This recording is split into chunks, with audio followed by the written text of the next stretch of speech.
horribly racist things in chat today, like we did yesterday.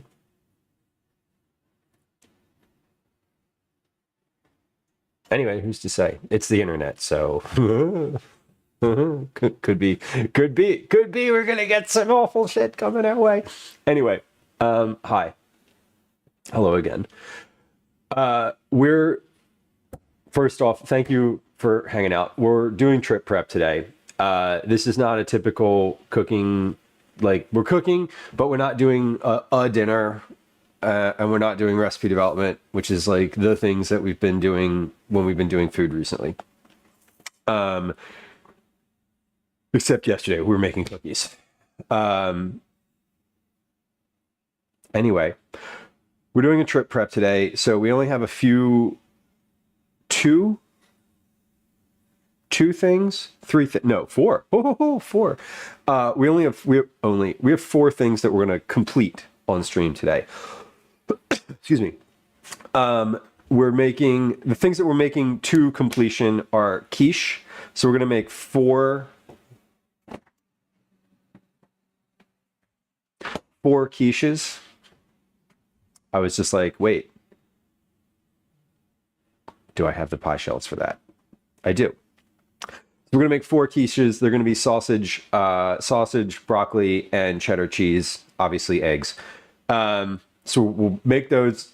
Those will be finished. We have to cook the sausage. We have to cook the broccoli, and then we'll assemble them and put them in the oven. The oven is on. The oven's just going to be like on for the rest of the day. The oven's at 400, so everything's going in at 400. I don't really give a shit.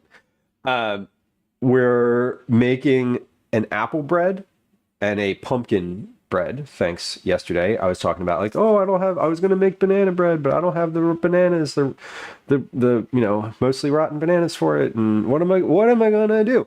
And someone in chat was like, well, why don't you just make pumpkin bread? And I was like, oh yeah, I love pumpkin bread. So we're going to make that. So we have apple bread, pumpkin bread, quiche, and then chicken salad. Which is like super common. If you've hung out here before, I make chicken salad for basically every trip I go on because it is easy. I love it. I don't really need a recipe for it, although I have a recipe for it. And if you'd like to make the chicken salad that I'm making today in a format that I know is good, you can put command recipes in chat and find that recipe for chicken salad. And other things that we're going to do today include, or maybe I might not do these things. Usually I end up not doing these like little small things, but we need to portion out some oatmeal. We need to work on. I need to refill my like special toppings jar, which has nothing to do with the mug we were looking at before. I'd like to slice. Oh no, I don't need to slice any croissants because we're not using croissants because I didn't get croissants because I got regular rolls because they didn't have croissants. We're ahead of the game. So I don't need to slice the croissants. And portion some herbs. We're not going to portion any herbs today because I don't actually need to because they're already like basically portioned. And I'm just going to take them with me on the trip. So, special toppings. Not quite. Yes, sort of.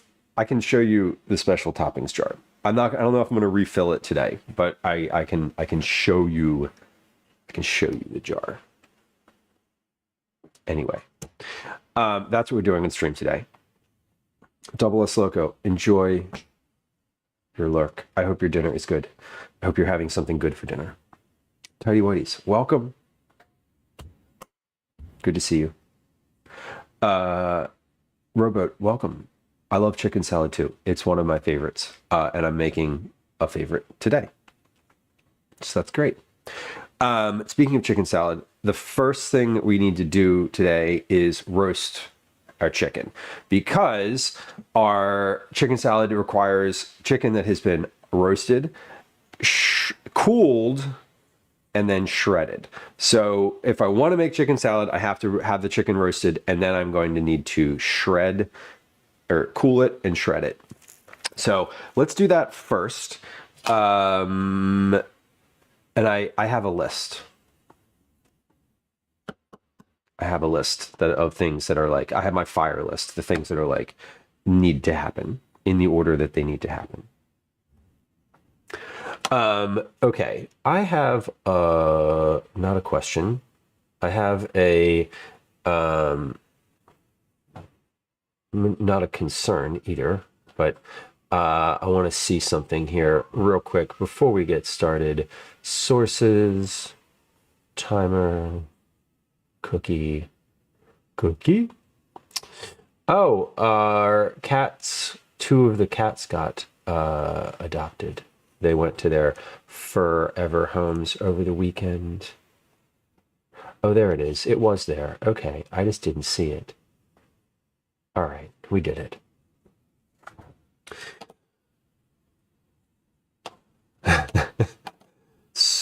Gibson Lens, welcome in. Sweet Caroline. Whoa. Making me think of living in New England. What was I doing? Chicken, right. Okay. So first off, I was at Reading Terminal on Saturday. Not Wegmans. I just have the Wegmans bag because it's like a good one to use for cold things. Anyway, I was at Reading Terminal on Saturday this week, and I did a pre-order of a bunch of stuff from Godshall's Poultry. And I need to unpack that. So I have my eggs for my quiche. I have butter, just because butter's always helpful. And hold on, I need a sheet pan for this because this is a lot. And I'm missing a sheet pan. Hold on, why am I missing a sheet pan? Where did it go? Where could my other sheet pan possibly have gone? Oh, it's in the oven. It's got raw chicken on it. Okay, that's not the pan I want. Fuck. Okay, I wanted the pan underneath. There we go. Okay. Center. All right, we can do this. This is chicken. This is all, well, some of it's turkey. But some of this is getting processed today. A bit of this is getting processed today. Some of this is not. So we're going to separate what's happening in here from what is just getting stored. So these are sausage links. These are going to be for breakfast. Breakfast is going to be, one of the days breakfast is going to be sausage, egg, and cheese. So I was going to make sausage patties on stream today. But when I ordered from Godshall's, from the poultry place, I was like, hey, do y'all have like patties? Do you have sausage patties? Turkey sausage specifically, because they're a poultry store. And they were like, no, we don't have patties. You got to make, they were like, you got to make them yourself. And I was like, well, what do you got for breakfast sandwiches? And they're like, we got links. And I was like, I'm sold. So we're just gonna, for breakfast, I'm bringing my griddle with me, like the big double burner griddle. And we're gonna do sausage links, like just sliced in half so that they lay flat on basically like a hamburger bun. It was like a seeded sesame bun. I have sausage, turkey sausage. This is sage turkey sausage that we're going to use for the quiche. So I'm going to cut the, I'm not going to cut, I'm going to fry this in the big, what am I going to do this in? I think we'll put this in the big cast iron pan today because that's going to make it a nice. And then I don't know how many pounds this is worth of chicken thighs, but we're going to roast literally all of these for chicken salad. Because the thing that I know about chicken salad is that it goes quick. like, I know we were talking recently about having 500 grams be the meat portion for an individual serving. I don't think that that's quite true for chicken salad. Anyway, if I make too much, if I end up making too much, I'm going to fill all of these containers, each of these with chicken salad, and then another like large container, because these are a lunch. This is like a lunch portion. An individual adult male lunch portion is, a pint rather, 2 cups. So we'll fill all of those plus a quart container, and then whatever's left over we'll just leave in the refrigerator, and Gwen and Calvin will eat it because they like the chicken salad too. So, make it nice. Darlene on YouTube says you're funny. Thank you, Darlene. I appreciate you.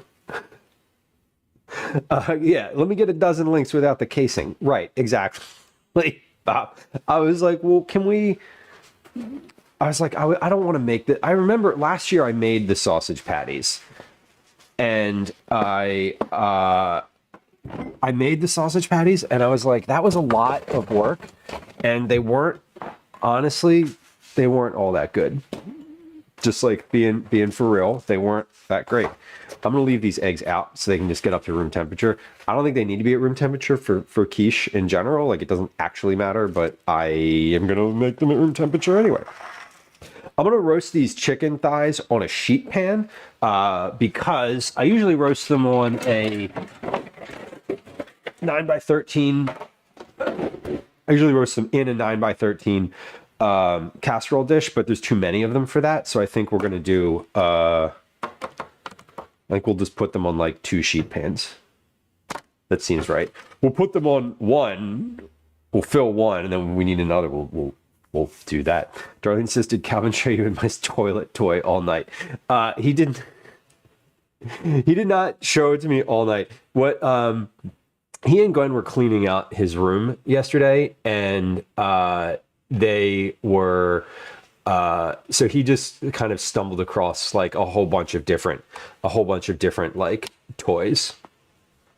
Anyway, he brought that down. It was kind of random. I clipped it last night. So there's like a fun little, if you're like, what toilet toy are you talking about? There's a link to the clip in chat. Okay, I'm going to put these chicken thighs in a bowl so that I can season them. So here's the run of stream today. We're going to do we're going to roast the chicken. So I'm going to put these chicken thighs in the oven straight away. We're going to make the banana bread, and we're going to make the apple bread. I don't know what temperatures those cook at. I don't think whatever. They're all going to be roughly the same. So we're going to make those 2 breads. The chicken thighs should be finished by the time I'm like finished with those, because my oven's at 400. Chicken thighs take 30 minutes. So we're going to make the banana bread. We're going to make the apple bread. Then we're going to get prepped for our quiche. So we're going to cook the sausage. We're going to cut and blanch some broccoli and shred the cheese. Then we will assemble and bake the quiches. By the time the quiches are in the oven, or by the time the quiches are ready to go in the oven, the bread should be ready to come out. So once that's good and finished, we'll throw the quiches into the oven. They're going to cook.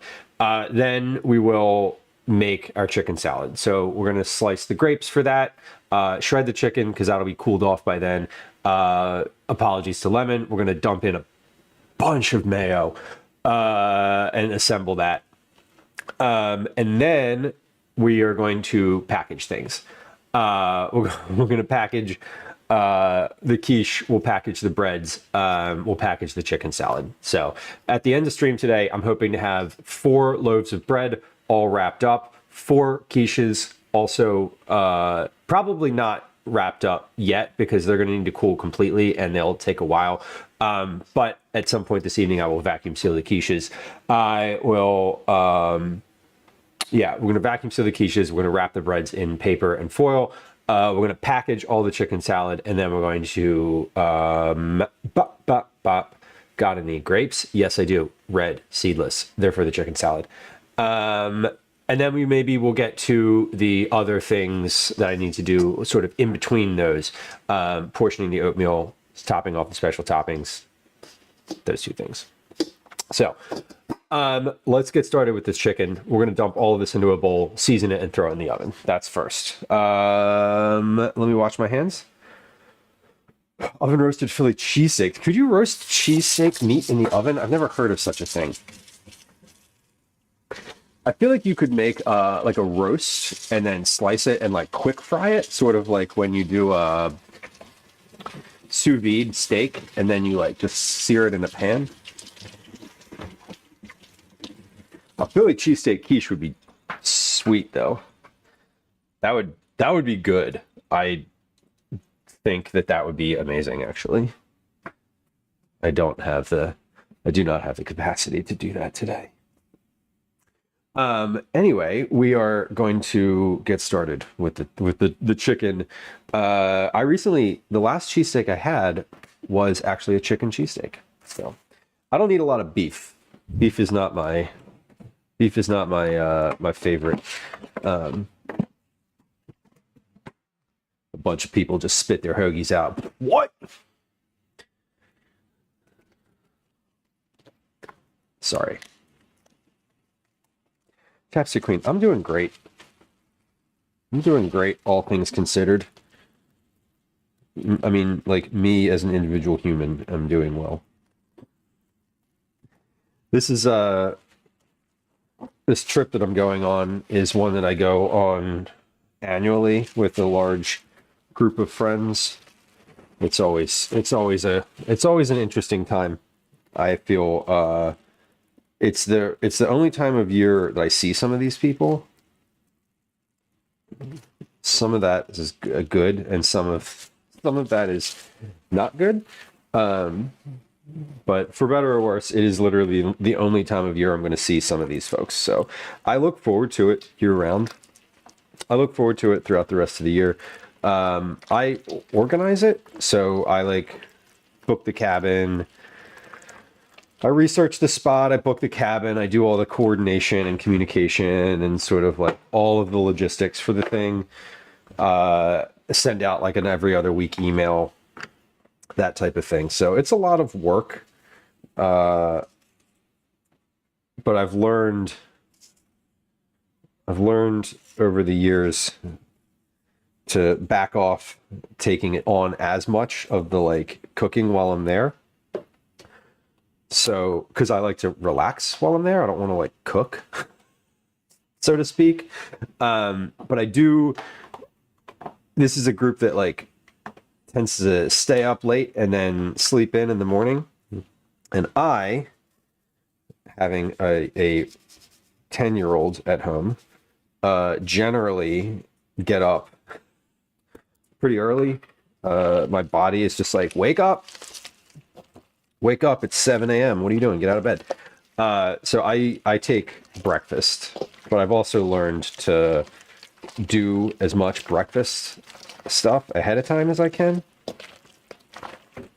so that I'm not like up in the morning doing a bunch of stuff. I will get up in the morning and make sausage, egg, and cheese, but that'll be like Friday morning, which is sort of the down day of the trip.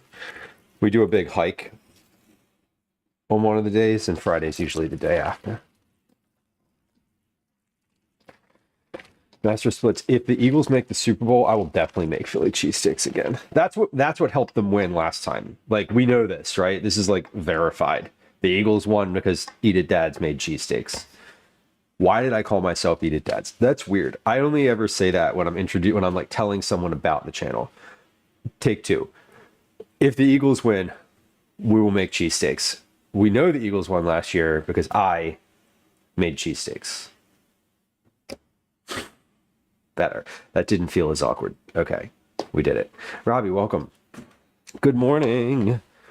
Good morning. We're gonna get some additional herbs to throw in here because I want to this time, because this is for a group of adults, and I'm just gonna like throw a bunch of stuff in here, and they'll probably like it. This is not a children's chicken this time. So, a children's chicken. Go Pats, yeah. Rusty, go Pats. Sure. Go Pats. I have family members and in-laws who certainly root for the Pats, so I'm no stranger to hearing all about the Patriots. Chester Queen says my CFL team is going to the Grey Cup. That's cool. The Grey. See, I actually know what the Grey Cup. That's the Canadian American football, right? Like Canadian. When I say Canadian football, like not soccer. This is the Canadian like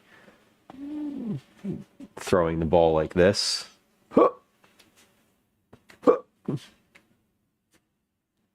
I'm sporty. See, I know things. Hell yeah. What seasonings are going on? Camille, good question. I just tossed in an undetermined amount of dill and curry powder, and I tossed in the rest of this little thing of poultry seasoning. Literally, just says poultry seasoning. I don't know. I labeled it a while ago. In addition to a bunch of salt and black pepper.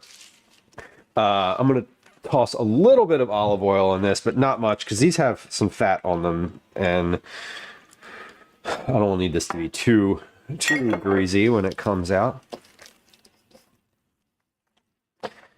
Robert says I'm in St. See, I'm reading that as St. Louis, or is that Seattle? We don't have a football team, and they root for whoever's on my fantasy team. Do neither St. Do they not have a football team? Chapstick Queen, I'm glad that your team is having a good season. I am. I've been watching quite a bit of Major League Soccer, like the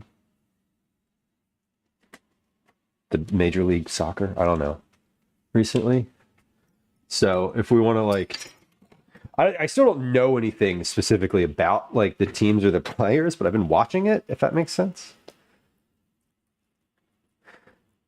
The Canadian soccer is CPL or MLS or NSL. Yeah, so the MLS is the one that I know of. That I've been watching. And the team from Philadelphia is like in the thing. They're like doing well. So I'm aware that there's like an MLS league. I'm aware of the MLS playoffs. Not like, again, I'm not following it, but I like watching it because soccer's like, I don't know. Soccer like suits me speed wise. Oh, the Rams. I know the Rams. Sorry. I know. Yeah. I didn't realize they had moved. That's why when I said St. Louis, I was like, St. Louis, I thought they had a team. It was, okay, they moved. I'm sorry. That sucks. Her team eliminated my team. I know that I was very excited for Chef John Leong. I understand the team that he was rooting for did well recently. So I was watching his stream a little bit the other day. Liz, hello. Liz says the Rams have been in LA for a few years now. The Rams could have been in LA for 20 years, and it would still be a surprise. My sort of following, I used to follow football when I was in college. I watched a lot of it on Sundays. One of my roommates was like really into it, and he was coincidentally a Pats fan, and he and I and our other roommates watched a bunch of football. It's just something you do in a house of like 4 guys who are all in college in the United States on Sundays. I don't know. but that was like when I stopped paying attention, was when I graduated college. Okay. I'm putting these on trays. So I'm basically I'm roasting a ton, like a literal, like this is 7+ pounds worth of chicken thighs. But I know every single time I make chicken salad and I bring it on this trip, no matter how much I bring, it gets eaten. Because, and I've also learned, and I'm assuming we're going to need more of it this year. I've also learned to not plan for lunch for these trips, because people make these like big elaborate dinners and there's always leftovers, and then people make lunch because they're like signed up to make lunch, and then they get upset because like people don't eat the lunch, or they make this big elaborate lunch and it takes literally forever for them to make it, so by the time they finish it, it's like 4 p.m. and then people have this huge lunch, and then whoever makes dinner gets angry or annoyed or whatever because people like don't want to eat at 7 p.m. and it's like, yeah, because they just ate this enormous buffet. Anyway, we're gonna put this in the oven. You good? Yeah. Okay, reminder that there is leftovers from last night. There's leftover pasta in here as well. There's a leftover toast. Okay, we're gonna throw these in the oven.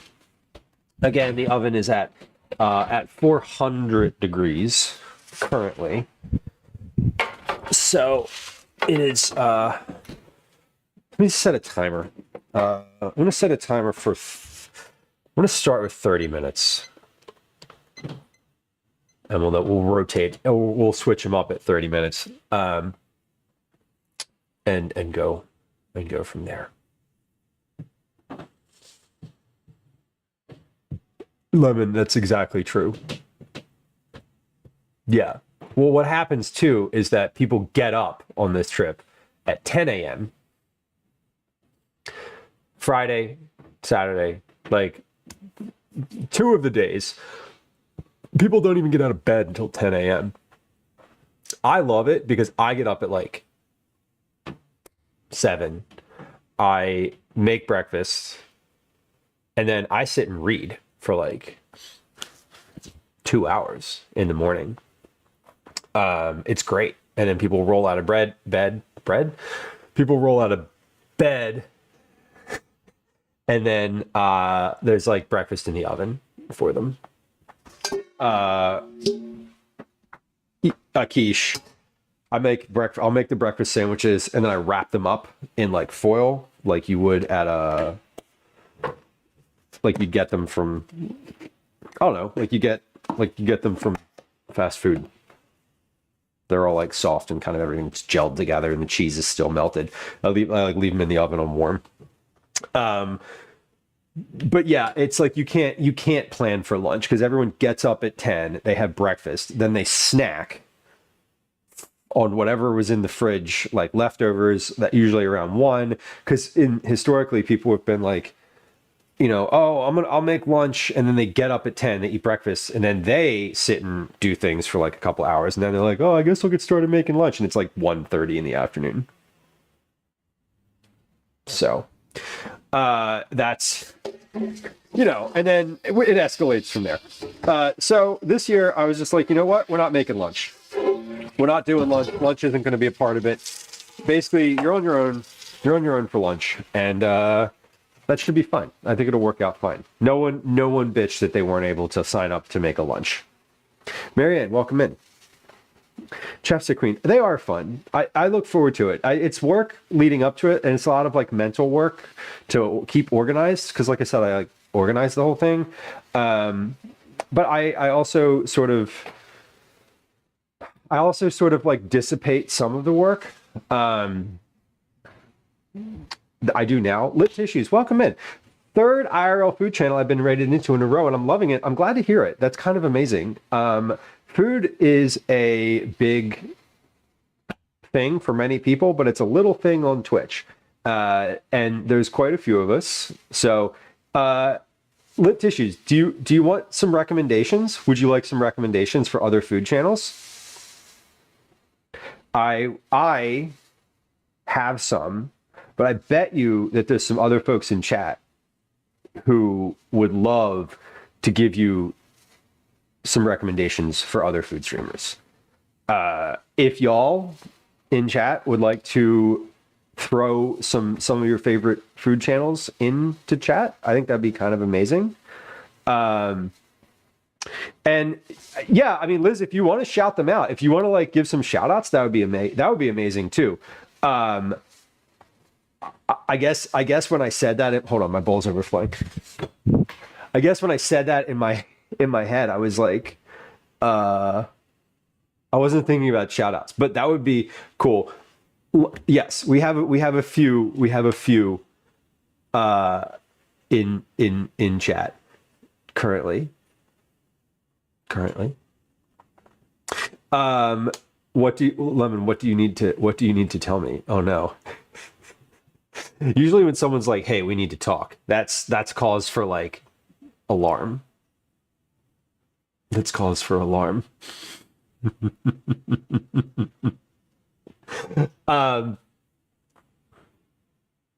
Ooh, an auto cue shout out stream or auto cue shout out command. I like that. That's a good idea because I frequently, not frequently, I infrequently but enthusiastically love to give to like share my favorite food people. generally speaking, it is a nice thing to do, I think. And I always feel guilty at the end when I have forgotten like multiple people. That's why I like to ask other people who they like to watch. Okay. Chicken is in the oven. It's roasting. We're gonna make some bread. Let's make some bread now. What do we got? We're gonna make pumpkin bread and this apple bread. I think I'm gonna make the apple bread first because it looks more complicated. The pumpkin bread, I found a great recipe for in this cookbook. I was like, what cookbook? I started looking up pumpkin bread recipes online and they were like so weird and complicated. And I was like, I gotta get a simpler recipe than this. There has to be a simpler recipe. And there is. The Better Homes and Gardens cookbook, shockingly enough, was the winner. Robo, back to your point about the saving money, it does save money. People aren't budgeting to make lunch. So I kind of love that. Camille, back to your question. You asked, what do I like to read? I tend to read a couple things. I read science fiction. I read parenting stuff. I read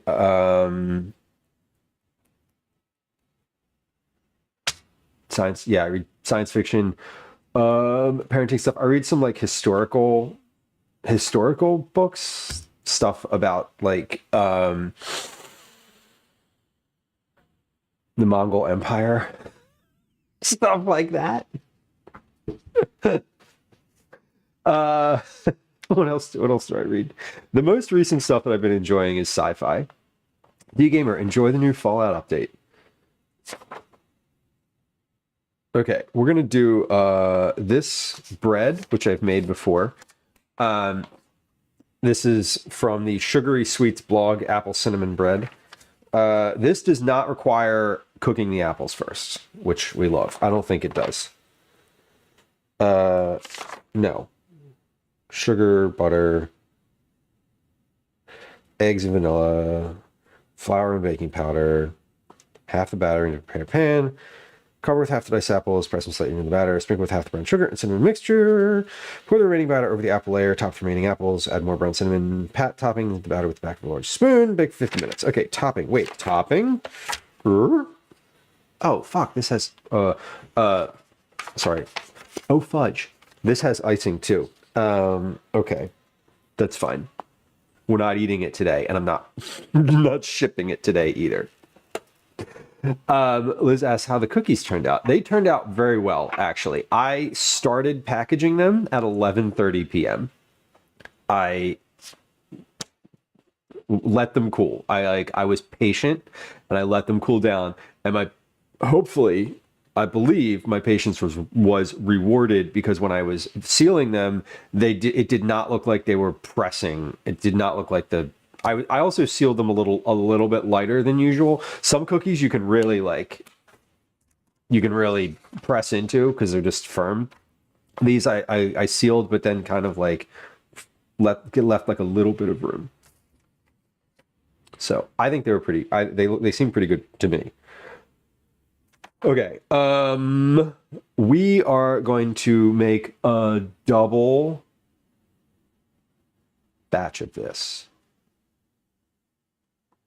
Similar to the peppermint cookies. Yeah, the peppermint cookies were the ones with the squares in them.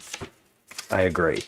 I definitely agree. I didn't consider the icing dry time because it didn't say anything on the recipe about it. About like, oh, you might have to let them dry for like a couple hours. Anyway, I was at Reading Terminal Market this morning and I asked the people at Byler's Bakery, the place that does the really good apple fritter donuts. I was like, how long do you let your donuts sit for after they've been glazed? And they were like, I don't know, 20 minutes. And I was like, you're not helpful. Liz, thank you for doing some shout outs. We have some good shout outs in chat. Dana's Kitchen. Dana's Kitchen is a fellow food and drink streamer, friend of the stream, fellow founding advisor to the Food and Drink Creator Club. Dana, along with Robbie, Drink More, Cook Less in chat, put together all sorts of different cooking streams. They also host different competitions, not different competitions, but every year they host a food competition that is a food cooking competition, I should say. So that's super cool. Bella Anna, I love that cookbook. I like this one too. I often go back to this cookbook, this Better Homes and Gardens cookbook, when I'm looking for like really basic. Basic's not a great word. When I'm looking for very straightforward processes for something, like condensing a process and not overcomplicating it, they do a great, like, it's simple. It's a good like primer home cookbook. Like you can go in there and get an uncomplicated recipe. Liz gave a shout out to Kanara, also fellow founding advisor to the Food and Drink Creator Club. Kanara is a food safety expert who often streams from her rural home kitchen. She has a stove from like the 1920s, which is an oven stove, which is like kind of wild to see. And I appreciate how much work Kanara pours into making her community fun and like creative. And like she does a lot of like themed food. She's also a really good person to go to for food prepping, canning specifically, and just general like food safety. She weaves a lot of that narrative into her stream, which is really super fun. We did have a shout out for a Recipe Reborn, who I know is in chat. I don't want to embarrass you. But Lemon is also a founding advisor to the Creator Club for Food and Drink. Has experimented with since I've been watching Lemon. She's done quite a few different types of content. She does gaming. She does gaming based food. She also does regular meals. When I say regular meals, I mean like, you know, cooking something fun and interesting for herself, and just because she also does content centered on the on being in culinary school, so she involves chat in that as well, which is like really kind of neat. You can vote for classes, you can vote for dishes. Streams three times a week, and also has been doing a lot of like home improvement IRL kind of stuff, which is pretty cool. Let's see, Miss Molly Makes. We love Miss Molly Makes. Miss Molly Makes was one of the first folks I ever came across in the food and drink category, or early on in food and drink. Molly and her husband Exceed do a lot of community-based cooking. They do a lot of basically like chat-driven stuff. She also has a company that she runs now making cookies, which is super cool. So she brings that to stream as well, which is kind of nice. It's neat to see. There's a poll up in chat. What should we try to Philly cheesesteak? Frittatas, eggs Benedict, quiche, crepes, or omelets? Ooh, a quiche is an omelet with a wrapper, right? Lemon, thank you. That is definitely something that I will implement pretty quickly. Mike, that is a few family recipes. Yeah, this is definitely like a classic cookbook you would find at a thrift store for sure. And there's different versions of it too. This one's from like 2000.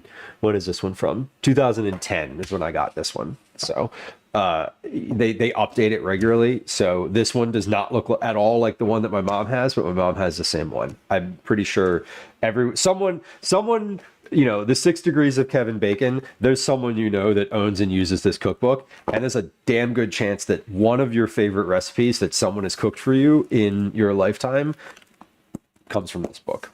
Also, probably The Joy of Cooking and Mark Bittman's How to Cook Everything. What are some other I would just like quintessential. Okay.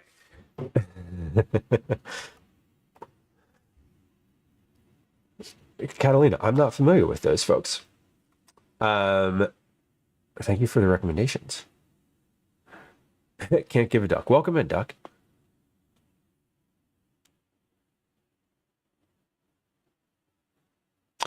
I just bought ramen for the first time to put the noodles and other things into the broth.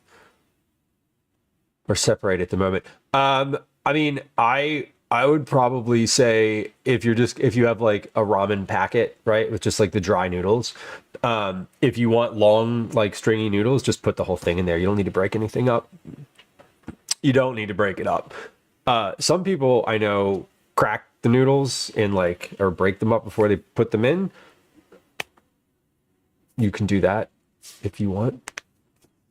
I wouldn't. I like them long, but you can do you. It's a tie between crepes, frittatas, and an omelet. Interesting. I've never made crepes. I've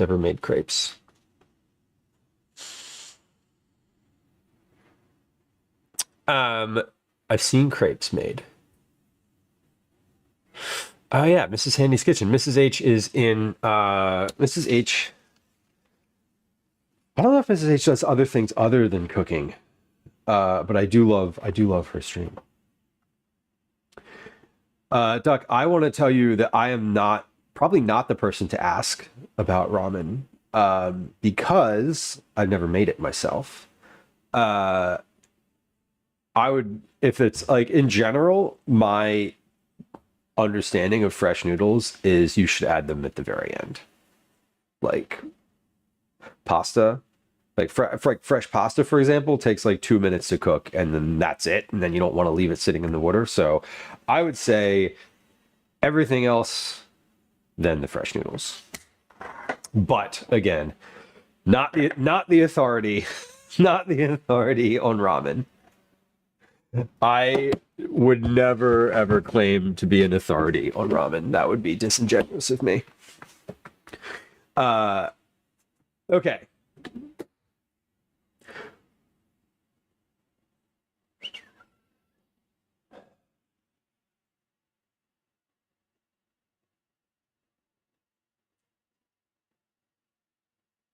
Sorry, I'm buffering.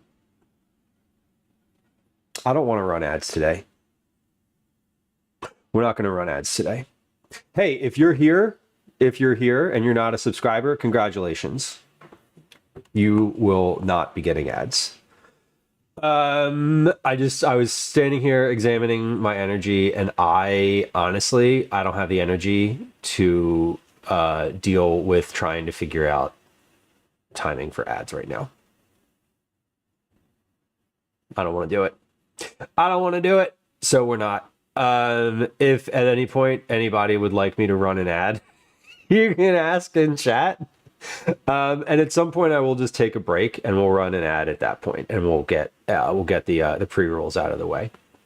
But I just got the notification that was like, you have an ad coming up, and I froze it, and then it was like, you still have an ad coming up, and now I'm like, I just want to make bread. I don't want to run ads. Oh, someone is blowing up my phone. Oh, God. You know what's awful? This time, not this time. It's awful when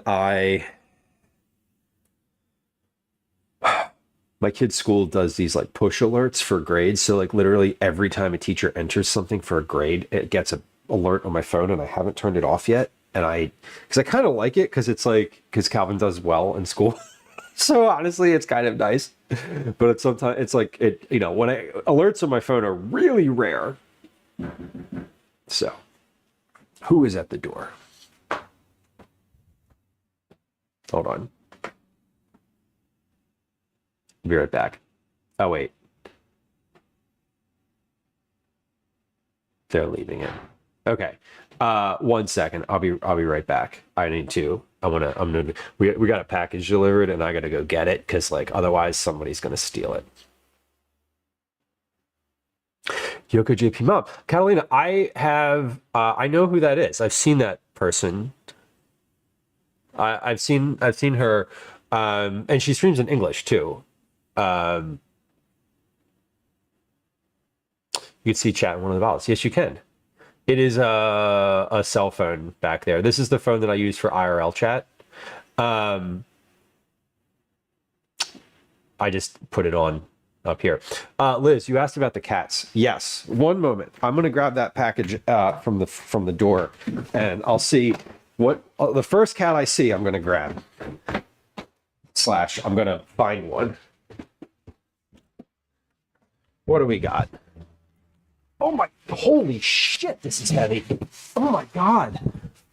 What is in here, a body? Oh God. Oh, it's cat litter. Okay, all right. I think it's cat litter. Okay, who do I see first? Oh, I see. I see a cat lounging. Oh, we haven't seen you in a while, bud. Come here. Okay. Okay. I got one. I got a cat.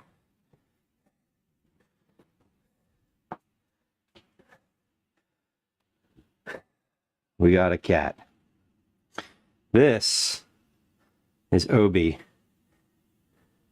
and he was lounging in the sun.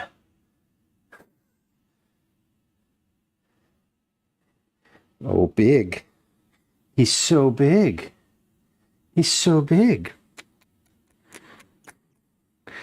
I'm chatting from inside the box. That would be wild.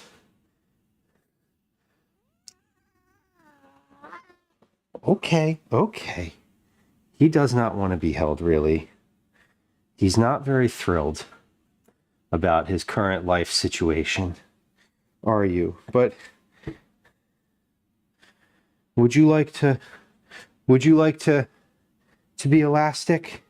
You want to show how elastic you are? You want to show how elastic you are? Here we go. Oh, there he is. There he is. He's very elastic. He's very elastic. Oh, baby.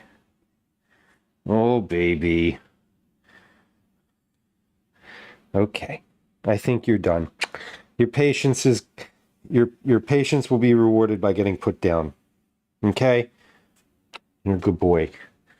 That's probably the last we'll see of Obi today. He does not like being picked up. He doesn't like being to me anyway, he's not he doesn't like me the best. He likes Gwen the best and Calvin the second best. Actually, no, he probably likes Gwen the best and then Daisy and then Calvin. Catalina, we have a pets channel on Discord just for those things. There are several people who would like to see your pets.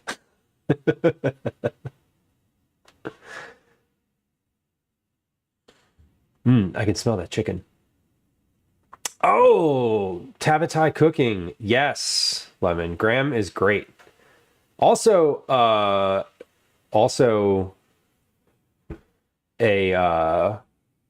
nice person. Graham also does IRL streams. Is he like in Japan completely now? Typical cat chooses one person. Yeah. Basically, he is. Is he standing next to me? He is. He's right here on the floor. Obi's decided to hang out for a moment. I think he is bothered, but now that he's here, my assumption is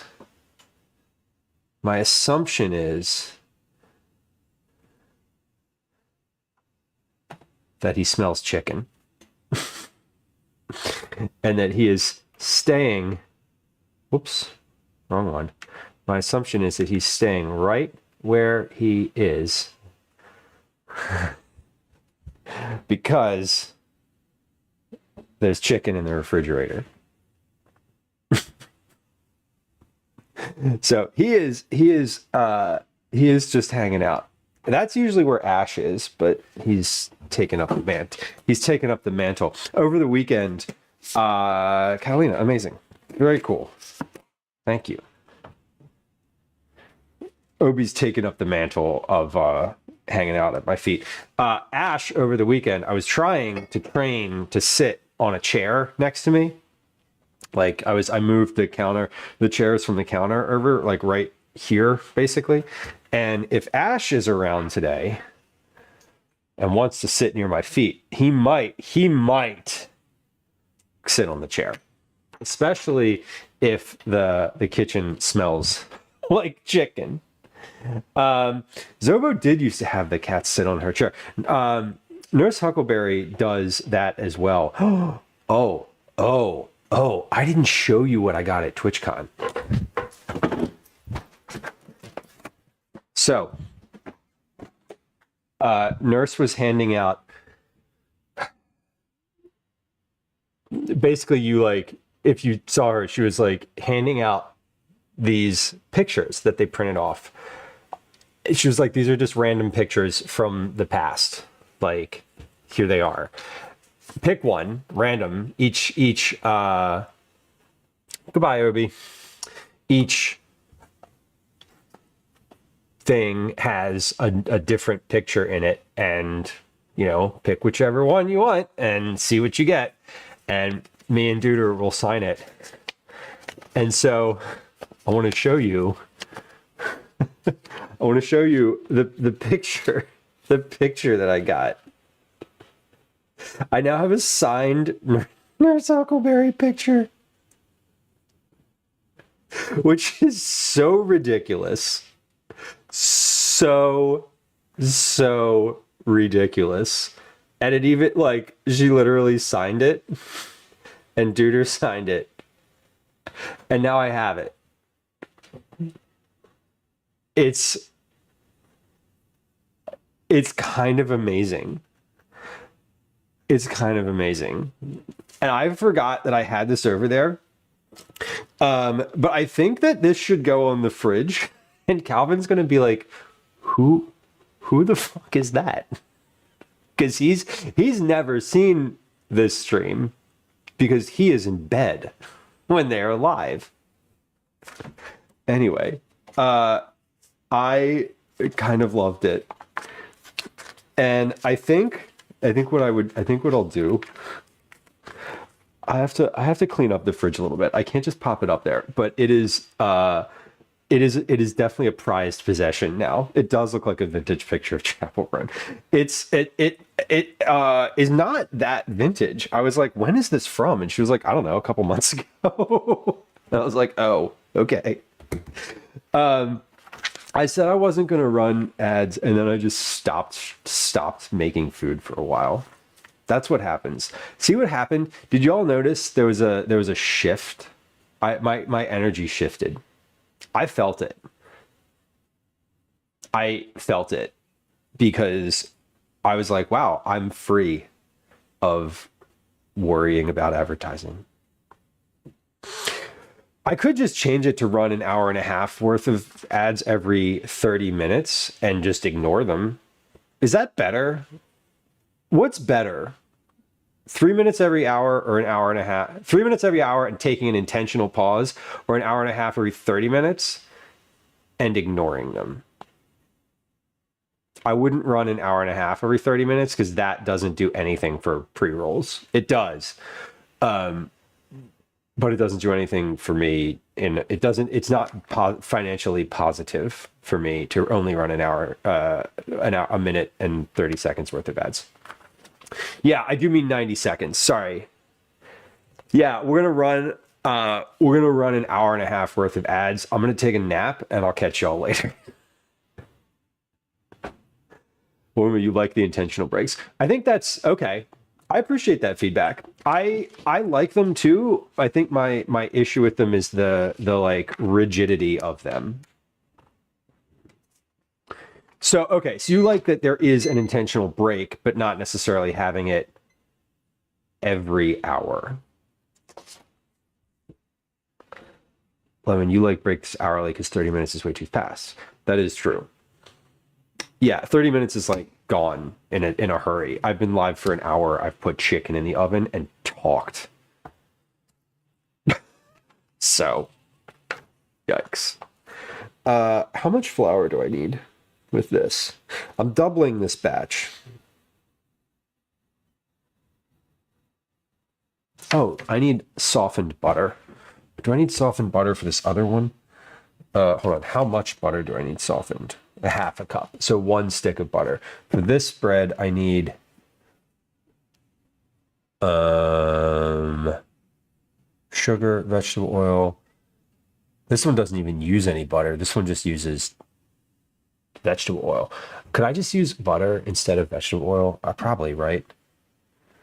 Yeah, beat the sugar and oil, add the eggs, and beat well. Oh, beating the sugar and a cup of vegetable oil sounds so grim. All right, we're going to use butter for both. Okay, we're just going to use all of this butter. Great. Okay, my timer just went off for the chicken. I ignored it. If I ignore it long enough, the chicken will burn, and that will be fine because they're chicken thighs. So let's look at these real quick. These are most certainly not done / finished. Are these finished? I don't know. I can't tell. Let's put the temperature probe into 1 or 2 of these and see. For the pumpkin bread, yeah, it says 3 cups of sugar, 1 cup of vegetable oil, 4 eggs, all-purpose flour, baking soda, salt, cinnamon, nutmeg, and pumpkin.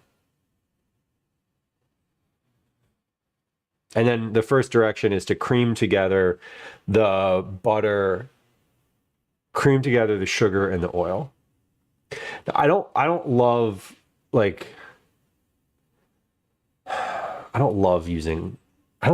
that much just vegetable oil in the thing. I guess for pumpkin bread it is reasonable.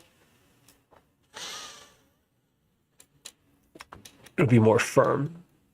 Butter adds more water. This is true. Yeah, baking soda. So this makes 2 9x5 loaves. 9x5x3. 3 cups of sugar, 1 cup of vegetable oil. Cream those together. Add 4 eggs. And beat well. 3.5 cups of flour. 2 teaspoons of baking soda. 1.5 teaspoons of salt. Cinnamon and nutmeg. And then 1 15-ounce can of pumpkin. So there's no butter. There's no baking powder. There's no vanilla either, which is immaterial to the structure of the thing. Maybe they're counting on something being in the pumpkin. The ingredients in the pumpkin are pumpkin.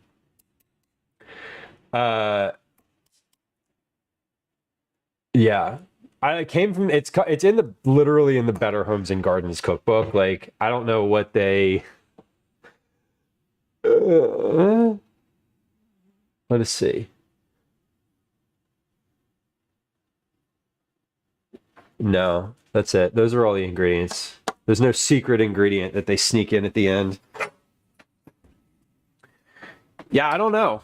I've never made this recipe before. Maybe I'll just follow it directly, because usually when I've never made a recipe before and I'm trying something new for like the very first time, I go with the like, hey, just follow the actual recipe. Don't stray too far. Okay, I've got everything in the 60s except one of these chickens. I'm going to just give this another 5 minutes because they were so chicken thighs, so who cares? When this timer goes off, that chicken will be finished. And then we'll put that, let me see, we'll put that out on the counter onto some cooling racks.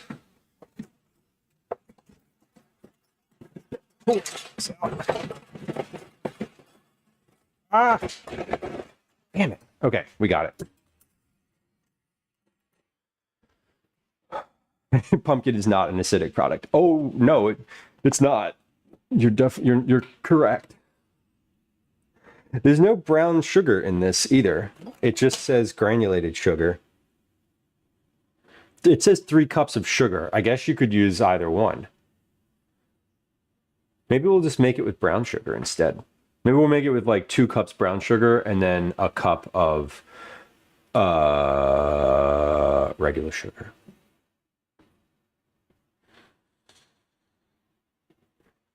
We're going to make the apple bread first, though, because that one is less.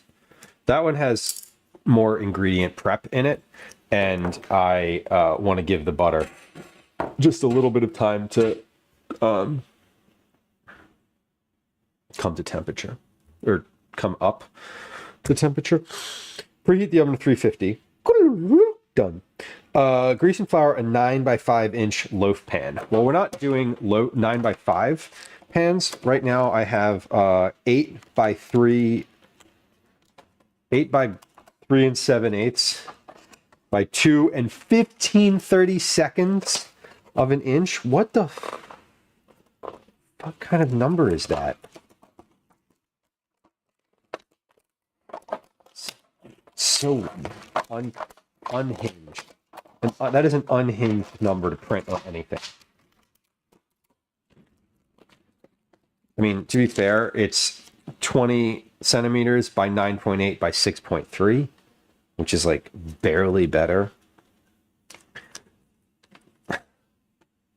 But like, I don't know, y'all. It's a wild number to print.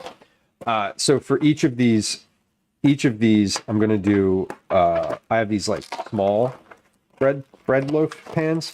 We're going to do 3 loaves because these are a little smaller than the regular size. Okay. Let's get out the flour and ingredients first, though.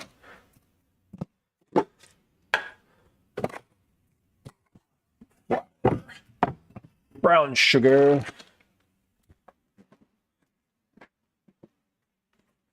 So this one calls for light brown sugar and granulated sugar. So we like that. Except I don't have light brown sugar. So we're just going with regular dark brown sugar. And we will bitch and complain when the recipe doesn't turn out exactly like it's supposed to. Because that is someone else's fault. Certainly not mine for using the wrong ingredient.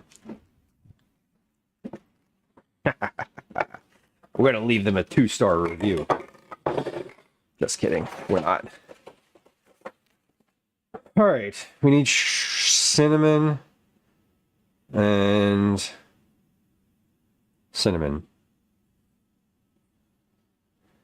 For the icing, we'll need powdered sugar. Okay. I'll put a little nutmeg in here too, because I love nutmeg. Not that much. I don't have that much. Okay, that's good for this recipe. What about the pumpkin bread recipe? Sugar, vegetable oil, eggs, flour, baking soda, salt, cinnamon, nutmeg, and pumpkin. Okay, so we're going to double both of these. And I have some more of these little trays if I need them. They're just these I purchased for this trip because they come with little plastic lids, so I don't need to like do anything. I don't need to do anything to package them. I can just leave them in the container and they'll be fine in the container, which I kind of love. Okay, chicken's coming out of the oven now and is definitely ready. I want to, hold on. I have all this chicken fat on here. We're gonna pour off the fat because that's gonna be nice to save. That'll be good to be able to make like croutons and such with. I don't like throwing it out. Okay, here we go. And I think what I'll do is just take this chicken and I'm going to put the chicken, I'm going to take the chicken off the tray and put it in this pan so that I'll just shred it right into that pan too later. So let's get one tray out at once.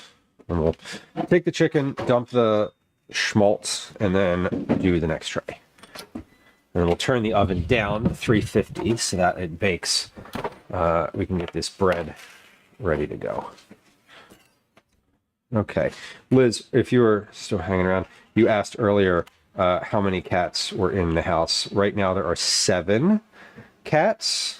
Gwen just completed a adoption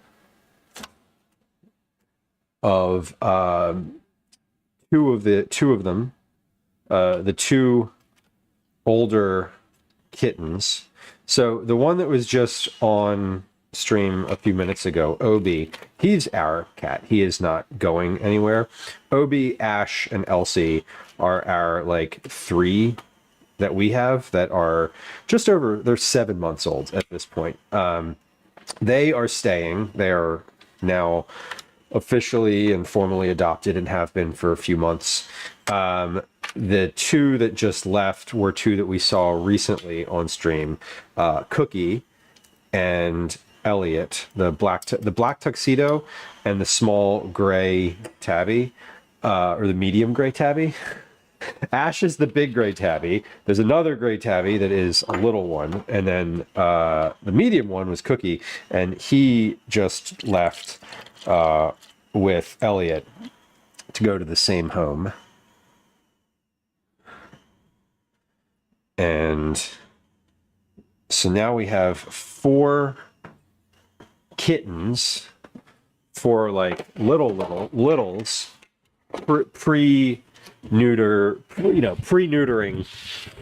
neutering and spaying, littles.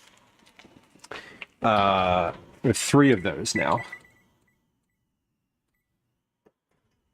No, 4. Oof, God, sorry. We have 4.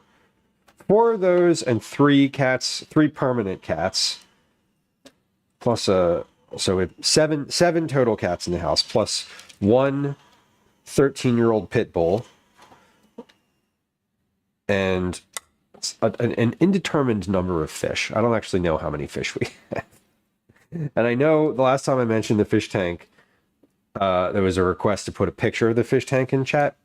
The fish tank needs to be cleaned, and I don't want to take a picture of it right now because it has a little bit of algae on it, and it's not at its optimal look in this moment. So I don't want to take a picture of it. It's knowing that I've been asked to take a picture of it is encouraging in the sense that I now have the motivation to clean it. Okay. We have a big tray of chicken. This is just going to sit out on the counter for a little bit and cool. I just want this to come down to like room temperature. And when that happens, we'll shred it and use that for our chicken salad.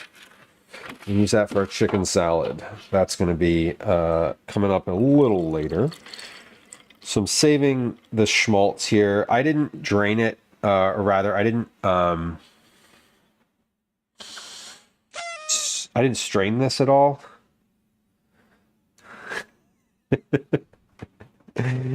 I didn't strain this at all, so it's just kind of, it is what it is. Dan, welcome in. Good to see you. Good to see you. Do I have the... Where's the thing? There it is. We got it. Okay, so this is just a big thing of chicken fat. And we'll toss that in the fridge. I actually have another thing of chicken fat that is in this mug. So while I'm here, while we're working on it, I'm gonna take this and dump it in. Dump all of this in here. There's fat and schmaltz and just everything. We're gonna mix it in.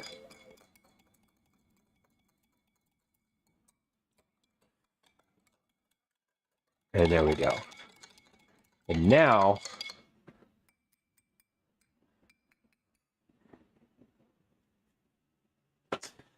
all right, 25 gifted, and I drank it. Is that what a real streamer would say? No, a real whatever. The real ones would hold out for like 100. But your boy's depraved.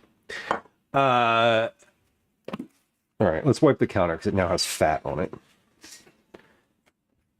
Seriously though, if anyone gifts 25 subs right now, I'm not going to drink this. I just want to be super, super clear. If you're in the process of clicking, don't. I mean, keep going, but I'm not going to drink this. That would be horrific.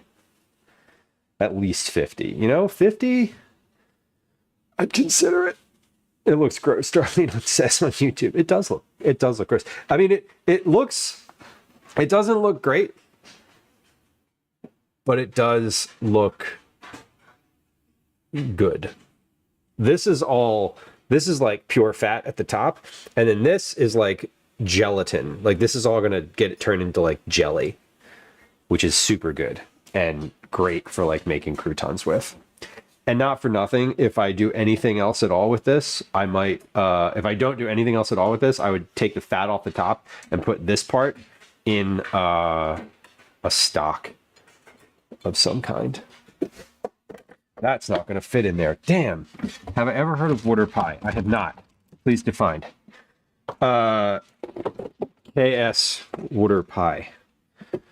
I'm unfamiliar. Okay, oven is down at the right temperature. I forgot that I made coffee. I have a coffee sitting on the stove. It was ready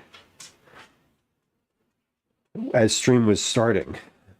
It like is ready, and I forgot, and now it's probably cold. It is. Damn. Damn. You know what we're going to do? Instead of heating this up continuously for the next like 4 hours, I'm going to put ice in it. We're going to make iced coffee. There we go.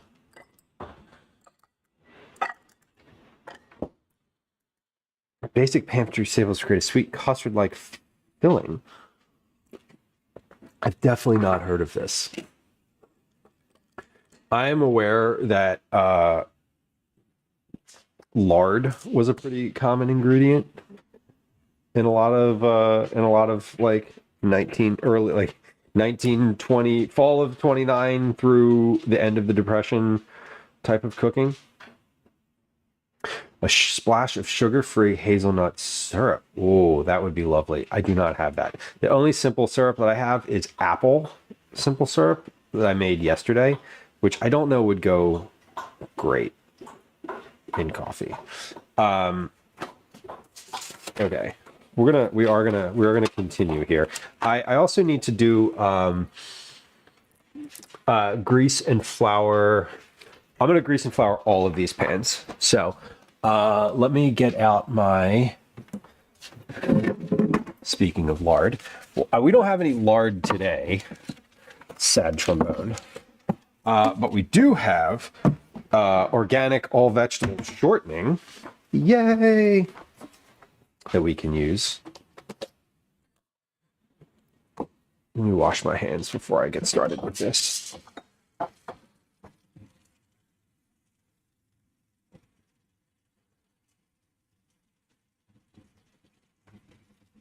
Catalina, if you want to post the video for that in the food chat channel, that would be just dandy. I'm moving to the country, I'm gonna eat a lot of peaches. So, Catalina, I know you've offered to like share a couple things on stream today. I just want to like, I'm not ignoring you in the sense of like going to look at them, right? But I don't generally stop and like look at Discord while I'm streaming. I don't generally like click through to links or like look at other things while I'm sort of in the middle of everything. The biggest reason for that is because I don't want to, there's a technical reason for that, because then I'd have to like put it up on the screen and kind of, I'd feel compelled to share it and then talk about it. But functionally, like the largest reason is I will get distracted. And like right now, I do want to watch a video about water pie. But what will happen is it'll send me down a rabbit hole in my brain, and I will not get back to the bread that I'm making for a good like 10 to 15 minutes. I can distract myself all on my own. So I just want to be like, I appreciate things being like shared in that way. And I just want to, I want to like sort of clarify why I'm not jumping into Discord and like looking right away. I love looking at stuff sort of all at once like that.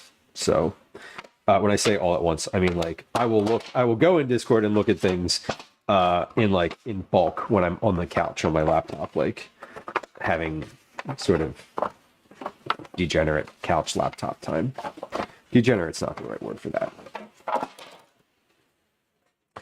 Anyway, we're greasing a bunch of pans here, and then we're going to flour all of these same pans, because all these breads are just going to kind of get the same treatment here with regard to their container. I don't, they both call for 9x5 loaf pans, so like they didn't have 9x5 lidded line. Whoa, words.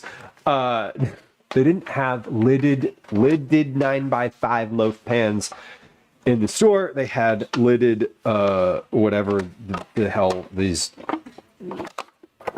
unhinged dimensions of this particular loaf pan were. So that's what we're working with, and that's why I got 3 of them instead of 2, because I think that it'll probably be enough for 3 pans, but not more than 2, less than 3. Yes. So fun. Thank you for the shout out. Hey, Quilpy, are you someone in chat earlier, one of our friends was talking about a new like Fallout expansion pack. I'm assuming this is relevant to your interests. Is that a thing that you're playing? 1, am I like correct in saying that? And 2, are you experiencing the new Fallout thing?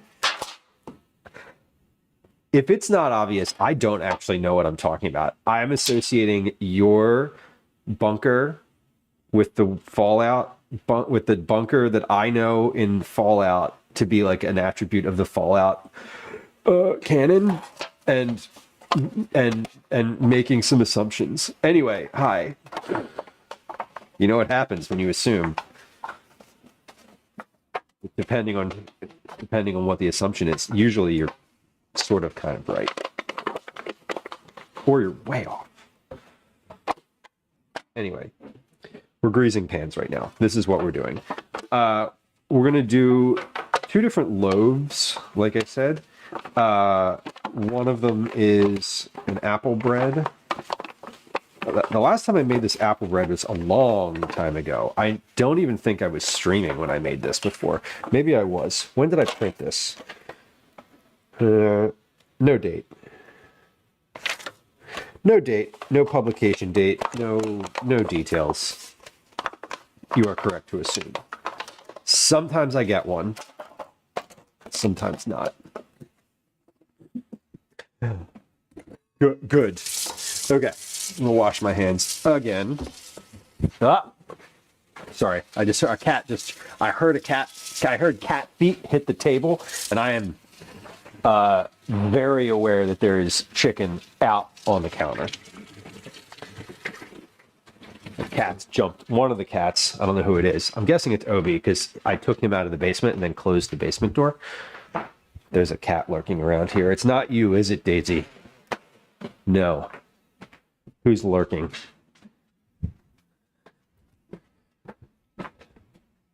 I don't know. They ran away. Daisy chased them off. Daisy is too slow to get the... Hold on. We can't move these yet. Daisy's too slow to get the cats, but she like tries to chase them, and they are just like, no. They don't want to play her games. They're not at all interested in it. It's kind of funny. Last night, fun fact. So last night I packaged all the cookies, right? So we did a cookie club stream yesterday. We had a bunch of cookies. They were out on the counter. I was in the kitchen during that time. So like they were never, I didn't leave the kitchen from the time I ended stream until I packaged the cookies at like 11. I started packaging them at 11:30 at night. Anyway, on around the time I finished them, I was like, okay, then we're done. This is good. All the ones that are out on the counter right now are just for the household. Like, that's great. We've got household cookies good to go. This is what I planned for, and I'm glad that we have them. So Elsie, our calico cat, came into the room, and she is sneaky. And so she was like laying on the floor, just sitting there, laying nicely. Not, very, very inconspicuous, not even looking at the counter, had no outward indication that she was interested in the counter. I was saying nice things to her and just like talking about, oh, you're a good cat, you're such a good cat, you're the one who's responsible, blah, blah, blah. I'm like literally just talking to her because I talk to the cats when I was going to say when I think no one else is around, but I talk to the cats no matter what. It doesn't really matter. And I turned around to wash my hands, just washing them in the sink, and I heard nothing. Silently. I finished washing my hands. I turned around to grab a towel, and Elsie is on the counter licking the icing off of one of the cookies as fast as she can possibly lick. Like her tongue and her face was like a blur because she knew the absolute moment I turned back around that she was getting yeeted from that counter, and she was trying her absolute best to get as much icing as possible in before she got discovered. And I mean, it was probably, I mean, it was 15 seconds. It was 15 seconds max that I had my back turned, and she was in it. And so when I tell you that when I hear a cat in the room, I'm panicking now. You know what? I'm going to actually, now I'm like saying this out loud. I'm going to move the chicken to the stove. I'm literally going to move that chicken over there because it's at a position in the counter where if I'm looking away for a few moments, it's easy for a cat to just hop up and get their face in there. It's always Elsie too. She's the one. So she's sneaky. She's the one who will hop up. She's very inconspicuous until you're not looking, and then she is a sneak. Yeah, they were household cookies, right? And to be fair with her, she seemed to have enjoyed them.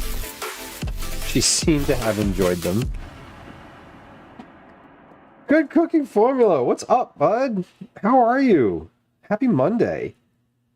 We were talking, earlier in the stream, we were talking about food and drink streamers. We were talking about different folks that we liked. Good Cooking Formula is a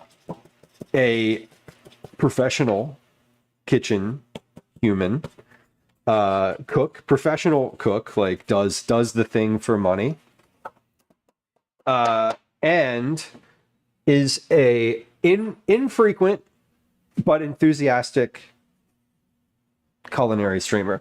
I say infrequent because, I think your regular schedule is every Monday, I believe, if I'm not mistaken. I tend to tune into your streams on Mondays. I mean, Monday is when I experience your streams because Monday is usually, on most days of the week, an admin day for me. I'm usually just sitting on the computer doing admin stuff, doing whatever, catching up on email. And so I love Nick's streams are very fascinating. His energy is captivating, I think is a good word for it. And he really does enjoy the food, the process, but also the community around it. Community is a weird word. Community is not a weird word. What am I trying to say?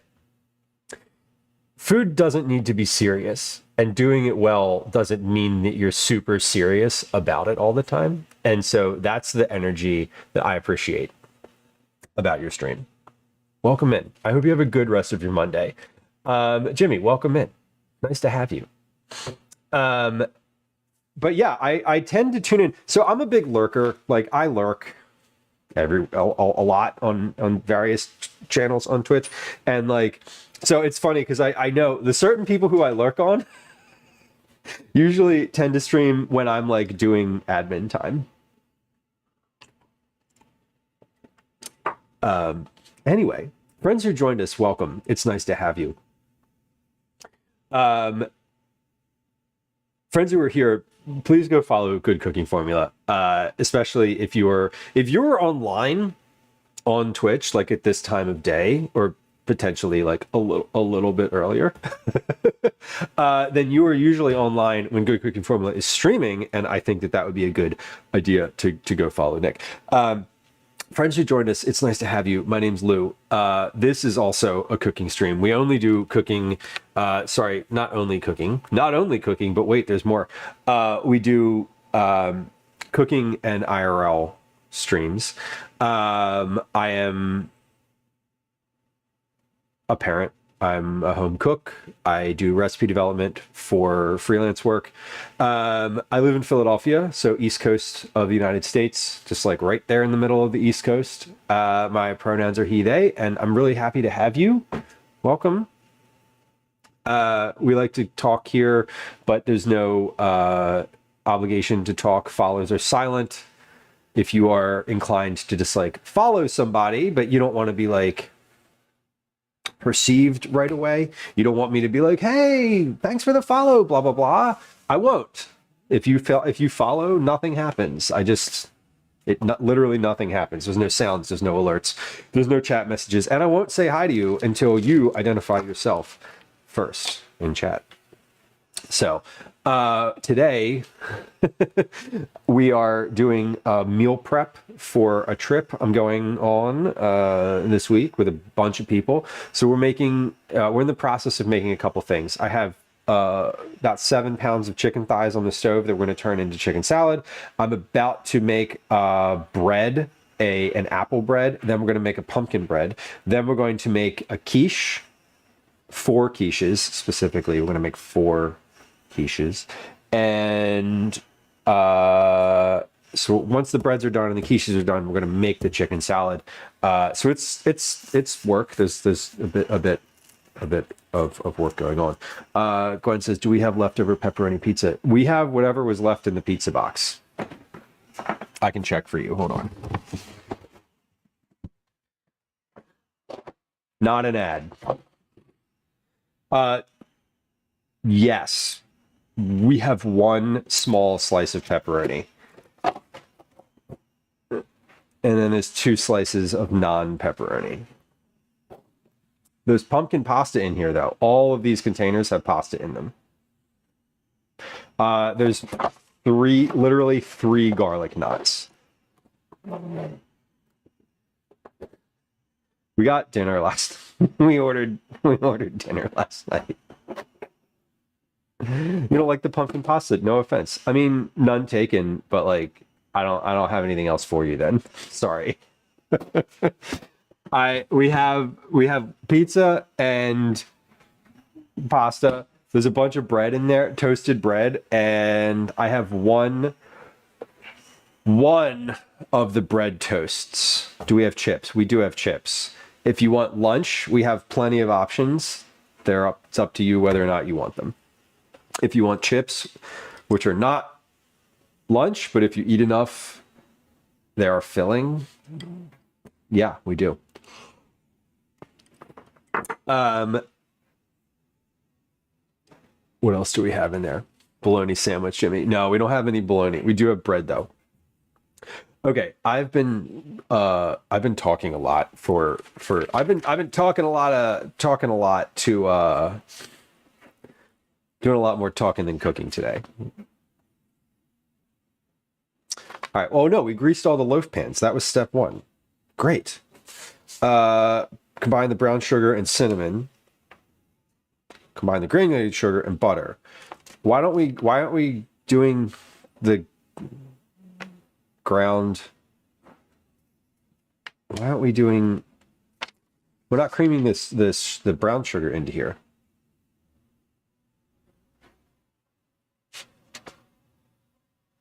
Oh, the brown sugar. Hold on.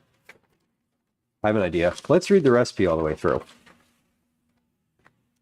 We get lunch. Angry Rook, no, we don't get lunch. Gwen's trying to determine if she wants to emerge from the basement and get lunch. Gwen, I grabbed Obi from downstairs earlier. There was a request to get a cat, so I did. And he hung out at my feet for just a few minutes.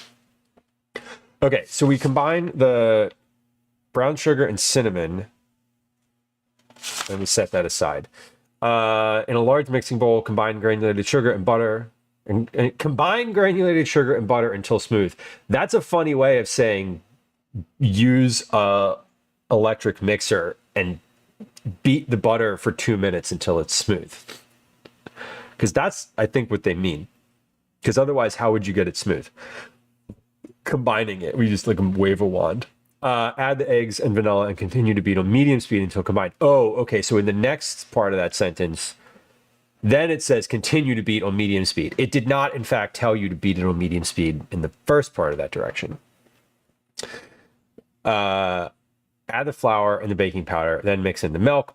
Pour half the batter into the prepared pan. Cover with half of the diced apples. Sprinkle with half of the brown sugar and cinnamon mixture. Okay, so that's where the brown sugar and cinnamon mixture comes in. Pour the remaining batter over the apple layer. Top with the remaining apples. Add more brown sugar and cinnamon mixture. Pat the topping into the batter with the back of a large spoon. What topping? Top with the remaining apples. Okay, the apples and the brown sugar we patted in. Bake for 50 minutes. Cool in pan for 10 minutes. Drizzle over the cooled bread. The icing over the cooled bread. Okay, so we're going to double this recipe.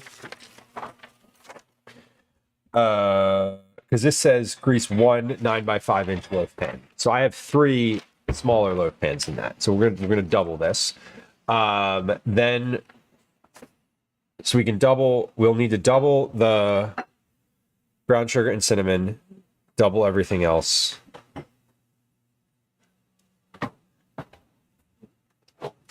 Back streets back. All right. Da-da-da-da-da. They're in the box. Oh, don't yell at me. They're in the pizza box. I combined them last night for efficiency. Did you just... Olives on my slide. Oh, I thought you were ucking at my efficiency. I mean, yeah. To be fair, the other slices of pizza had black olives and mushroom on them, neither of which Gwen likes. So this is a wholly disappointing lunchtime experience. Excuse me. Okay. Cool. I got the gist of this recipe now. First thing we got to do is cut the apple up. Because that is, by the time my... What, I'm screaming. Screaming. I am. I'm going to wrap that pizza up before you put it back in there. So just leave it out. I don't want a whole pizza box with just 2 slices of pizza in there. I'm going to put it in some foil. I'm washing my hands first, though. Back streets back. All right.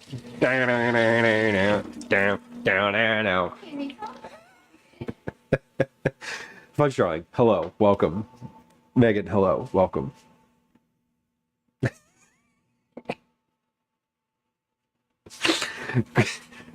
Gwen does not want to be perceived today, so we won't mention anything. All right, instead of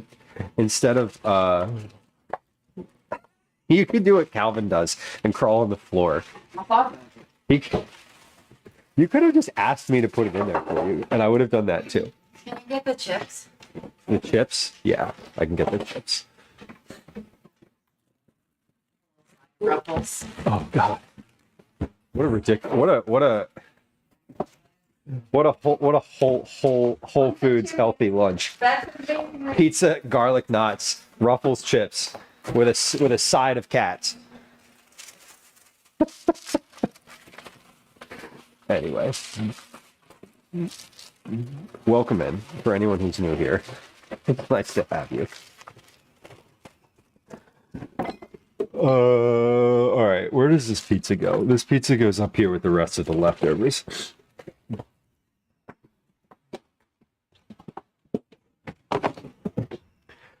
Okay, we're gonna cut some apples now. I promise. I swear to you. This is happening. It's happening. We're doing it. We're doing it. I'm doing it, Peter. It's Domino's. It goes in the trash, Angry Girl says. Just the box. Just the box. I uh, every so often. So if you go back and you watch stream last night and watch the VOD, like right towards the end, there's a portion where we're discussing dinner, right? And at one point, Gwen was like, I'm going to order Domino's, okay? And I was like, she was like, something like you made a face or something like that. And she was like, what, do you not want that? And I was like, not really, but like, I also really don't want to have anything to do with having to provide food tonight. So, take your pick. I was like, I'm just not, I don't want, there's some days where I just don't want to do the thing. I'm like, I don't want to be the one to think about the food. And that was yesterday. And I'm like, if you ask me my opinion, I will proffer it. But I also, do we want Domino's? Sure. Would I order Domino's? No, but I don't want to order I don't want to order at all. So do it. I had 3 slices of Domino's and a bunch of garlic knots, and it was still pretty good. So, clip that and show it to me when I'm hating.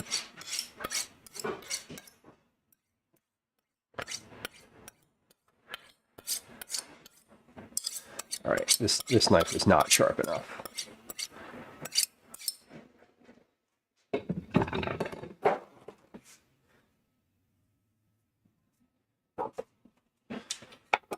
Okay, let's actually do something with our day today, huh? I'm gonna get these apples cut. So I want small slices here. Team hater. I mean, being a hater takes so much energy sometimes. It really does. But like, damn, is it fun sometimes? Right?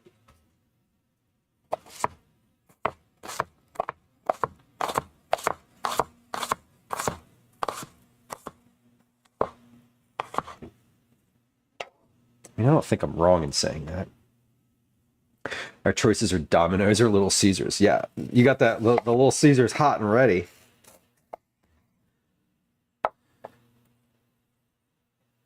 Little Caesars hot and ready. What a good marketing campaign. You don't have any Domino's in your area, Megan. Well, that's a reason not to get it. Jets is my fave. Deep dish. I love, we have a shop in Philly called Santucci's that does a square pie with the cheese underneath of the sauce, and it's really good. Angry Rook says, you live in Philly, there have to be a million better options. There are. I don't know if 1,000,000 is the right number, but there's at least 100. There are probably I don't know. Yeah, yes. There are. And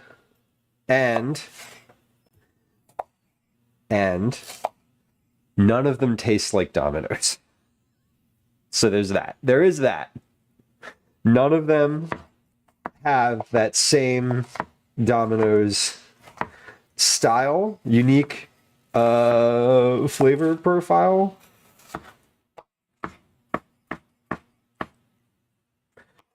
Not qualifying that flavor profile. I'm just saying that they don't taste the same. Dan says the Domino's app is superior. I believe you. I have seen they have based whole like national advertising campaigns about the specificity and quality of their app, that like it has to be good. It has to be. Master Split says, does Little Caesars have the heat lamps for their hot and ready pizza? You know it. Yes, they do. Yes, they do. I feel like I feel like there's some sort of advertising campaign that Little Caesars could have with like Match.com or like Tinder or one of those like dating apps with the hot and ready pizza that's like, oh, were you hot and ready but got ghosted? Order one of our pizzas. I think that would be really funny, especially if they like had it in the app. I don't know. Anyway, you can, Little Caesars, if you're listening, we should talk.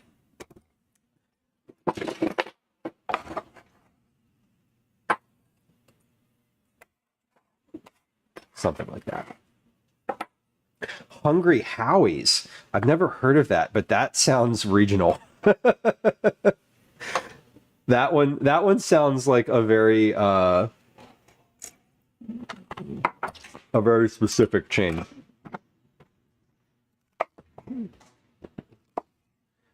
We had a Little Caesars at the end of my like not the, I was to say the end of my block growing up, but that's not accurate to say. We had a Little Caesars about a mile from my house. It was the closest chain pizza shop growing up. We ordered from either there or we ordered from Domino's when I was a kid. We also ordered from like the local pizza spot. The like family owned pizza situation.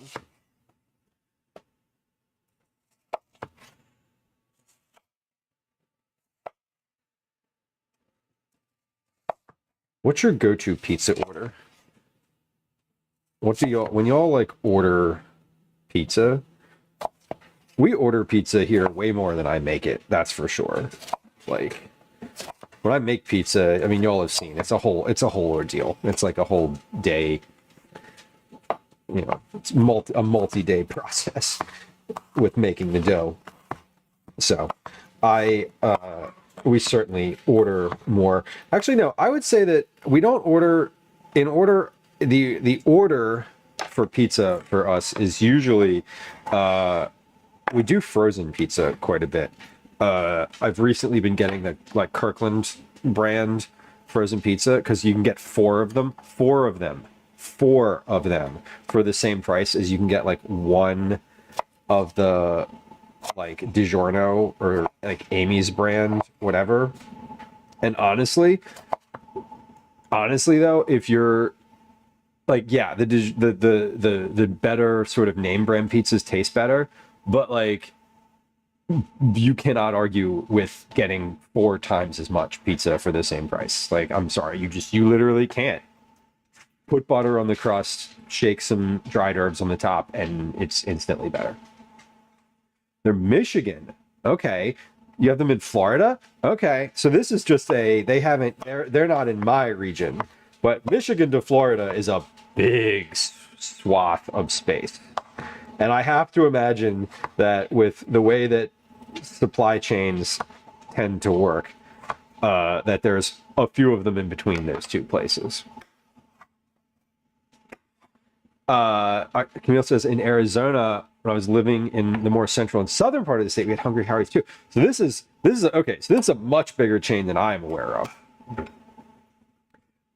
Modern Warfare, welcome in. Independent pizzas are always better. Proper Italian ones anyway. Now I tend to agree.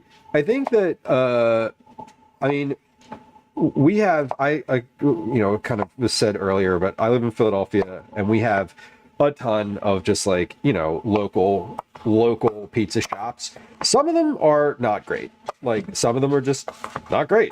It's how it is. But for the most part, they're all pretty good. Depending on what kind of taste you're into in that moment. You know, you can order from different spots and get different results. Yeah. Twinderella says, you either order red sauce with pepperoni,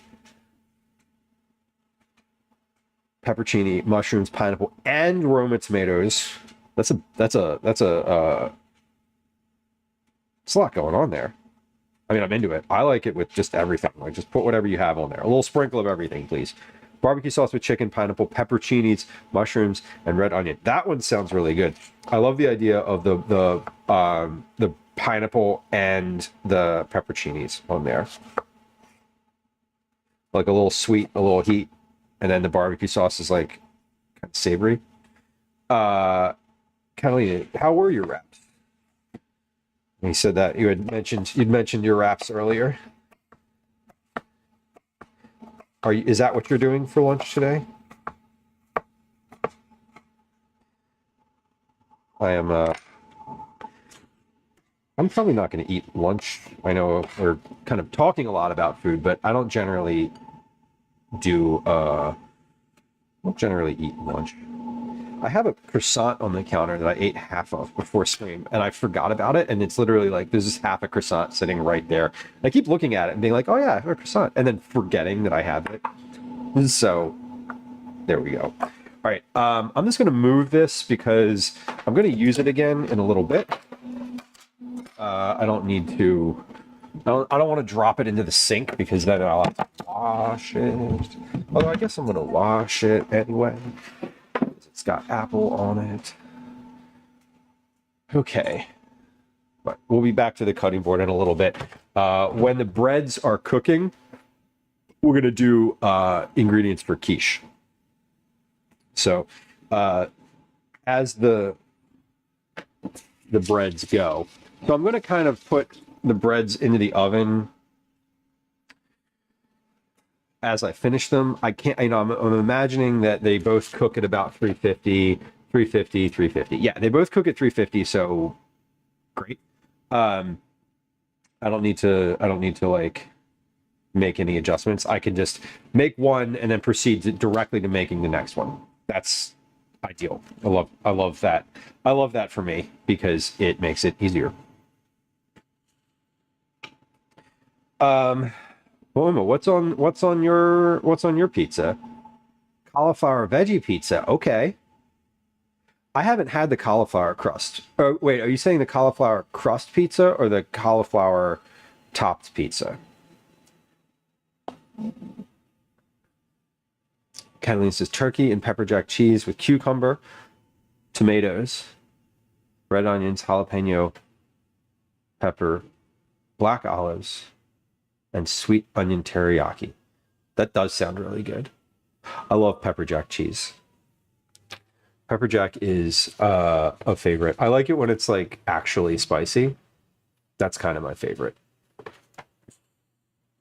Okay, let's get our ingredients together here. Okay, it's a cauliflower crust. That's cool. I was thinking you're like cauliflower. And I'm like, mostly if someone says cauliflower, I imagine that they mean crust. But like you could certainly put cauliflower on the top. Cito, welcome in. That's a heck of a way to check in. Thank you. I see the Cookie Club entries. Welcome.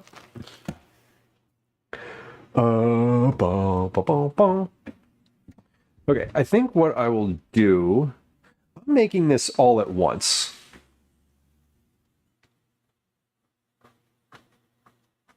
Yeah, I'm making this all at once, so I don't really need to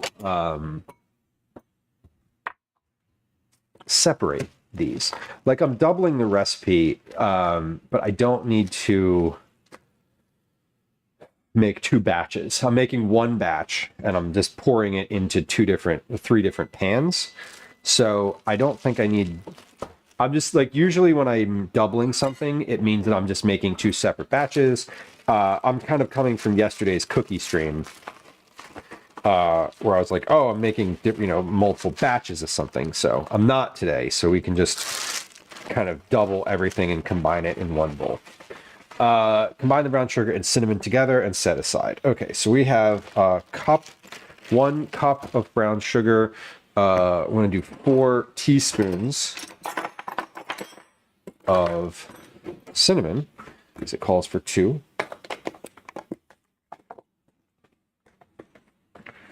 1, 2. Ray, welcome in. Hello. See, it's your birthday month. I love a birthday month.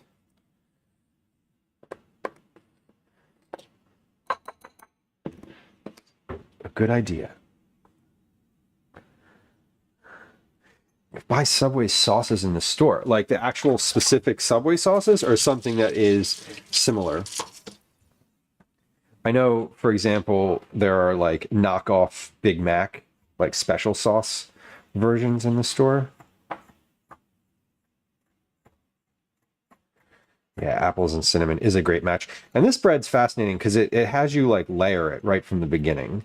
Like it has a really it has a layer of apples in the middle of it. It's like apples in the middle with some of the cinnamon, with some of this topping, and then apples on top with some of it also. Okay, so I'm just combining those two things together. And we'll let that sit there for a few minutes. Now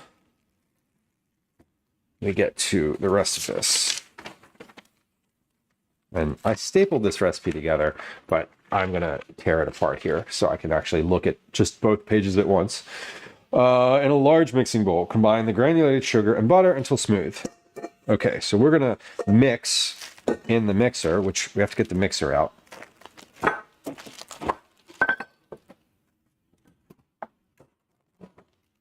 Let's do that.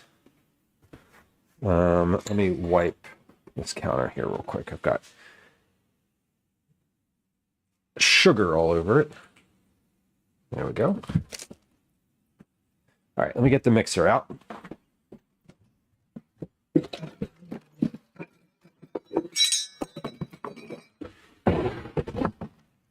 Brown sugar and cinnamon are already here. So we're going to do granulated sugar and butter. How much butter? 2 sticks of butter. Let me plug this in. I got 2 sticks of butter, which have been out on the counter for a little while now, softening. So that's good. So we'll pop those in here.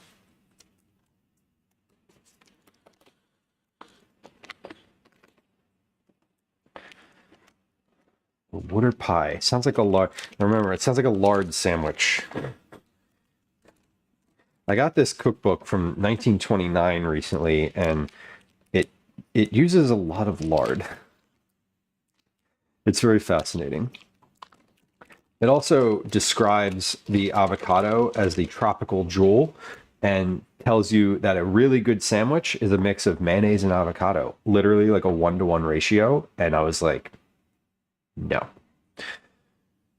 sorry, but you're wrong. Sugar, 2/3 of a cup of sugar. So I need a cup and a third. A cup and a third. I'm like, math is weird. Okay, 1 cup and 1/3 of white granulated sugar.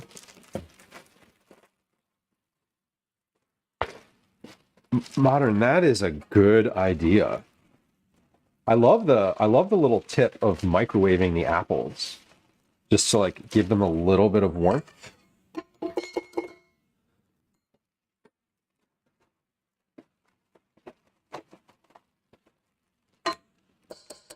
It really doesn't take a whole lot to caramelize apples in a pan either. Like I just did that yesterday for our cookies that we made for Cookie Club, and it only took 6 or 7 minutes to caramelize 4 apples worth of cookie, or 4 apples worth of like diced chunks, which is quite a bit. You've seen Dylan Hollis make water pie. He's the one who does the retro recipes, right? You have to cool it for an entire day. That definitely sounds problematic in the sense of if you wanted to have it quickly.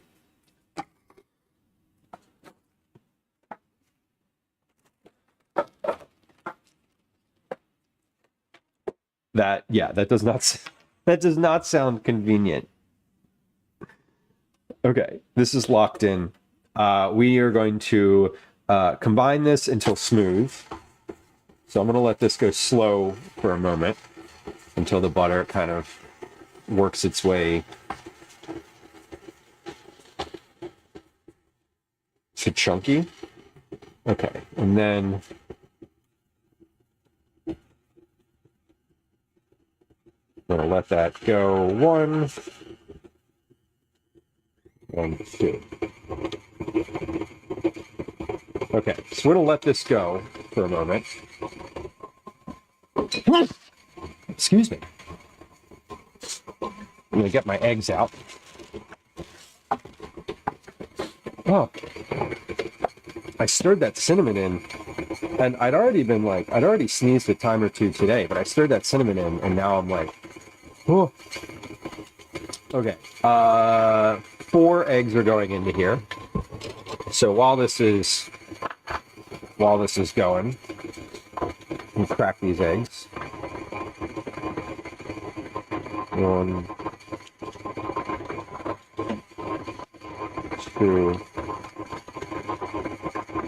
Well, the recipe calls for 2 eggs, but since we are, again, doubling, crack these into a bowl. So those go in along with the vanilla. How much vanilla?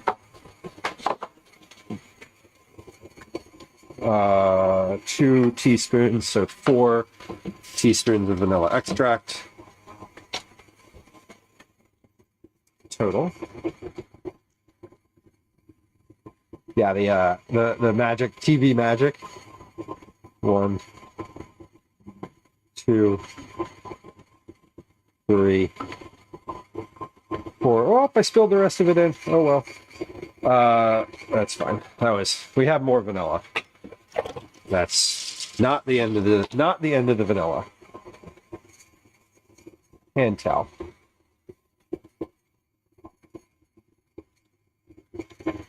All right. Almost there. This isn't quite smooth. I'm going to turn it up and let that go a little bit more. So we have that. Flour and then baking powder and milk. Okay, so the flour you just put in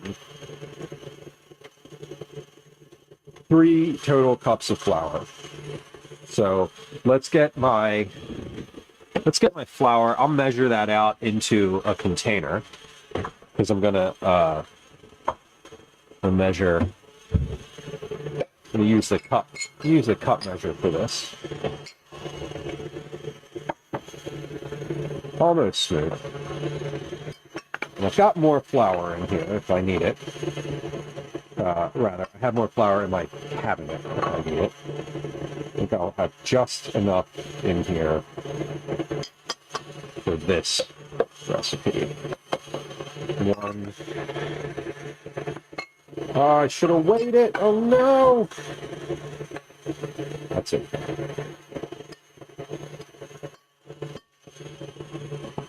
2. And then when I'm finished measuring this, we're going to scrape down the sides of this bowl and let that go for another 30 seconds or so. There we go. I need to get more flour out of the cabinet before we do our next recipe, but this was fine for now. Dan asked if I watched The Simpsons growing up. I was exposed to The Simpsons. I wouldn't say that I watched it regularly. Functionally, I didn't really have television channels until I was in like college. My house growing up from the time I was like, how old was I when we lost the TV? We got our basement redone and they drywalled over the place where the antenna was connected from the roof to the TV, and then it just never got plugged back in. So like, no, I didn't really watch The Simpsons. I watched The Simpsons sort of in like from basically like 2002 to 2006. Yeah, I say lost the TV because like when I was a kid, like when I was Calvin's age, I watched like Saturday morning cartoons, right? But I didn't really watch that much. We had like an antenna. We got, 4 channels and that's it. And we didn't really, like, my mom didn't watch any TV at all. And it was in the basement. It was in a weird spot. Like I just didn't watch it. I didn't grow up watching it. And then we got the basement redone and the TV literally went away no more channels. We only had VHS tapes. And yeah, so I watched like 4 movies when I was a kid, and that's it. Flour and baking powder, mix in the milk. Where do I mix in? Oh, the nutmeg isn't even in this recipe. Got it. The nutmeg is with the other recipe. But the baking powder, I do need to add. Okay, so let's do one more moment or two of this. How much baking powder do I need? 3 teaspoons of baking powder total. And I have more baking powder. Again, we're like getting to the end of my powder. Okay, good. We're getting to the end of some of my ingredients here. So really, literally scraping the bottom. Modern Warfare asks, what is it you're making? I am making apple cinnamon bread right now. After that, we're going to make a pumpkin bread, or like right on the heels of this, I'm going to like wash the mixer, and then we're going to make pumpkin bread like right away. And then we're going to make quiche. And while the quiche is in the oven, we're going to make chicken salad. So that's what we're doing today.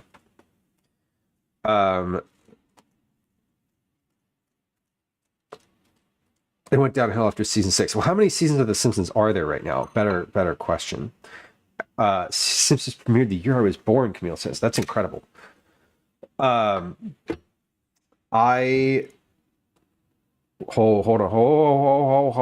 Add the eggs and vanilla and continue to beat. Okay, so I added the flour. I added like a sprinkle of flour a little too early. I hope that's okay. I hope that's okay. It's ruined. Oh no, it's not ruined. It's not actually ruined. Inner monologue. Shut up. Shut up. It's not ruined. It's fine. Everything's fine. It's fine. Dry ingredients are going in eventually anyway. Don't worry about it. 36 seasons. Wow. So it's been bad for about 30 seasons is what you're saying. Isn't it? It's the longest running animated show, isn't it?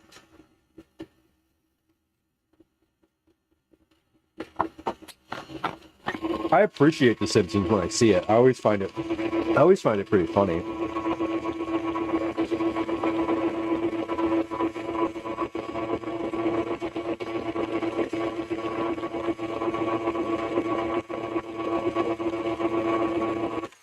Okay, now we add the flour. So I'm gonna add the flour and stir. Add the flour and stir. So we're adding a little bit at a time so it doesn't just like poof. Used to like South Park, but it got over the top. I think that there is I love that shows like that still exist because they provide an interesting like social foil.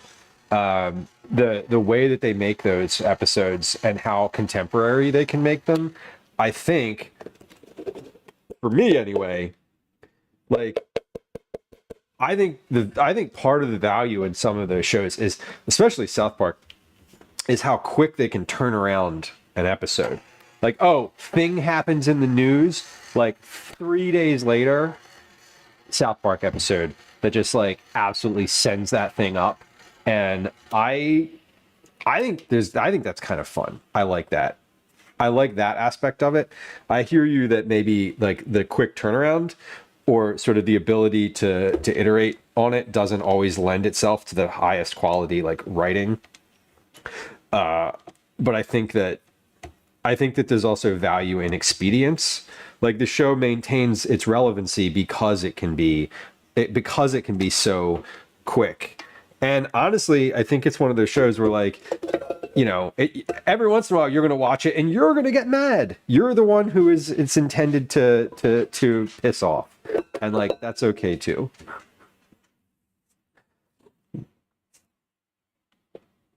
Oh yeah, Simpsons is on Fortnite now. Okay, so they're trying to get relevant with the kids. Got it. I didn't realize there was a first Simpsons movie. where they started fighting Cthulhu. Again, it for some people it jumped the shark immediately. For some people it hasn't, and I again, I think the value in those shows is the fact that at some point or another in 36 seasons they have pissed everyone off, and that's cool. I kind of like that. Add the milk. How much milk? We're gonna add oat milk to this. I'm not using dairy milk. We're gonna add oat. So we're gonna add 1 cup of oat milk. I'm adding oat milk because I have opened it, and so we're using it. Confirm that it's a cup. We're doubling this. Calls for a half a cup. We're doubling. We're adding 1 cup of milk.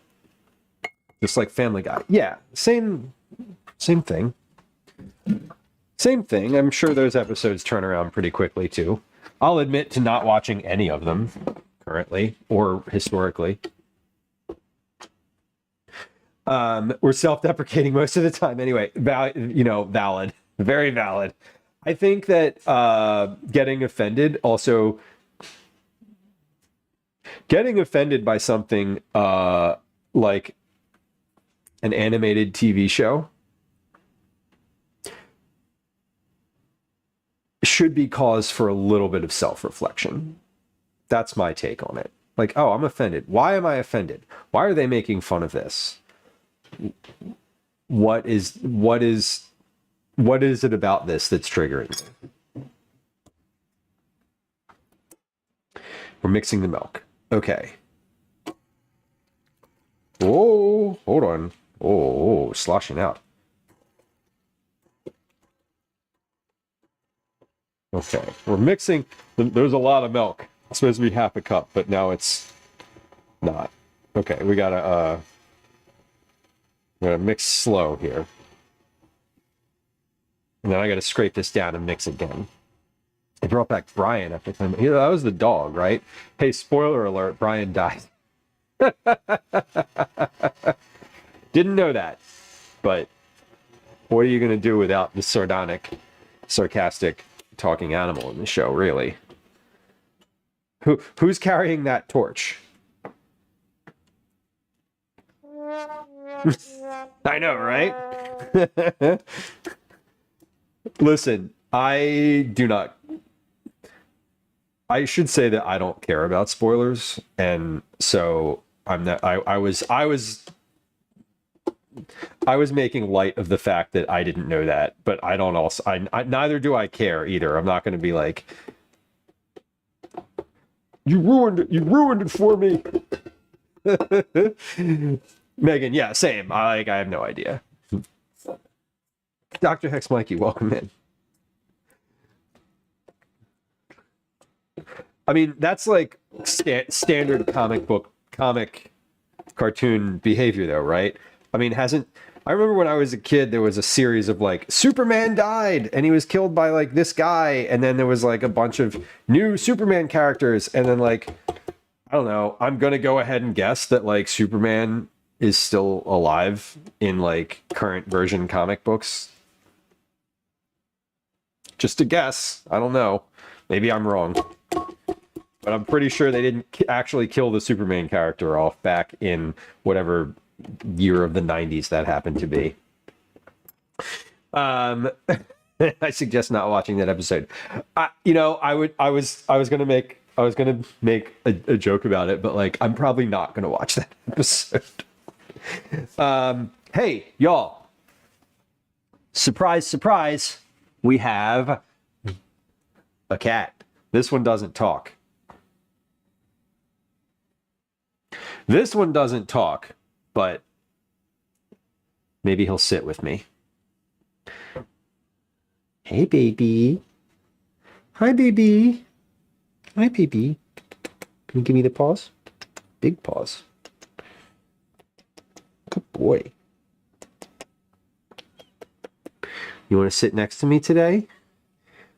We tried to chair train him the other day. We'll see if he sits. We'll see if he sits. This is a good cat.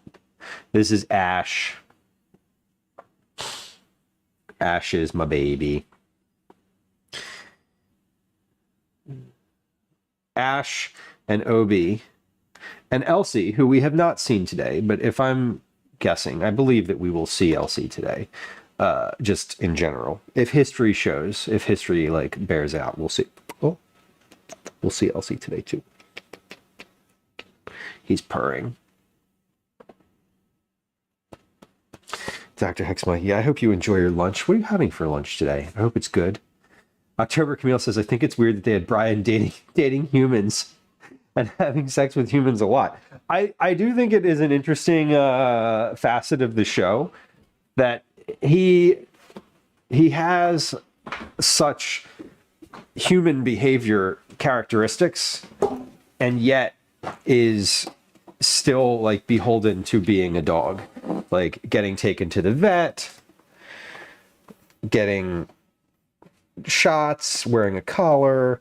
Like he references like not wearing pants sometimes, and it's like, I don't know, in the versions of in the show that I've seen, which I haven't seen a whole lot of the show, to be fair.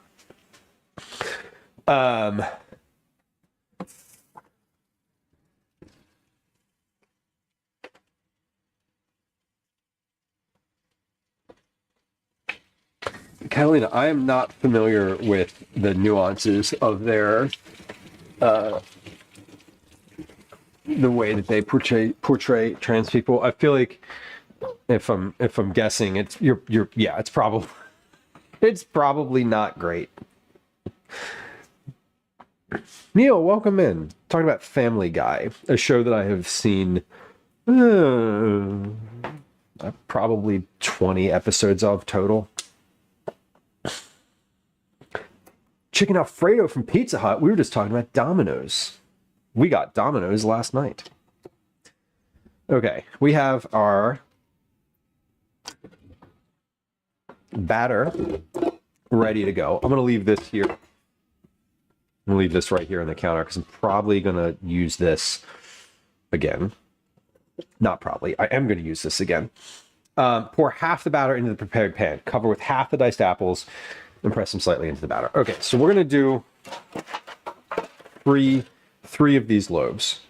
I don't know what half of the batter is going to look like. I might only need 2 of these loaves. So let's see. Half of this batter is about that much. So I might just do 2 of these, which I think would be fine. Again, these are for a single breakfast. So if I have like 4 total loaves, and this is for 10 people, that's probably plenty.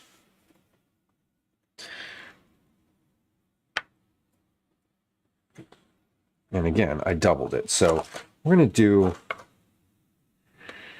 I'm just going to spread this out in the pan. I don't know how much this will rise. I don't think this rises a ton. I know it does a little bit, but I'm not, again, the last time I made this was years ago, so I don't really know.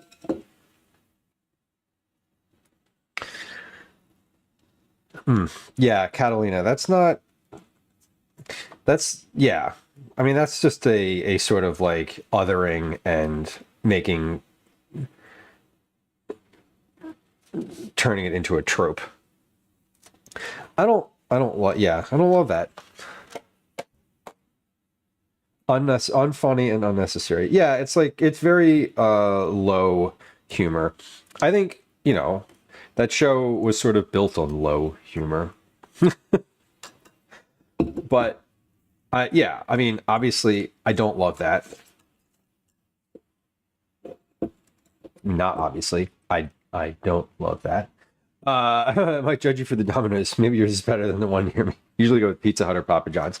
That's fair. You can feel free to judge me all you want. It's all right. I judge myself over it. A little bit of batter got on the counter. Ash, what are you doing? Ash is over here on the counter. Aha.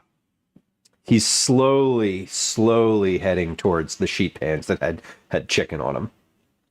Right now I'm making apple bread. So this is this is the apple bread version. So I'm doing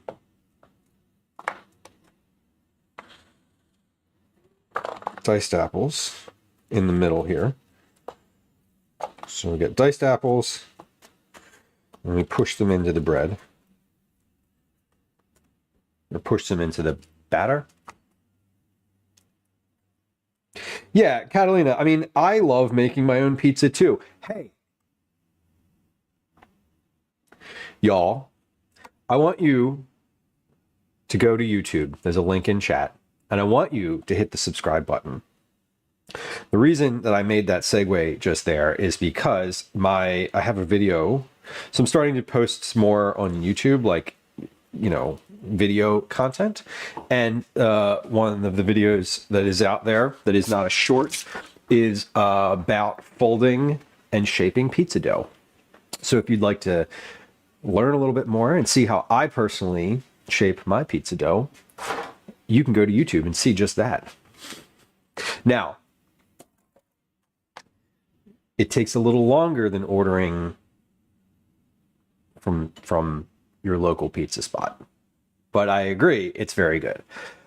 Sprinkle with half the brown sugar and cinnamon mixture. Okay, so we're sprinkling this with brown sugar and cinnamon, and we're going to spread that out too. So I'm going to spread and spread. Okay, put a little less than half. There we go. That's about half. Let's kind of shake these. Pour the remaining batter over the apple layer. Top with the remaining apples. Add more brown sugar and cinnamon mixture. Okay, so let's add the rest of this batter in here. Sprinkle? Sprinkle? No. I'm going to spread. Okay. I'm going to make a third one of these. And I definitely added...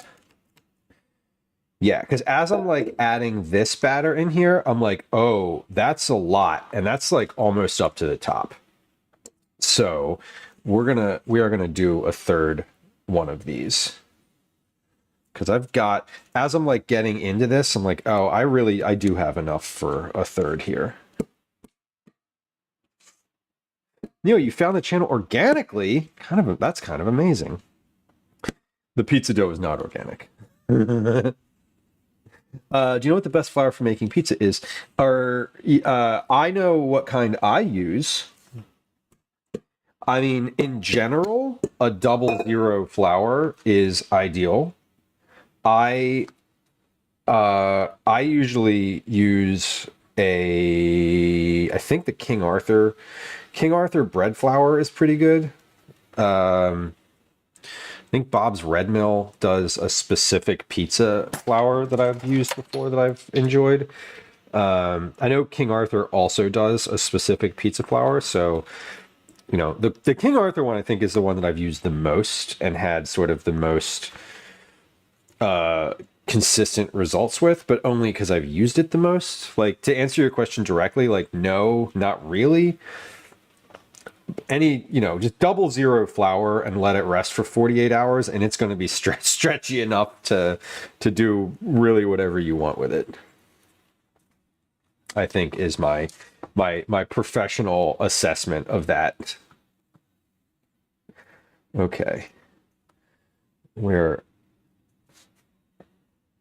good. I'm sort of spreading this dough out. I wish I'd have taken a weight for this bowl before I did this, because I would have been able to, like, y'all know that I would prefer to have weighed this first, and now that didn't weigh it, I'm sort of kicking myself for not having done that. But that's okay. It's really genuinely okay. It's all going to work out in the end, is what I tell myself when I haven't done the thing that I wish I'd have done. But that's okay. Don't dwell on it. Just let it go. Let it go into the corner of the pan. That's what we're trying to do. There we go. Okay, we did it. And now we add apples to here. We add cinnamon. Wait, I'll spread the apples out. Add the cinnamon sugar. Spread that out. And now add the rest of the batter. Spread that out in a moment. Hold on.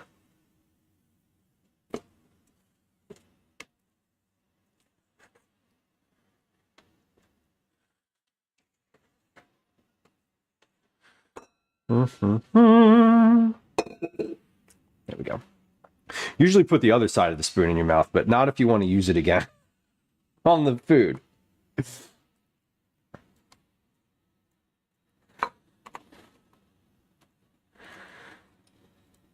Okay, that is as good as that is going to get. Not quite. There we go. We'll get it into the corners with the spoon. The spatula is, this dough is very sticky. It's tasty, but it's sticky. There we go. Sofa says I use store brand 00. That's a nice one. 00 from Amazon, Catalina. Yeah, I like, yeah, just whatever 00 you can find is good. I occasionally will get my bread flour from Reading Terminal Market from a store called the Head Nut. They have bulk bins there, and so it's like super cheap. But I have no idea what brand it actually is. It just is like 00 pizza flour. It says like 00 flour pizza / bread, and it's like, okay, cool. That sounds good. It's not expensive, so perfect. I'll wipe my counter here. I've got that's where all the rest of my batter went, right onto the counter. I didn't realize how much had spilled out over the side. All right. That towel is got batter all over it. All right. 1, 2, got 3 little bread loaves here ready to go. I'm going to take the rest of the apples, pour the remaining batter over the apple layer, top of the remaining apples, add more brown sugar and cinnamon mixture. Okay, cool. So apples go on top, and let's spread those. Spread those out. I think for this bread, it's more important to have apples in the middle than it is on the top. At least if I'm remembering this correctly. Black Hex Mikey, enjoy the rest of your workday. If you're hanging out towards the end of your day and don't have much else to do, we'll probably still be live. I am probably going to be live until time check. It is 15:01 right now. I'll probably be live for at least another 2 hours. I might be taking Calvin to karate tonight. I might not be. I'm not sure. I'd like to finish stream today by 17:30 my time. It's 5:30 p.m. That would give me time to take Calvin to karate if he is interested. And otherwise, he might not be. But you know, we're not really on pace to do that, though, because the quiche takes an hour to cook. These take an hour to cook, and we still have more bread to make. So we're gonna hustle up a little bit here, maybe.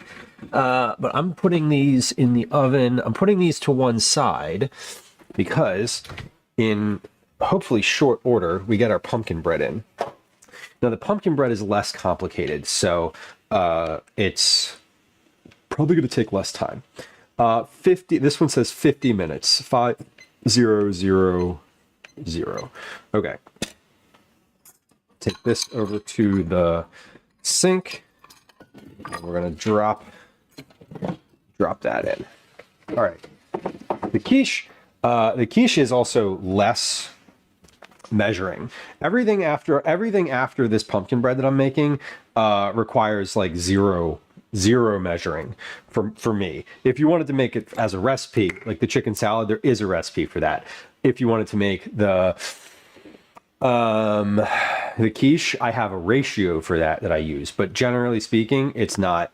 We're not using any kind of recipe. Bleached white flour, classic bleached white flour. Okay, we'll get back to this apple cinnamon bread in a little bit. We still want to make a glaze for the top of it, but that's super easy. Making glaze, as we saw last night, is like seconds. Okay, so we are turning our attention to this cookbook. It might look familiar. It says literally cookbook on the front of it. But we're going to make their easy, best ever pumpkin bread. Prep time, 20 minutes. Bake time, 55 minutes. Cool time, 10 minutes. Let stand overnight. If you add a tablespoon of olive oil to your dough. The pizza recipe that I use uses a ton of olive oil in it. It's great. It's so good. Preheat the oven to 350. Done. Grease the bottom of 2 9 by 5 by 3 inch loaf pans. Done. 2.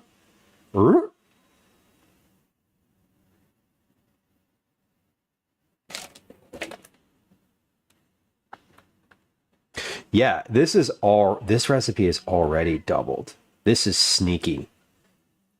Okay, if I'd have doubled this, I'd have I'd have too much pumpkin bread.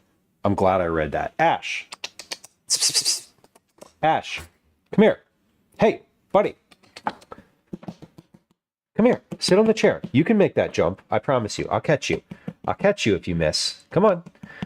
Come on. Come here. We're trying to get Ash to be a chair sitter because he wants to be on the counter, but he wants to be present. Come here. Oh, come sit on the chair. You can sit on the chair. If you sit and you stay, you can be here. Okay?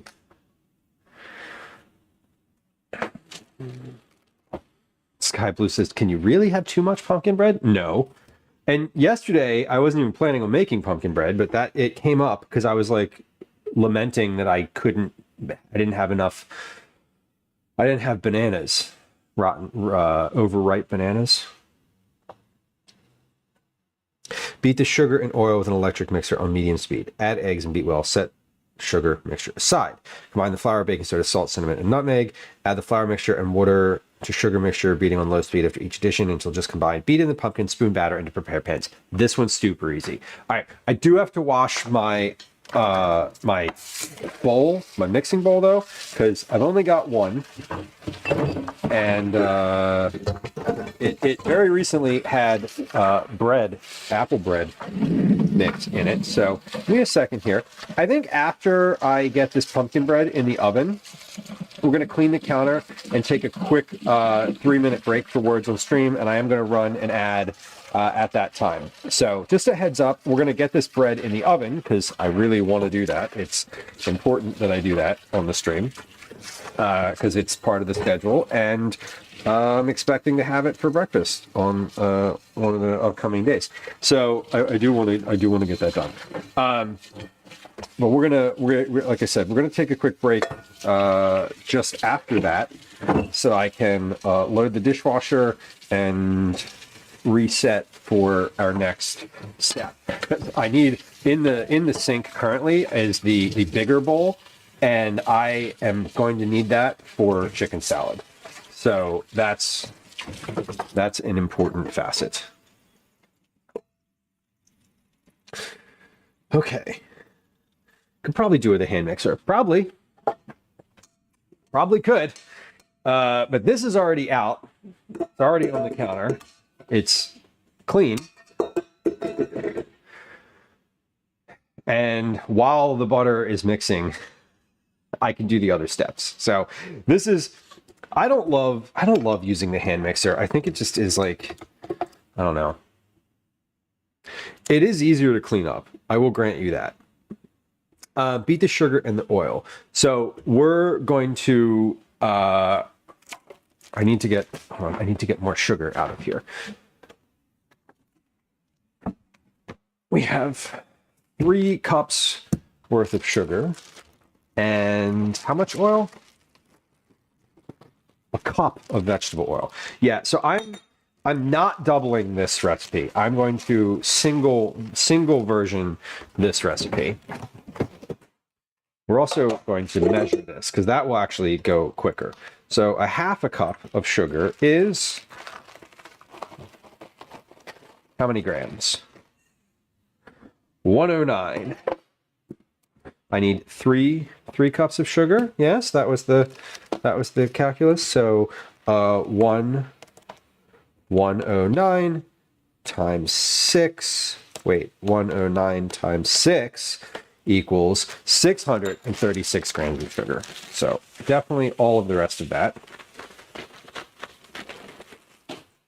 And then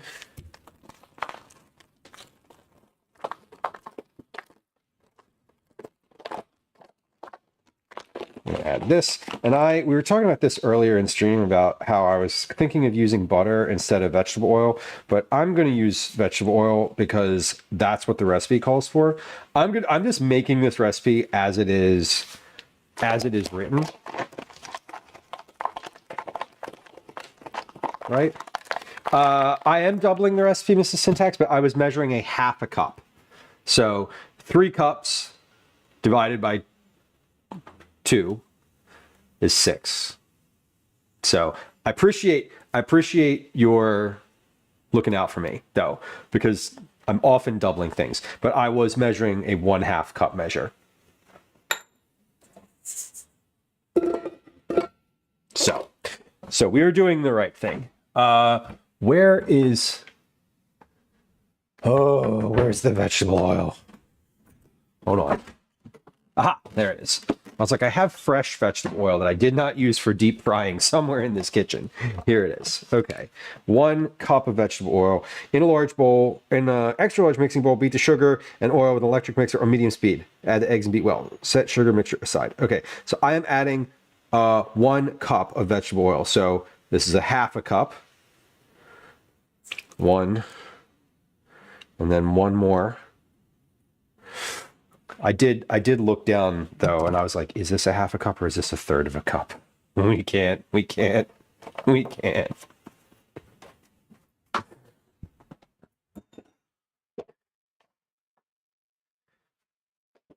can put that bowl in the dishwasher. Well, I can put this bowl. I put this one in the. Are you not supposed to put this in the dishwasher? I put this in the dishwasher. The hand mixer, though, you can put the beaters in the dishwasher too, though. So like in either case, you're using the dishwasher nicely. Although the thing that I don't love about the electric mixer is you have to like literally get it out. It's like here, it's like this big thing that you have to sort of do. The KitchenAid says not to. The KitchenAid is, I don't know. Okay, I believe that it says it. I just put the thing in there. I didn't read the directions, Neil. I just put it in there and I took the Rocky approach. If he dies, he dies. You know.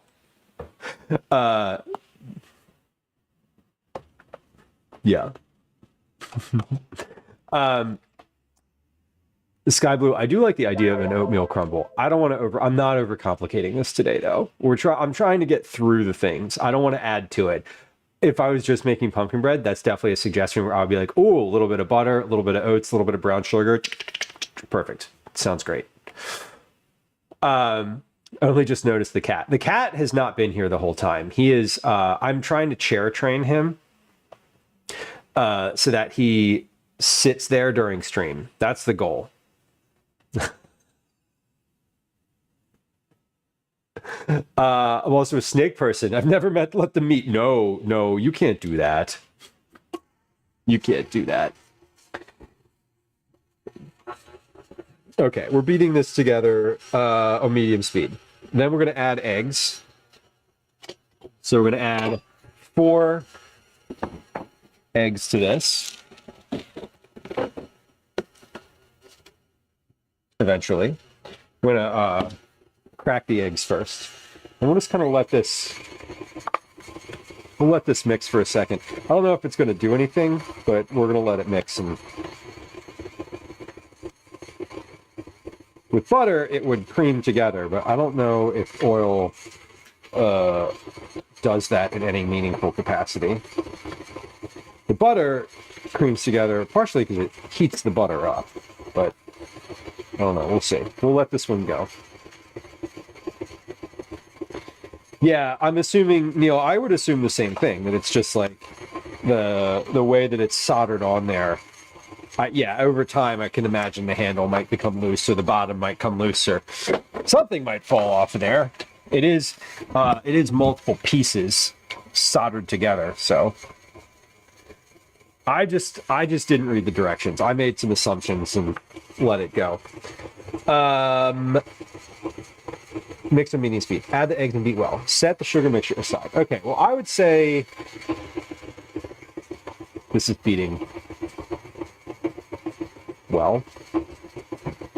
Oh, sky blue. Yeah, they could fill up with water. That's true. They could totally just retain water in there.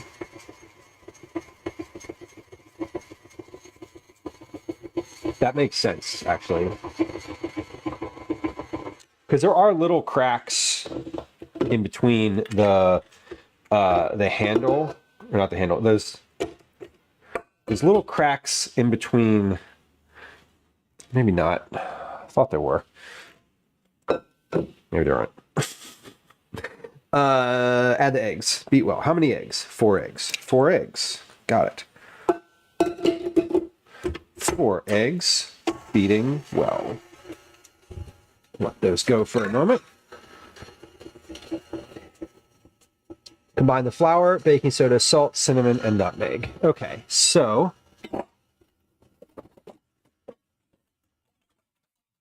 I am almost out of flour in that container, so I need to get more. Now, I don't use fancy flour. It is, I read a baker that I follow, and honestly, I forget who it was. A baker who I follow on Instagram at one point was like, I don't use anything except like gold medal flour. This is not gold medal flour. I just realized this is not the same brand I'm talking about. But gold medal flour is like the least expensive flour usually in the grocery store. And one of the someone I follow who I trust, who's like a recipe developer and professional baker, is like, I just use gold medal flour for everything unless it calls for something specific. And it's great. It works fine for me, and I'm into it. So I was like, cool, I trust you, and let's do it. So that's generally what I use now, except I guess I don't know why I have this one, but probably because it was available. Well, Uma, that sounds like a delicious dream. A restaurant where you can make your own cake bites. Chocolate covered boba, and you can customize them and everything. That sounds great. That sounds like a good business opportunity. Is it possible to cover boba with crunchy chocolate coating? Maybe.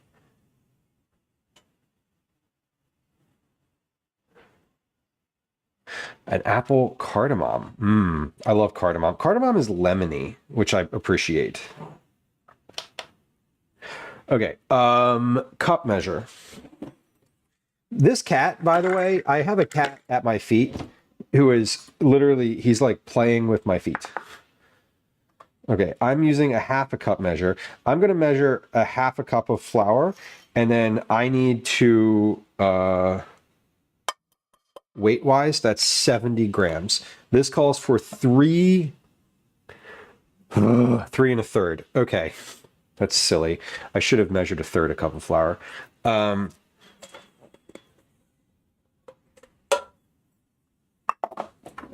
know, we have the capacity to do that. Okay, 1/3 a cup of flour is this. Oh, hold on. Tear the scale. There we go. This much weight. 44 grams. 3 1/3. So 3, 6, 9. Not this times 9 is 3 cups. Plus 1 is 3 1/3. So that's 10. I have 44 grams. So that means that I need 440 grams of flour, right? I don't need the calculator for that. Okay. 440 grams of flour. We can do this. This is math I can do in my head.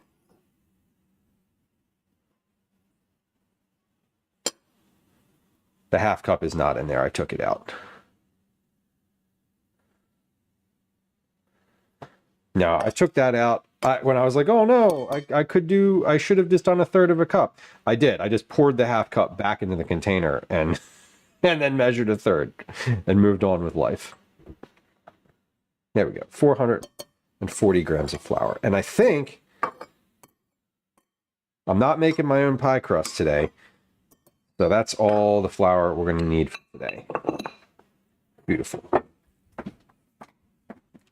put this back in the cabinet. Completely back in the cabinet.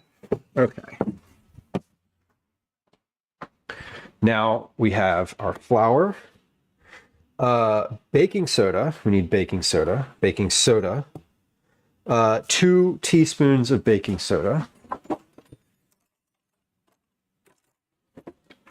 I have a half a teaspoon. So 1, 2, 3, 4. 1 1/2 teaspoons of salt. 1, 2, 3. A teaspoon of cinnamon. And now we're into sort of like pick your territory. A teaspoon of cinnamon. A teaspoon of nutmeg. That is curry powder, which would be good, but not what I'm looking for. A teaspoon of nutmeg. Great. Now we add all that, alternately add flour mixture and 2/3 of a cup of water to the sugar mixture. Okay, so I also need to add 2/3 of a cup of water to this. We're going to use my cup measure for this because that'll be easiest. 2/3 of a cup. This is fine. Beating on low speed after each addition until just combined. Okay, so we're adding our flour a little bit at a time, and water, and mix, low speed, just combined. Catastrophe, welcome. Hello. Adding a little bit more flour.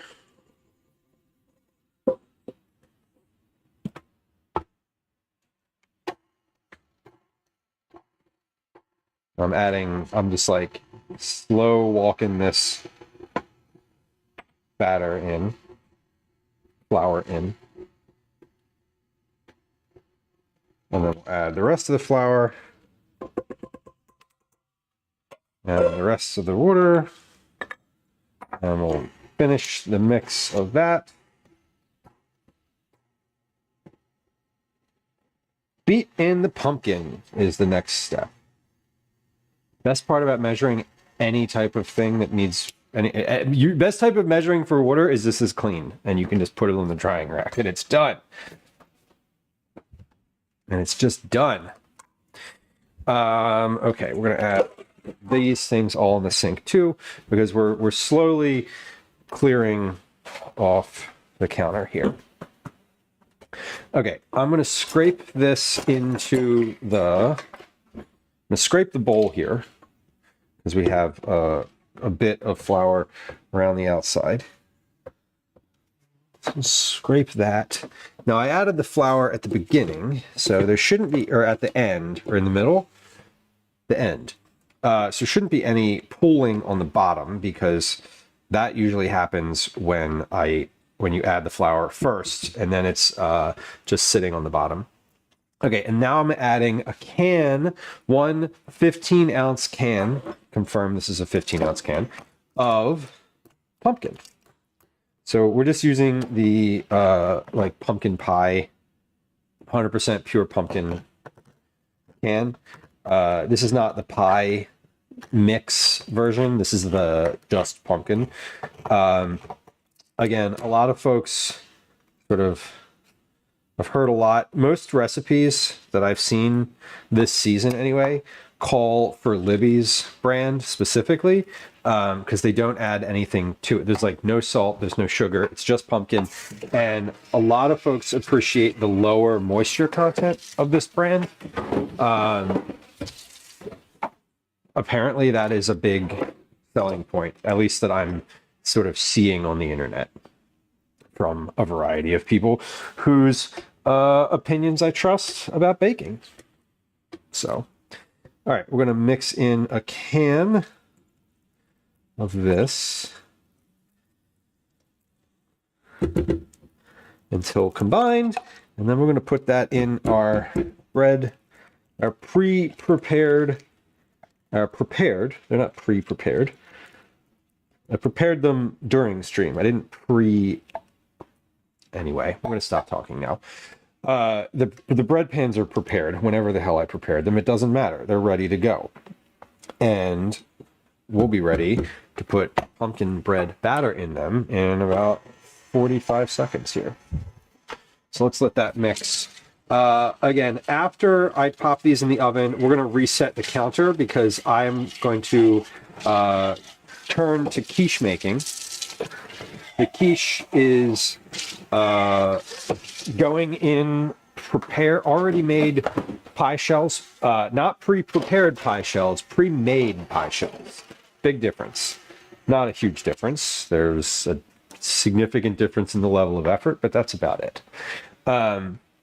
Okay, I'm like getting antsy to wipe my counter off because it is there's like it's not I'm ready to wipe the counter off. We need to wipe this off. Okay, let's see. I hope, maybe we're gonna look on the bottom of this bowl because I think I have the tare weight written on the bottom of this bowl. Maybe, possibly. Fuck, I don't. I used to have the tare weight written on the bottom. I can see where it was written, but it's like faded. Hold on, I have a little flour in this. A little loose flour. There we go. I thought I had the tare weight, so that would have been helpful. I don't. We're just going to go with it. All right, we're going to estimate about a third in each of these pans, and then we're going to come back. I'm not weighing these. It would be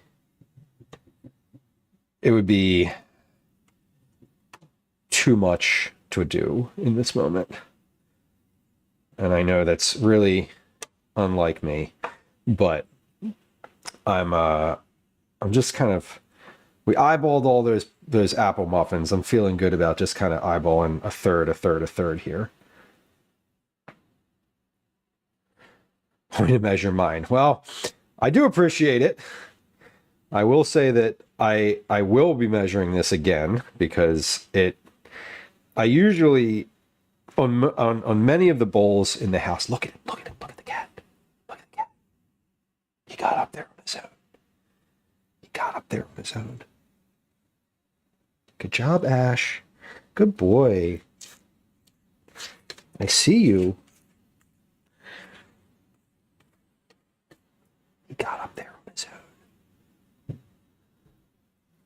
If you're watching the vertical stream on YouTube, you can't see that there's a cat on the chair to my left, your right on stream. But I promise you, he's there. On the horizontal version, you can see him. He is hanging out with us. We're doing it. We're training this cat. He's learning. He's learning. Okay, these are ready. Interesting. That took me 25 minutes because my breads that are in the oven right now have 24 minutes and 50 seconds left, and they were in there for 50 minutes. So here's what we're going to do. We're going to open the oven. I'm going to open the oven. I'm going to rotate the breads that are in there. I'm going to like turn them and move them to the other side of the oven. And then we're going to put the pumpkin breads in where the ones that are currently in the oven are now. So come on over here. We're going to hopefully let's see if this camera works. Yeah, it does. Okay, great. It's not like I didn't think it would work, but it's been reluctant to stay on recently. So we're gonna take these breads. So while I'm opening the oven, we're just gonna take these and we're gonna move them. We're gonna rotate and move.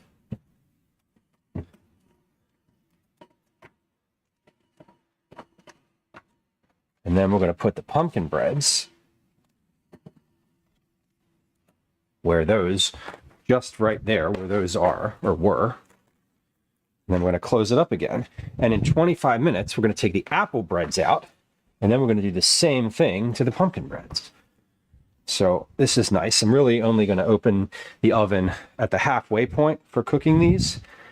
And I kind of love that, honestly. Okay. Well, there we go. Breads are in the oven. Oh, I didn't realize how far in that camera was zoomed. Yikes. Sorry. So I mentioned earlier, hold on. Bake 55 to 60 minutes. Okay, so we're going to do 55 minutes on the clock. Okay, I remember to set the timers for everything I need to set the timers for. That's ideal. Now, cool pans and wire racks, removed from pans, cool completely on wire rack. Okay, I'm done with this cookbook now. I don't need that. I don't need this one anymore. So I'm going to put this. Okay, here's what we're going to do. We're going to take about 5 minutes and clean up the counter. During that 5 minutes, I'm just going to put everything away. And then when I'm sort of ready to move over to the sink, we're going to run 3 minutes worth of ads, and I'm going to do the dishes, a couple dishes in the sink, and a couple. We're going to do a couple dishes, and then we're going to load the dishwasher because I need the bigger bowl in the sink. I don't need anything else that's in there, so everything else can go. And anyway, we are gonna run an ad during that time because that way I can just do the dishes, and I'll put the camera on the sink while I'm there. The 1935 version, Neil. Yes, I grew up, I think, with the 1960s version in my house. I'm pretty sure that's the version my mom still has. This one that I have is from 2010. And I know that they have updated it. I don't know if they update it every year, but I know it gets updated regularly enough to. I know it gets updated regularly enough. Let's. Whoa, hold on. That is still way zoomed in. We don't need that. Let's change the color on that so that it's like a normal color, and then we can move that so that it is looking down, but not directly into the light. And there we go. All right, so we can actually see the breads in the oven now. That's cool. All right, for the cinnamon bread, I need glaze. cup of powdered sugar. So we're gonna do the glaze. I'm not gonna mix the glaze right now, but I am going to measure out the powdered sugar, because that'll be the last like real measuring that has to happen on stream today. And that will be ideal. That would be ideal that I don't have any more measuring. Modern Warfare, you've never seen the cats on the kitchen counters. That's impressive. If I turn around, my cats are like, if there's food up on the counter, one of my cats specifically is like on it. It's like her like sole task in life is to like get the food on the counter. Especially if that food is human food. She loves it. All right, 34. That was a quarter cup. So I want to do 34. I want to double this one. I want to double because I doubled this recipe. So 34 times 4 is 1 cup times 8 is 2 cups. 34 times 8 is 272 grams. Okay, so I want 272 grams of powdered sugar. Let me get that 272 grams of powdered sugar. What's the street value of that? That seems like a lot. We're talking about the baking ingredient. Zach, welcome in. Hello. 240, 50, 255. Oh my God, is this going to be the exact amount? 260. Fuck off. Okay. So we'll just have to put a little bit less liquid in here. That's plenty. I'm not opening a new bag of powdered sugar for those last 12 grams. We're not going to do it. Did I set my did I start my timer? I did. Okay. Sorry. I had a moment where I was like, I didn't start my timer. Let's put these away. So the powdered sugar, we can go away. The cinnamon, the baking soda, the sugar, the regular sugar. This recipe can go away. The ground nutmeg can go away. Not using nutmeg in anything else. I'm not using.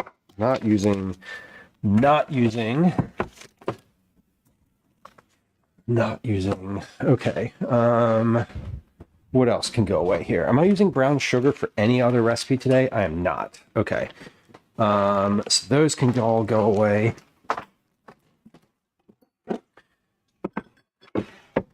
That all is up in this cabinet. And I thought I was going to need to use more butter. I thought I was doubling one of the recipes. I'm not. So I can put this butter back in the fridge. This cookbook can go away. I still have my eggs out for my quiche, but that is fine. I wanted those to be at room temperature, and they are now. It's been a while. All right, that's good. This towel is done. Oh, I just threw it and it landed on Ash, and he looks like a ghost. Buddy, sorry. Come here. I'm sorry. I didn't mean to throw a towel at you. It like opened up and landed completely on top of him like a blanket. Mix, hello. Mom made the mistake of giving the cats a little tune-up once. They would all come after that anytime anyone would open a can. That sounds accurate.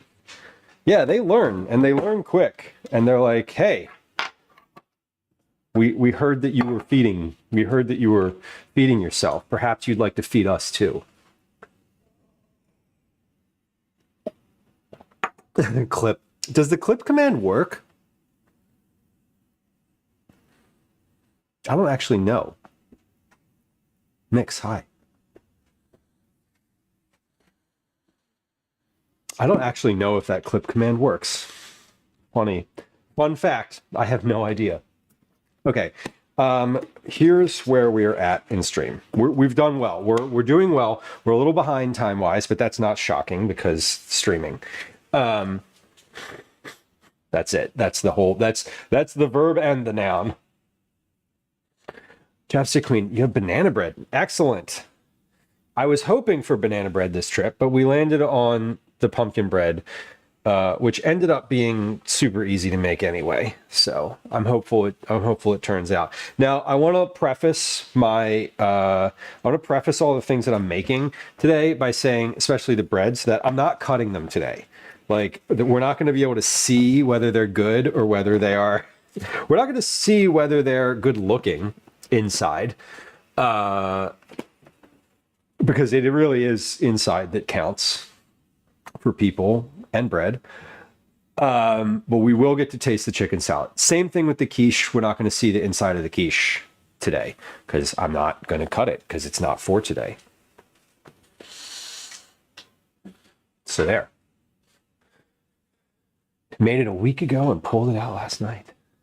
It's best after it sets for a day or two. It really is. It never lasts long. It never does. That's why I'm making 4 loaves of bread today. Like 4. This is for one breakfast for 10 people, to be fair. So,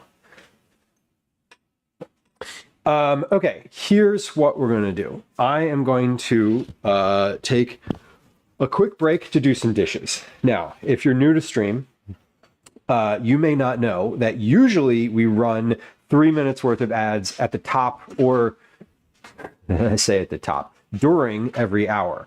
We haven't been doing that today because I don't have the energy to deal with ads. Just straight up, I don't want to deal with ads today. I don't want to let them automatically play. If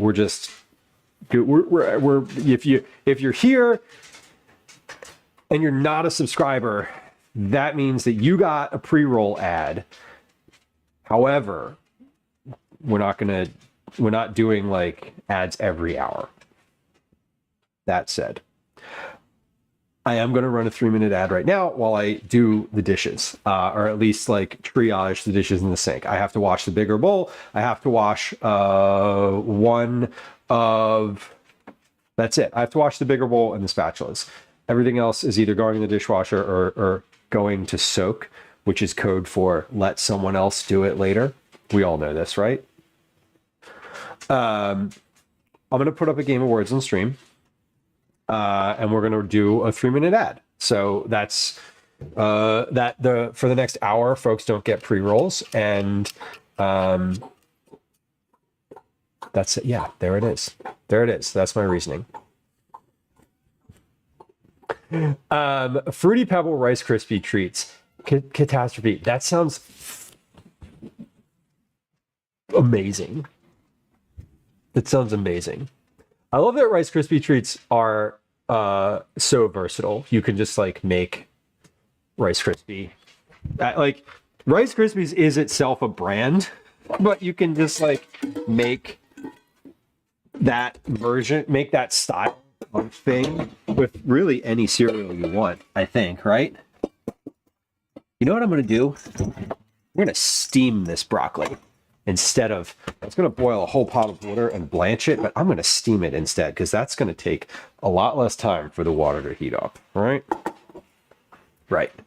That said, I also need to cook this sausage. So the quiches are next. The chicken salad is last. This is chicken salad.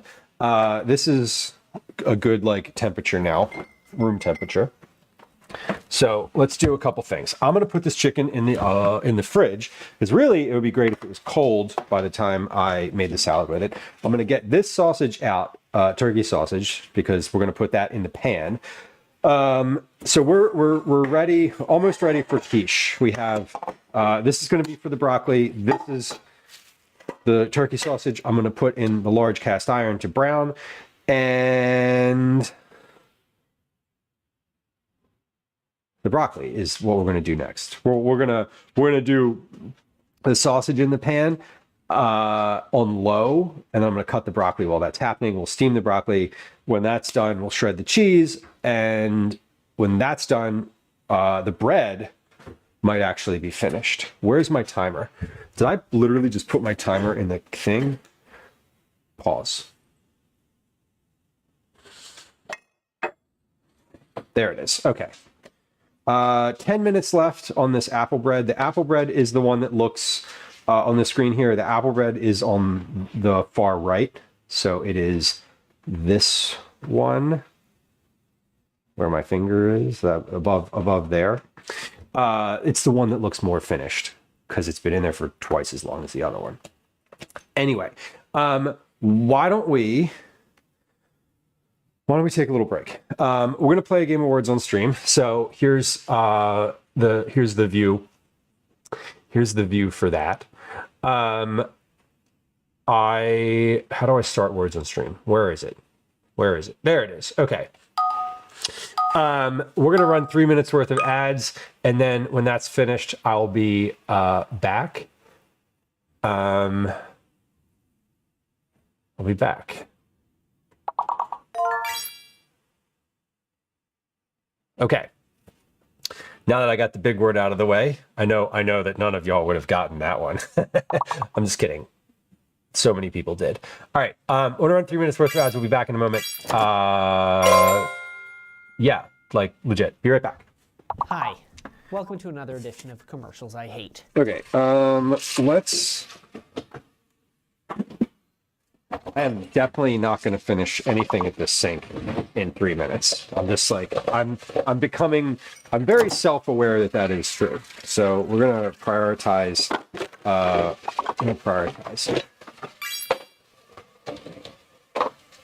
See what we can get done. While the water is heating up, we're going to put as many things into the dishwasher as possible. And once that is warm, we'll just switch to washing dishes.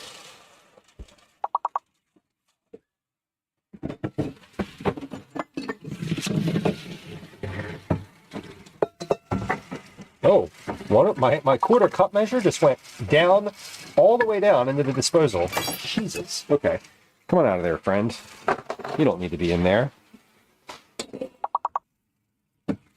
It was like, I'm going for it, and just jumped. It went all the way in. I don't even know how it fit in there. I just had to stick my hand in the disposal. Terrifying. Just absolutely terrifying.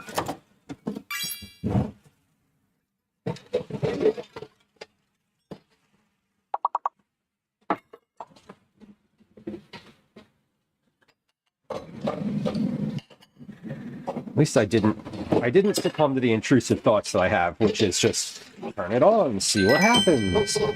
Like, no, brain, I'm not going to turn the disposal on. We don't want to do that.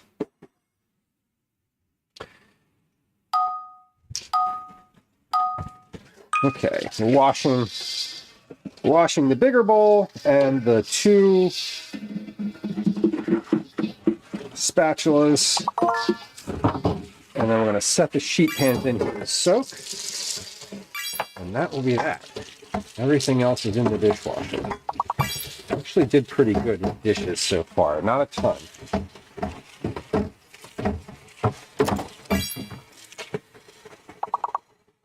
But the bigger bowl is important, because we're going to do a lot of chicken salad in it.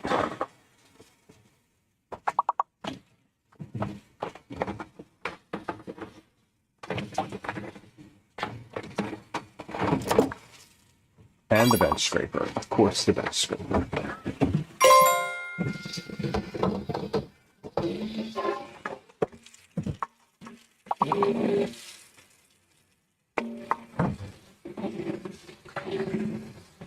Okay.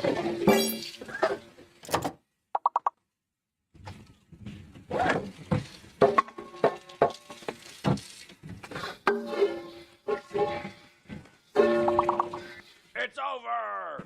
All right. Very cool. Thanks for waiting, y'all. I appreciate it. We got 2 more guesses. Everybody gets at least one or one more. Yeah, everybody gets 2 more guesses, unless you guessed in this round already, and then you get one more. But I'm finished washing the dishes I wanted to wash. Now we've moved on to putting the sheet pan in to soak, because that's a thing.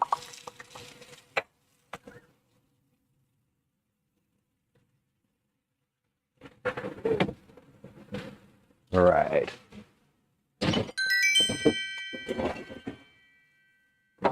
Let's do Y'all, if we do one more game, I'll be fully ready.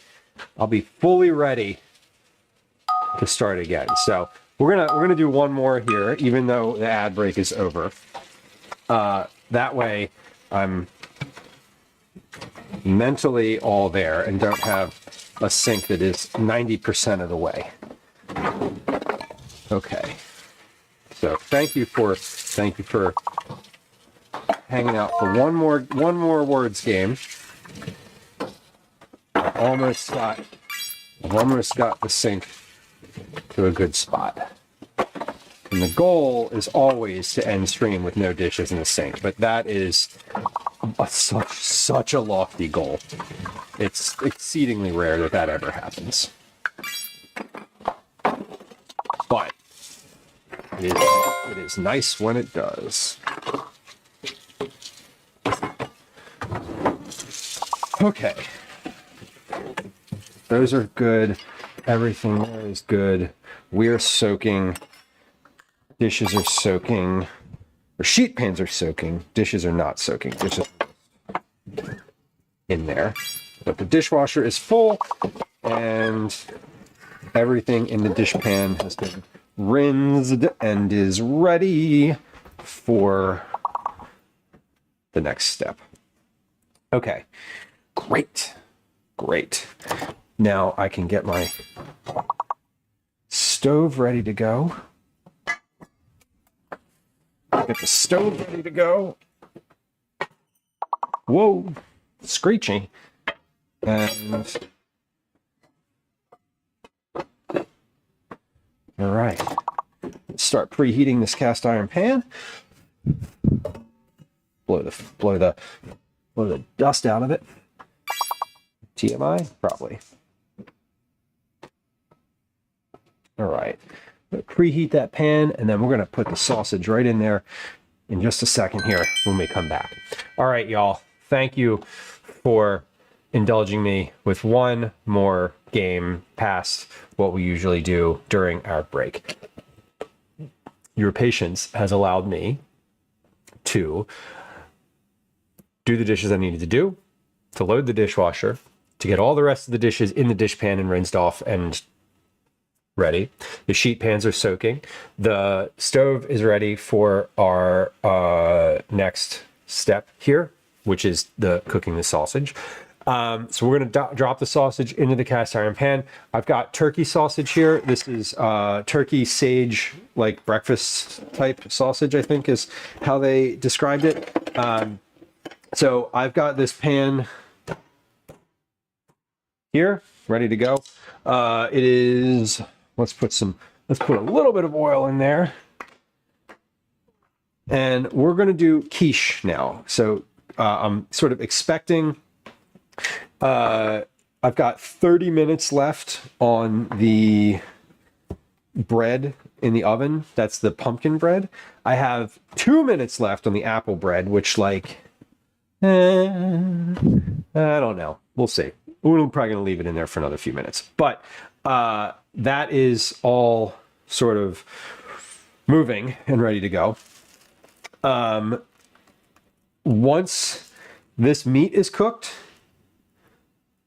the broccoli is steamed, and the cheese is shredded, and the eggs are cracked, which is a lot of eggs. For 4 quiches, that's 18 eggs. No, 24 eggs. 6 eggs per quiche. That's the ratio. 6 eggs, 6 eggs, 2 cups of topping, or 6 eggs and 2 cups of filling per quiche. That's the ratio. 2 cups of whatever you want to put in it. So that's what we're doing. Are you feeding an army? I'm feeding 10 people. Yes. So no, but like, yeah, most of us are passive. Not pacifists, passive. There's a difference. But we're going to put all of this meat in here at once because why not? Look, that's a lot of meat. Okay, this is just on medium. So I'm going to spread this out in the pan, and then we'll put, we'll let this kind of sit because I want this, it's going to cover the bottom of the pan. So the bottom of it's going to brown. And then in a few minutes, we'll just chop it again and stir it again. And again, eventually this will all just cook off. This is pre-made sausage. It's already been seasoned and is good to go. I don't need to season this any further than it is. Okay, so let's just let that go. Timer is going off for my apple bread. Original timer here was 50 minutes. The directions say bake for 50 minutes. There's no range until the toothpick inserted into the center comes out clean.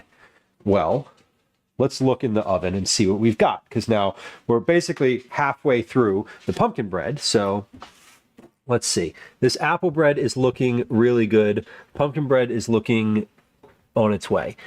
This I'm gonna give that another 5 minutes, just because my oven is at 3. Oh, cool. Camera froze. Great. Anyway, bread looks great. The bread looks great, I promise. I tried the other day to do get this this stove camera to work better.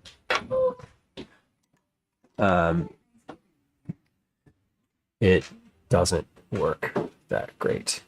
But there it is again. It's on now.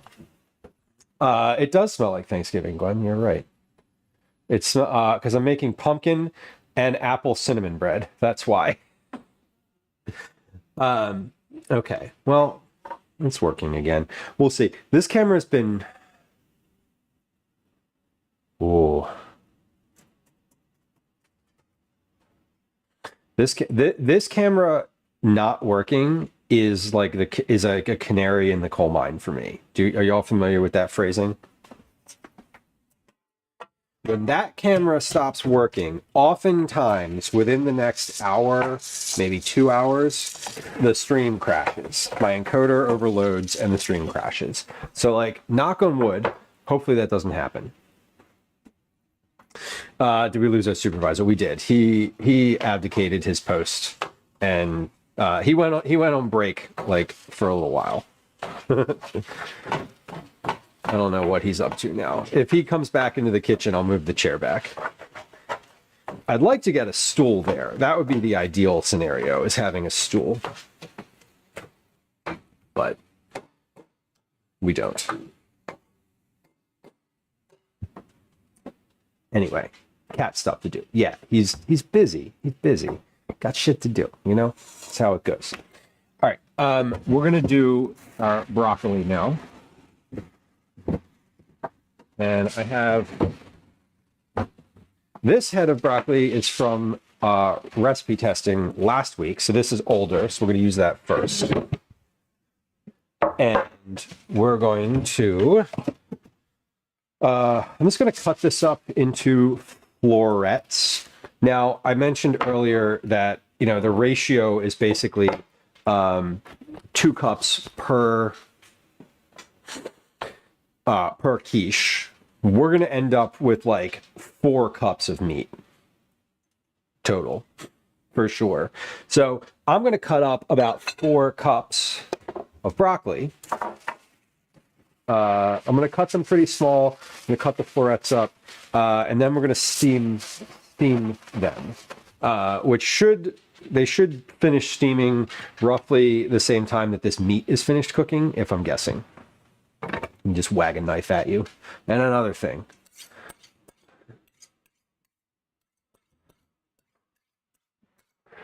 Okay, so we are cut this up. Let me wash my hands here. Hold on.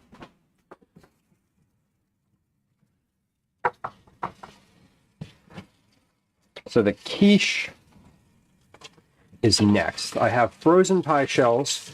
So what we're gonna do is we're making our filling. Once the filling is finished, I'm gonna dump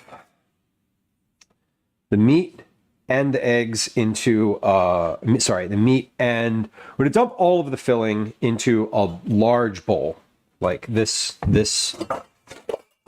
bowl that holds quite a bit, and mix it all up. That way, it's all it all is mixed. It's not like I'm not getting any more or less of one type of ingredient in any one quiche. What I'm going to do then is I add the dry. I add the nope, sorry, this is going in the wrong cup. There we go. Okay, we're adding all of the non-egg ingredients. So the broccoli, the cheese, the sausage. We're adding all of that in. And again, it's a ratio. So generally speaking, with per quiche, you want about 2 cups of dry, non-liquid ingredients, and then about 6 eggs. And I add a little bit of milk as well to the eggs. Some people do, some people don't. It's really up to you. Salt, sugar, salt, pepper. I was going to say sugar, but you do you. I don't put sugar in my quiches. Chef Adrian, welcome in. Hello. Good to have you. Hope you're doing well. I assume, based on the name, that you are a culinary enthusiast in some capacity. Although some of the chefs that I know are not enthusiastic about they're not as enthusiastic about it because they do it for work and it can be draining like any job. Nice to meet you. So with the broccoli, I was gonna blanch it, but then I was like, I was thinking about blanching it, but then I was like, no, because I'll lose. It'll just get waterlogged, and then I'll have to drain it, and like, meh, I don't like it. I don't like it. I don't like the idea. A professional chef giving streaming a try. Amazing. Have you? I profess to not having run across your channel before, which is not surprising. Have you streamed yet? Have you gotten into it already? I'm asking because I love pointing people to good resources. I think my line of questioning is more around like, do you need? How's it going? better question. And how is that going? $200 says, what does everyone put on their Italian subs? Mayonnaise. Mayonnaise. Velos, welcome.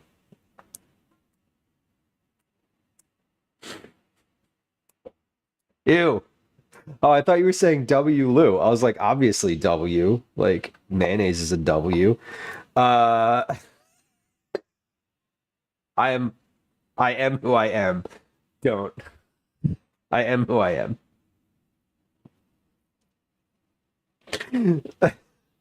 Excellent. You streamed already. Cool. Did I follow you already? If I did, I'm sorry.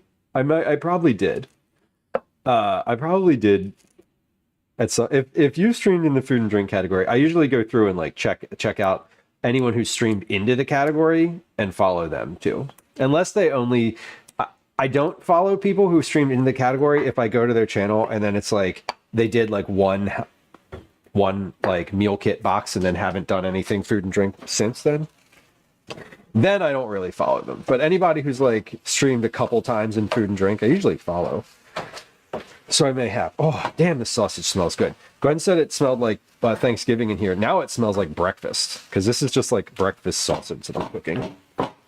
Okay, I said I was going to give that bread 5 more minutes. I neglected to set a timer, and now it's been in there for definitely more than 5 minutes. So let's take that out because it's probably finished by now. I should do the toothpick thing, but realistically, I don't know. I hate doing the toothpick thing. It always feels so performative, and I don't know if it works or not. We're gonna do it anyway because it says to. We're not using a toothpick though. We're gonna use a kebab stick. No, we're not. No, we're not. Bug it. We're going off of vibes. Neil, congrats on making affiliate. That's amazing. That's a nice little perk. A nice little perk for you. I'm glad to hear it.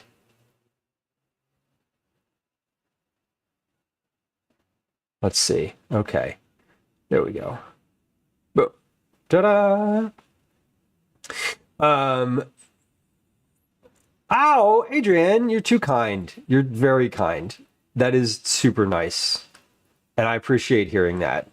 I can't say that any of my like nothing that I did the same. So I definitely understand that. And I think that Twitch is a place where my experience on Twitch is that the people who aren't helpful are not going to last. Or who don't sort of, I don't know, I don't want to say make an effort to reach out, because that's not even what I'm saying. But like, I don't know, people who are like, I'm just going to do everything my own way. I'm like, not going to look at anything else anyone else does. It's like, it doesn't really track with like what Twitch is as a platform. All right. So these breads are, yeah, these are good around the outside. So I'm looking at the edges of the apple breads that I've got in here, and they are looking good. They're nice and browned, and they're starting to pull away from the pan. So to me, that's good. We're good. So let me take those out. I'm just leaving the oven open because then it's going to like preheat more. This is true. None of this actually does matter.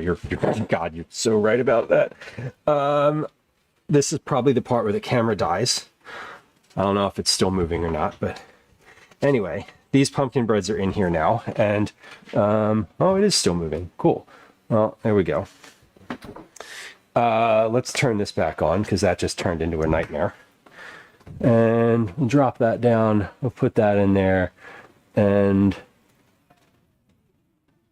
there we go. Uh-oh, my son is home. For those of y'all who are familiar, for anyone who's new to the channel, my kid just got home. He's 10 years old. He's in 5th grade, and he is going to be coming in here probably like a cannonball, talking, making, telling me about his day. So I'm going to be a little bit distracted for like probably 10, 15 minutes until he settles down and gets on his iPad. So just FYI. Hello. Hello. Here we are. What is this? Hold on. Let me get apple bread. It is apple bread. I'm sorry that you can't have any. It's for my trip. Oh. Okay. I thought you said you were making banana bread. Are you making two? I'm not making banana bread. No, I didn't have any bananas. I didn't have any bananas that were old. You know what I mean? Like I don't know. You need like old bananas to make banana bread. So, and we didn't have any. So, so there's that. That's because I probably because I registered the scooter under him. Yeah, that's fine. He's an insurance agent. Oh, did you get the text? You got the text. What text? Oh, no, not a text. Oh my God, what? What? The text to meet at the store. Oh yeah. Y'all just I see. Fucking panicked for a second, thinking you texted me asking for something at the store, and Oh. yeah, he called me. Oh, okay. He said, "Meet me at the store." Okay. Fair enough. I said, Boris, hello, Oh, welcome. you're right. Username, welcome. And then I said it's instead. we'll go now and not later. Okay. And am I doing that or are you? At this point, you. I'd prefer to be me, but at this point, probably you. I want to see. Because I gotta throw that quiche in the oven. If I can get that quiche in the oven You want to keep it? in, Yes, I want to keep that. I Yes. always want the plastic bags. Don't ask your father. yeah, Mom wants the plastic bags for all the animal poop. Put shit in them. Literally, she got shit to put in there. We have 7 cats in the house right now. Stop saying it like that. What do you mean, like what? What does it sound like when I say we have 7 cats in the house? It sounds like a lot of cats, doesn't it? because it Yeah, but is. it doesn't. No, it doesn't count. It doesn't count. Can you please 4 of open them are it? Fosters. Here, take this off. Oh, right. 4 of them are not even 1 pound. Can I open this? I don't need to open You don't it. have to You open don't take it. it off. It's like New it's got a thing. It's You just pop it up. Like, hello? the sugar rush. It's in my veins. Chris. But it has 2 grams of Yeah. added sugar You ready to be on stream? Ta-da! The family's here. I look like shit. You know what's coming. Huh? What? I know still garbage. Gwen told me to download that sound and play it when she comes on stream. Garbage. So that was not me being But I a don't care troll. because looks aren't important. It's Yeah. personality. And mine really shines.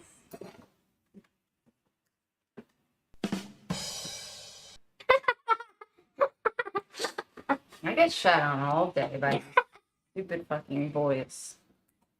You are a John, this strangely isn't- dislikable person. Wait, I didn't hear that. What? What did he say? It's Haymitch from not Game of Thrones. What's that movie? Hunger Games? Hunger Games. Close enough. What did it say? Listen. You are a strangely dislikable person. Dude, I literally can't hear that. It says you were a strangely dislikable person. I was talking about myself. Literally everybody likes me. So, Okay. all of them. I know. Folks in This chat. one, the animals. Folks in chat like I'm Gwen. a Snow White. They all come to me. I know. Want to sing K-pop? Do it. Yeah. Nah, I'm going back to my lair. Leave me alone. Do it on stream. Back to the basement she goes. Oh my. What happened? She was literally like. Oh my god. Listen, y'all, I said when the family makes the entrance into the house, it just turns into this for like a few minutes. Also, I have meat on the stove still. She ran. Oh my around God. the room, like on the walls. Okay. We're cruising into landing. Okay. Wilma, I might have seen your message. Hold on. I have to scroll back up. It's still at the I'm at the bottom. The message feed is at the bottom currently, and there are messages that I did not see. Good chaos indeed. No, it's true. No. It's true. But this is just what happens. We're resetting. Cal, was school good today? How was school? Long. Good. Long? Yeah, I finished an essay. You finished an essay? Cool. A painted essay about the book we're reading. Okay. Today's like the end of the term, by the way, which is why I've been having notifications. Yeah, I saw all the notifications coming through. They were panicking me earlier. My phone was vibrating in my pocket, and then I was like, what's happening? What's happening? I'll take the jump on you. Okay, well, that's cool. I'm gonna cover this meat with a little bit of with a piece of tinfoil, because it's a lot of meat and I want it to cook all the way through, and I don't have a lid big enough for this pot. Okay, so also I keep forgetting that this is on the stove literally at all, so I need to set a timer. Let me set like a 5-minute timer just to check that. How did these towels here? Okay, how did the towels get up there? I was using them. Kathy, hello, welcome. All right, hold on. I'm going to scroll back up here. Adrian says, my son is 7 months old. That is super cool. I love that age because you can still just strap them into the stroller and like go places and they don't complain about it. It's kind of nice. Okay, I want to make Neil, congrats again on making affiliate. The community's been supportive. And I'm imagining that you also have a little bit of a, sorry, Gwen was like, you're not even listening. And I was like, oh, was I supposed to be listening? But I wasn't. She was talking to Calvin. Thank you. Bullet dodged. Neil, I also imagine that you've had a little built-in support from, I know that your partner streams as well, so I'm imagining there's some cross-pollination. Cross-pollination is the nice way to say that. Which is great. Which is like amazing. That's super if that's the case. Boris, hello. Username, hello. I am now saying that, and I realized I did say hi to both of you. Anyway, yeah, hanging out in food and drink streams. Totally. I hung out in food and drink streams for months before I started streaming myself. Because I was like getting ideas. Exactly, Adrian, getting inspired. I think that just like learning, also like just learning sort of anything. It's hard to get started. Getting started and like going live for the first time is the hardest aspect of it. Do we need a timer for the bread? Dan, we have a timer for the loaf that's in there now. Thank you for asking. Bella says, I came to Twitch because I don't see that many cooking shows anymore that you show you how to cook. Keep seeing the chef competition things, which is okay. I prefer to see how people cook a dish and not people competing. Same. I like the conversations on Twitch too. It's like long form. It's like a podcast. It's like literally listening to a podcast to me. Often I'm not watching the screen. Homework juice. I know, right? Oh my God.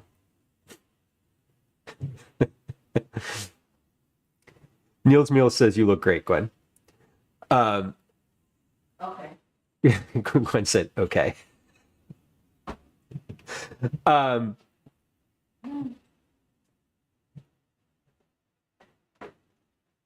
am I missing, did I miss your message again? When I was scrolling, well, I don't know if I saw it. Was it in chat? If you put it in chat, please post it again. I don't see it, or I didn't scroll back far enough. Carl, welcome in. Dan, thank you for your compliment on the pizza video. I appreciate it. Sound like a professional YouTuber. If you'd like to see the video that Dan is talking about, it's on my YouTube channel. There's a link to that in chat. You can hit it and it'll ask you if you subscribe, and the correct answer is yes.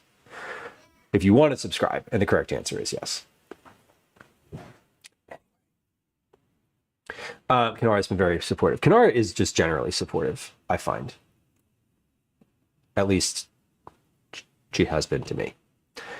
Carla says, I watched for months before streaming, but only really streamed because people kept encouraging me to. I feel like that's probably accurate of quite a few folks also. I think, as I said, like the hardest part is really going live. For the first time, just like in general. And I'm surprised that I did it all, honestly. Not from a sense of like feeling like not from a sense of like not feeling like I was ready to yet, like technically. But I think the thing that you realize too after you do that for the first time is like, oh, here's how I can improve. Right? Like you can't go live for the first time and have everything in place. You would never go. And also you don't know what you don't have until you start doing it, and you, I don't know, make friends on Twitch and then sort of, understand what the people who like to hang out with you want out of your stream and what you're willing to do. And then you sort of meet in the middle, and that's fun. There's a lot of stuff that I knew right away that I didn't want to do. And then, like meal redeems and sort of make my meal types of things. But I think that, you don't have to do those things. Carmi, you dressed your son up as Carmi from The Bear. That is super cute, though. One I said mayonnaise is a W is the whitest thing you've ever said. That's probably accurate. Either that or something about country music and liking it. Facts.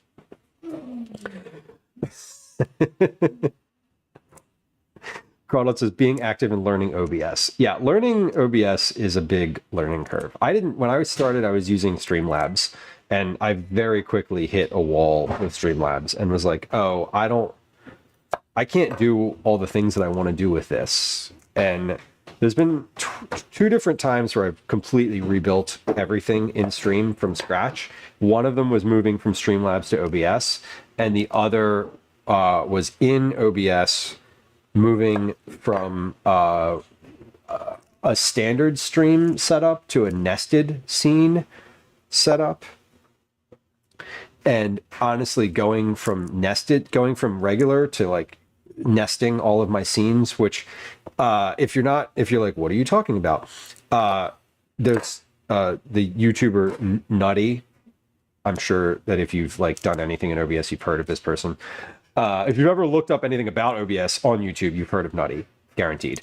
But he has a great video about nesting scenes, and I would honestly say that was probably the best thing that I did for myself in order to be able to like, there were two, that nesting scenes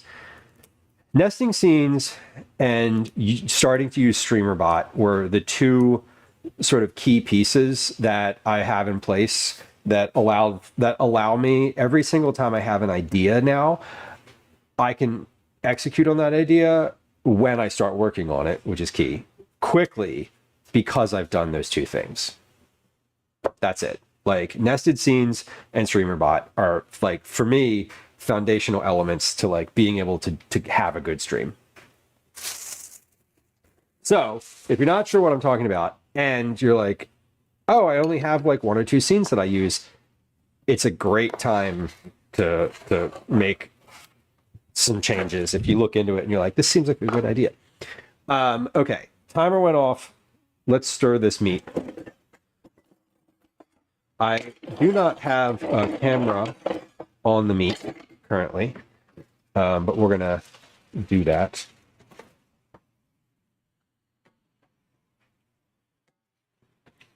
Yeah, Crawdle, that's what happens. You go from nothing and you build on it.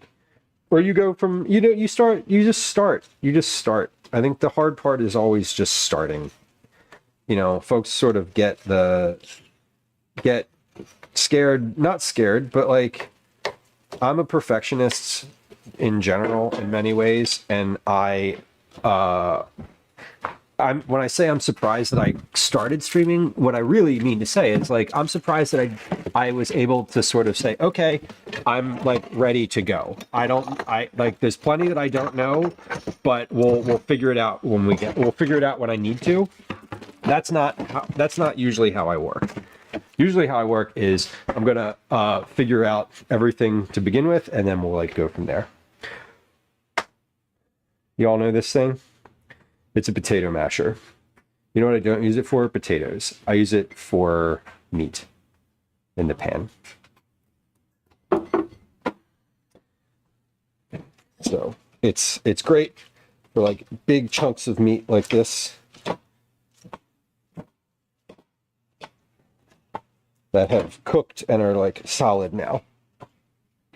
Avo, you know what you could do? A stream deck? There is a stream deck you can wear.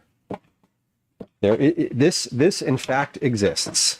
It's not a stream deck though. It is a thing called a twiddler, which I know sounds funny, but that is the name of it. It is a handheld device that I don't know if it integrates with the Stream Deck software proper, but I know that mostly it works off of like hotkeys in OBS or on your computer. And it's a thing, it's like a Wii remote almost. So that might be something of interest to you. I don't know what the price point is, but I know that it exists. Okay, this is almost ready to go. Almost ready. I'm going to give that another 5 minutes. Yeah.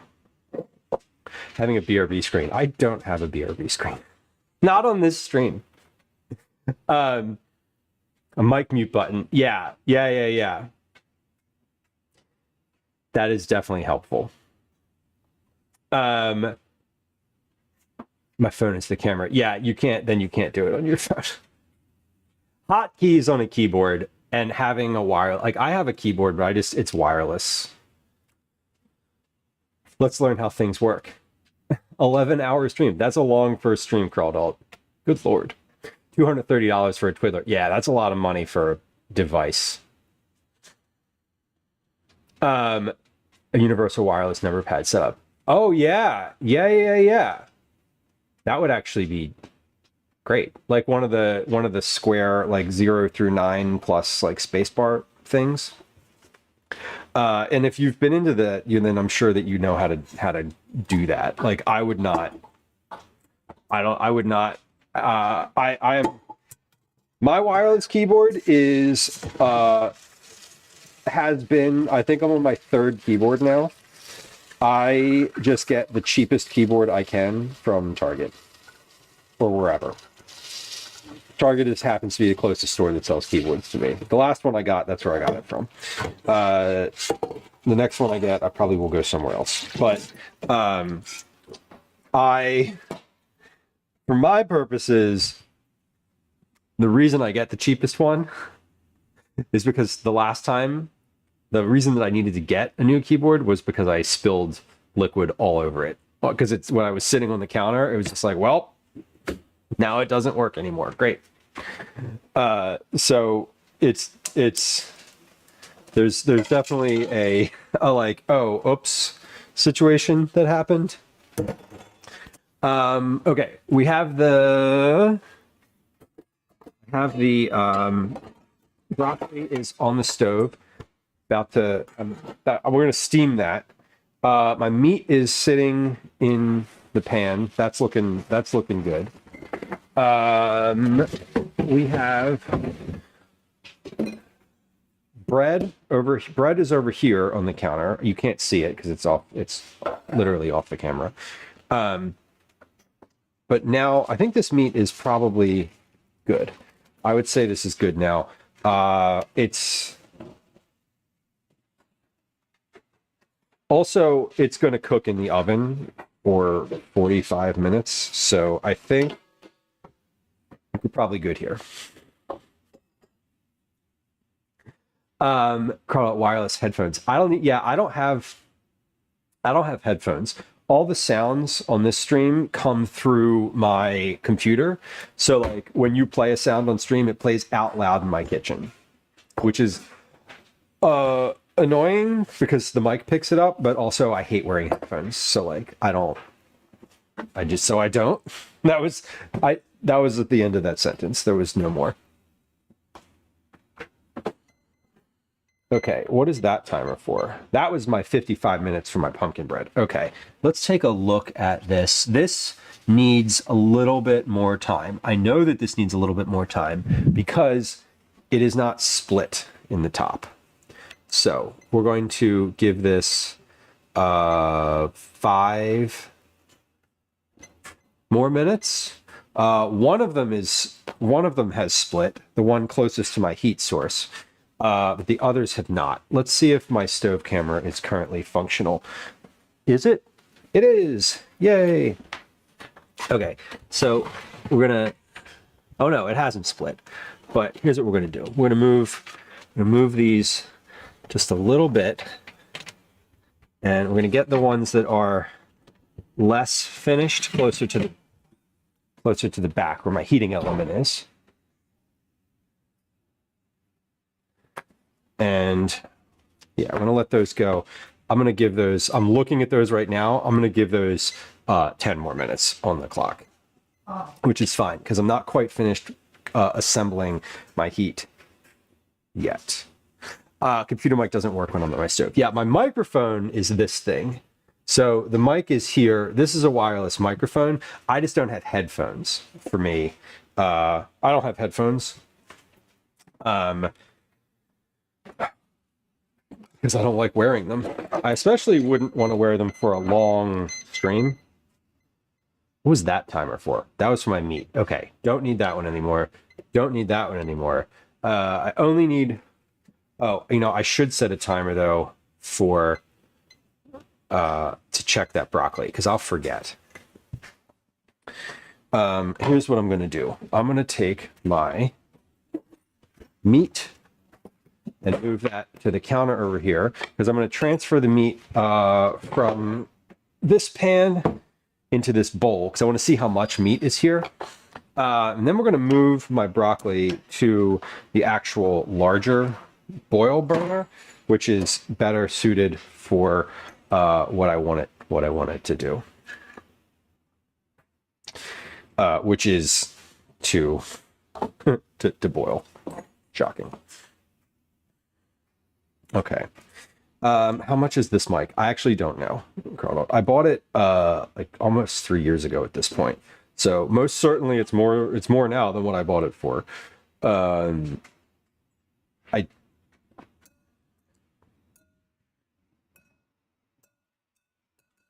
that's quite a bit. This is the Rode Wireless Go 2 is the microphone that I'm using.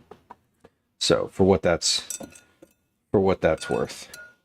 Now I said about 2 cups of meat per, or 2 cups of additional ingredients per quiche. I'm probably going to end up doing a little bit more than that. Because this is almost 8 cups of just meat right here. So, I may, if this ends up being too much, I may freeze this. I may freeze some of this and just have meat ready, like just have pre-cooked like meat in the freezer that I can use in the future. Or I wonder if I have another pie shell in the basement. I might just make 6 of these. I can't put 6 of these in my oven. Never mind. Never mind. Oh, that's hot.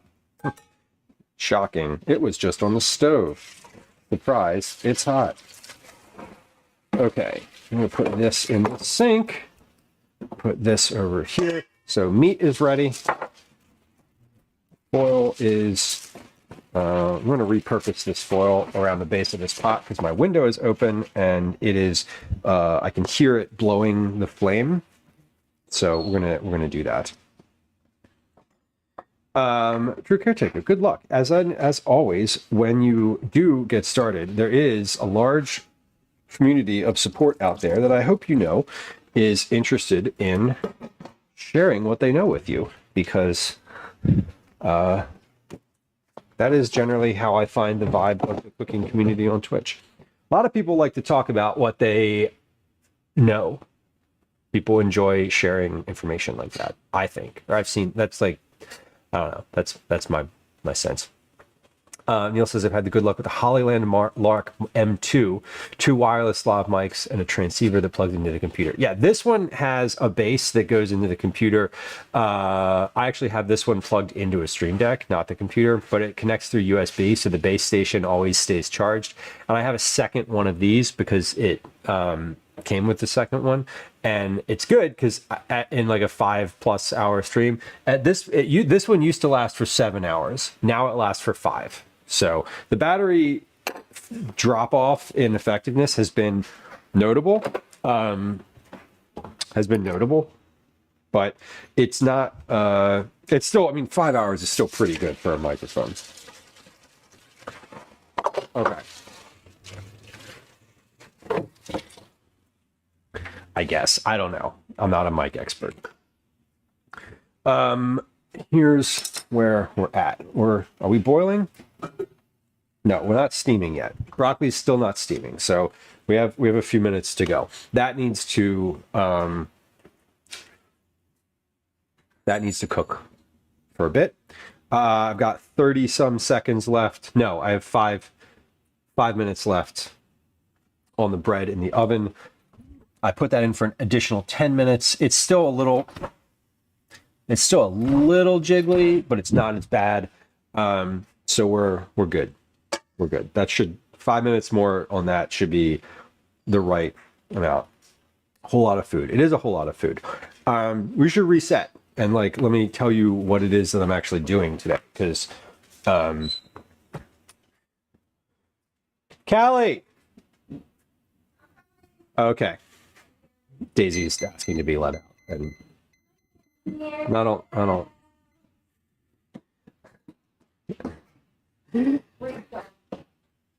She should be right there. She's right there. Yeah, she hasn't moved. If she had walked out of the living room, I would have heard her. Daisy's barking to be let out. That's what's happening. Okay. Pause. Let's reset. What are we even doing today? Great question. Nobody asked, but here we are. We are, Shayna put the menu command in chat. Thank you, Shayna. Today we're doing trip prep, as the title says, right up here. We're getting ready. I'm going on a trip with a bunch of people, 9 other people, it's just 10 of us total, for a bunch of days. It's a cabin trip. It's not camping. If you've hung out here before, you usually see me prepping for camping trips. And this is an indoor situation, so it's quite nice with a big group of friends. I'm doing a bunch of breakfasts, so we're doing meal prep for those meals today. The breakfasts for this trip are quiche, which is a sausage, broccoli, cheddar quiche, oatmeal with whipped cream and special toppings, which is like a jar of a bunch of different stuff. Coconut, chocolate chips, marshmallows, whatever else. Like literally just the ends of bags of stuff from the cabinet. That's what special toppings are. We're doing sausage, egg, and cheese sandwich one morning. So there's no actual prep for that. And then the other morning we're doing apple bread and pumpkin bread. The pumpkin bread is what's in the oven right now. The apple bread is over here on the counter. I need to make a glaze for the apple bread, but that's like basically ready to go. So what else we're doing today is I'm assembling those quiches. We're going to bake those in the oven in a few minutes here. Once the bread comes out, the quiche should be pretty much, I was hoping to have it ready to throw in the oven, but does not look like that's going to be the case. All right. Broccoli is steaming. Whoa, that's hot. Let's get one out of there and just see where it is. So the meat for the quiche is ready. Broccoli's not there yet. When the broccoli comes out, I'm going to toss that in here. I'm going to put a little bit of salt on it. I'm just going to sprinkle it with some salt because I didn't salt it in the pot. I'm not going to put anything else on it, but a little salt will be perfect for this. I need to shred the cheese for the quiche, but we'll do that. We'll let the broccoli cool for just a little bit. I'm going to get a container here so I can grind some more pepper. And yeah, this bread is, when the timer goes off in about a minute, I'm gonna take this bread out. That'll be 65 minutes in the oven, so that's plenty. The recipe said about 55 or so minutes. So my oven is notoriously lower. I say notoriously, but like generally speaking, I find that if it says 350 for 50 minutes, it takes at least 60, if not 70 minutes in the oven. Quiche, for example, almost always takes 70 minutes at 350. It's just how it is. I know oftentimes what I'll do is turn the oven up past the temperature that it says. So if I want something to bake at what I think is 350, I'll put it at like 370. I don't know. How do y'all deal with ovens that are like weird temperatures? Do you actually do anything about it? I don't know. I feel like you just check the food, right? If you like know what you're looking for out of the food that you're cooking. I'm always reluctant to turn it up too much because I haven't actually done any calibrating of anything. So I don't really know if it's that low or high or what. No idea, frankly. So, all right. So timer's going off for the bread in the oven. I will I'm going to pull that out in a second. I'm just grinding some cheese. This is not cheese. This is pepper. I'm grinding some pepper. You can get an oven thermometer. You know, I've had an oven thermometer before. I always feel like it, I don't know. I like the dial ones, just like the regular ones. I feel like I want to add, I want to get a couple different oven timers and just see which ones kind of like take the median or the average between all of them. That's what I think would be ideal. My friend Megan, who is a food writer, recipe developer, author, etc. There's a link to all of her like stuff in chat. She recently did something testing oven thermometers, I believe, and had some conclusions. I'm going to talk to her. Actually, I'm going to be talking to her tomorrow. We have a monthly little gab session in the mornings, most months. Okay. This is, I'm looking at this and I'm like, honestly, it's still a little bit raw looking to me, and it hasn't gotten brown on the edges and pulled away from the sides. So like, I'm still making quiche here. I'm gonna let this cook for another like 10 minutes. I think I opened the oven too, like several times here, and I do think that it's just not quite there yet. So we're gonna give that. I'm gonna put 10 more minutes on the clock, and by the time that timer is done, maybe, hopefully, probably not, but we'll see. I'll be finished with the quiche prep. I'll be ready to put quiche into the oven. Okay, I think this broccoli should be finished now. I turned off the steam. Let's get a piece of broccoli that has the stem on it. Yeah, that's done. Okay, I'm going to bring this over and take this out of the pot. Now, I don't need to... I can just use a spoon and get this out. I'm going to put this in the bowl and salt it. That's the next move. This is hot.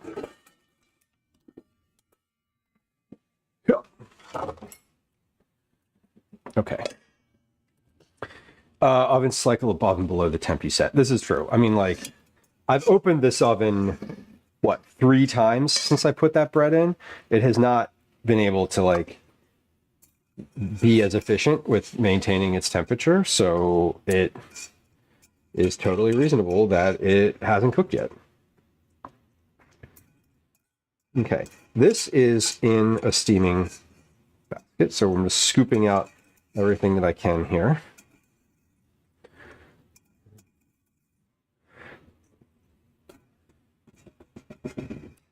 That is hot. Can't grab that. Not with my hand. Okay, hold on. Let's pour the water out of that. We'll put that into the sink.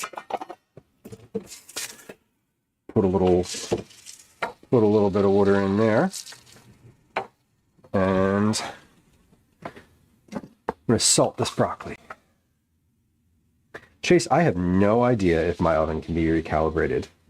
The oven itself is more than 10, less than 15 years old.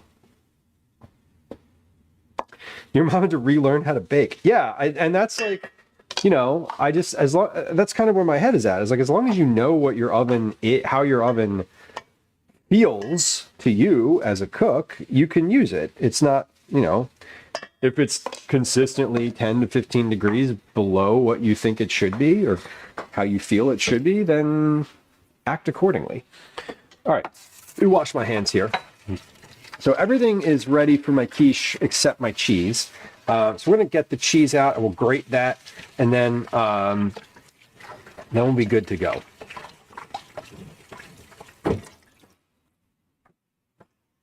I have 2 types of cheese. Well, 2 types of cheddar, mild cheddar and sharp cheddar. So it is, I'm going to grate that.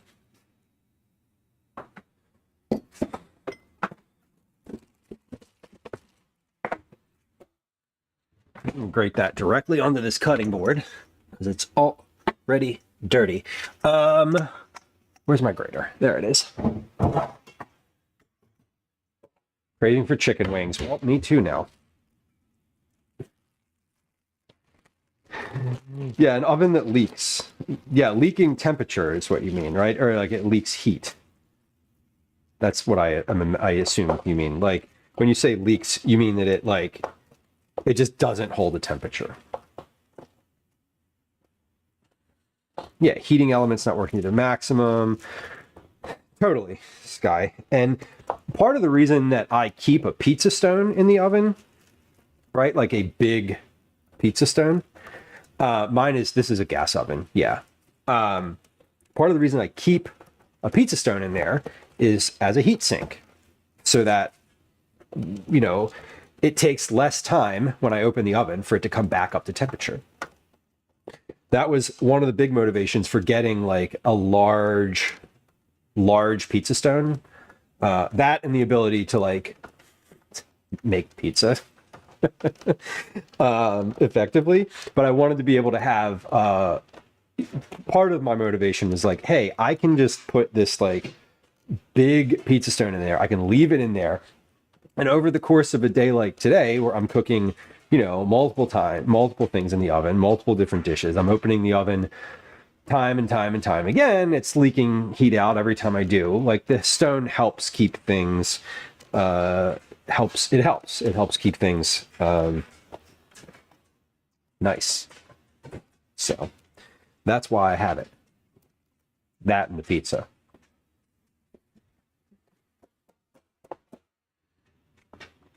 All right. There's some cheddar cheese. Lonely Life, welcome in. Set of granite pans. You know, I'm not familiar with those. I mean, I'm not familiar with the cooking, like how to use those as a cooking surface. I think for most things, more important than the spray that you're using, because I assume when you say spray, you're looking for like a non-stick functionality. Anything that has the ability to retain heat in it, granite would certainly be a rock that can retain heat. I think the more important thing is preheating your pan. When the pizza stone helps keep things consistent. Yeah, totally. Well, I mean, it helps keep things consistent, but it also helps keep, you know, the stone is hot. So, you know, it's not just air escape. The air that rushes in is being heated by the stone in addition to the heating element. For my like cooking oil spray, I usually use if I'm using a spray, I use olive oil. Mostly when I'm cooking, I use olive oil too. But I do think that preheating your pan in almost every case is more important necessarily than the type of oil you use. Cast iron, that's true. Stainless steel, that's true. I've never used granite, but I'm imagining that it is, you know, you preheat it long enough, and it doesn't. It is more non-stick than if you had not. Okay. Great. Great. Literally.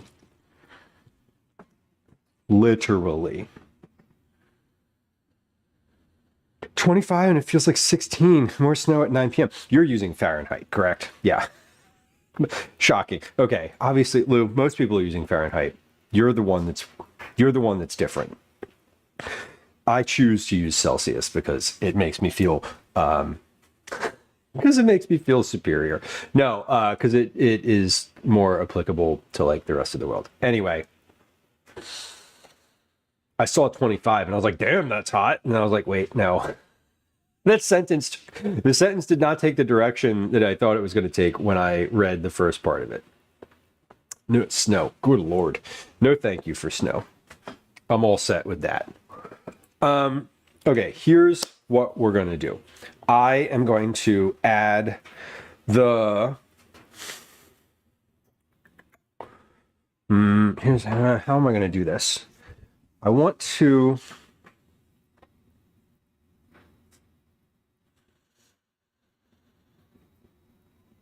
we're making 4 quiches, right? I'm just going to divide this by 4. And I said that I like to mix these all up in a single bowl, but I'm not going to do that today because I sort of have these separated, and mixing them into a single bowl would just create more dishes and chaos. Anyway, so I am going to mix the cheese together because there's 2 different types of cheese. So we're gonna do a little like cheese toss in the bowl so that we can incorporate these. But then we're gonna do. I'm just gonna eyeball it. Adorable, welcome in. I use Fahrenheit because degrees should be based on circles. You mean not 10? Circles instead of the number 10? All right. Okay. Like I said, I like metric because it makes me feel more in touch with the world. It's Smile, you're great. I had to change my name due to trolls. Oh, I'm sorry. I'm sorry that you had to change your name. Trolls are awful. We had someone in chat yesterday who was trolling in YouTube, not on Twitch. Although, trolls, if you're out there, you're being very quiet today. So thank you. Maybe you've learned something. And I'm not talking to the people who are usually here who troll. I'm talking to the new ones. Have I ever done sausage balls with cheese? I have not. I have not. Supposed to have 100 at body temperature. Interesting. Okay. So it's supposed to be 100, but they were like, nah, 98, 98.6. That seems reasonable. Isn't 98, is 98.6 the degree? Is that still the body temperature, or have the youth changed things? Okay, let's check these pumpkin breads again. These are looking a lot better. Okay, we have started to pull away from the side of the pan on these, so I feel good about these now. All three of them have pulled away and have some slight splitting on the top. So that's excellent. And now we can get our quiches in here. Here's what we're going to do. We're going to fill 4 pie shells with solids. Then we're going to crack a bunch of eggs. And those eggs are going to... I'm going to kind of eyeball the number of eggs we need based on how much solids are in these shells.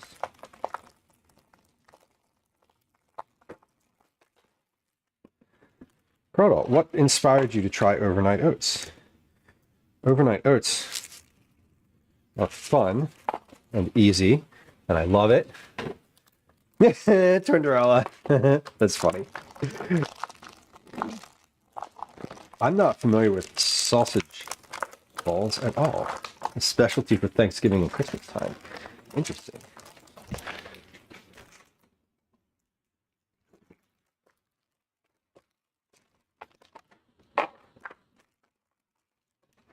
180 degrees from freezing to boiling. That is fascinating. You know, now that you give me context for why that one is actually for like the idea of an arc and like why that is part of it, that makes me less resistant to it, because it's like I see the point. Regular cheese, sausage and cheese. I mean, you've basically got a sandwich in a ball there, which is not going to argue with that. Cleaning the kitchen out for Thanksgiving. Yeah, that's a good idea. That is one of those things where it's like, yeah, you kind of have to. You get to the point where you're like making some food for Thanksgiving and you open the fridge or any holiday, any like food prep situation, and you're like, oh shoot, oh no, I need room. Okay, yeah, we're definitely gonna have a bunch of extra meat here, so that's fine. I will just put it in a container and freeze it. Totally fine. Okay. So we're adding the broccoli. We're adding a big handful of cheese to each of these. Come on over top here. Let's take this view.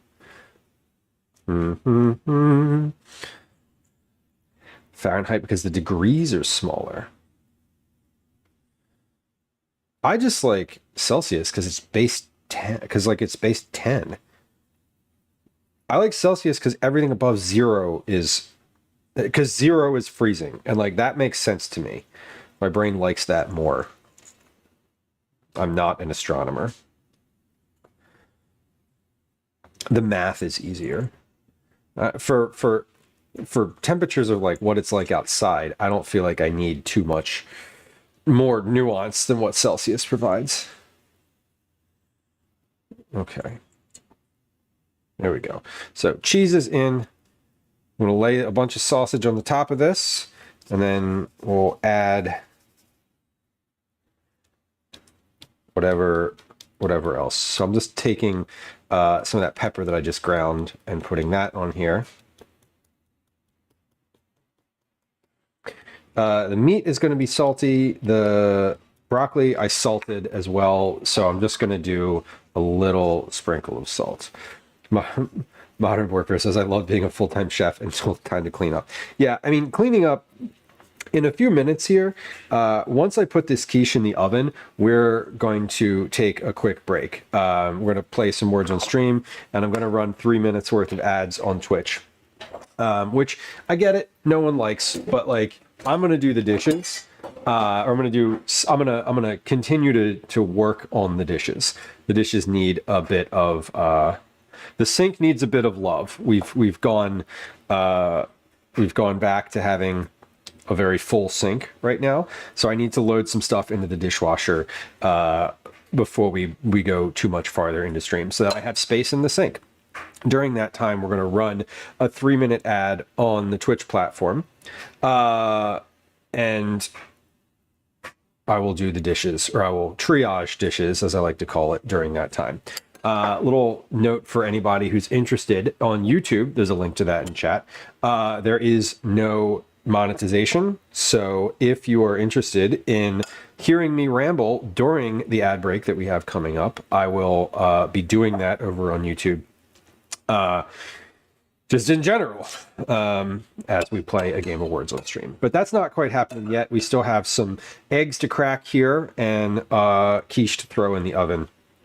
So just a little heads up for y'all that we will have an ad break coming up, but it's not happening right now. Okay, this is great. We have 4 quiches that are basically exactly the same, give or take a few grams, if you will.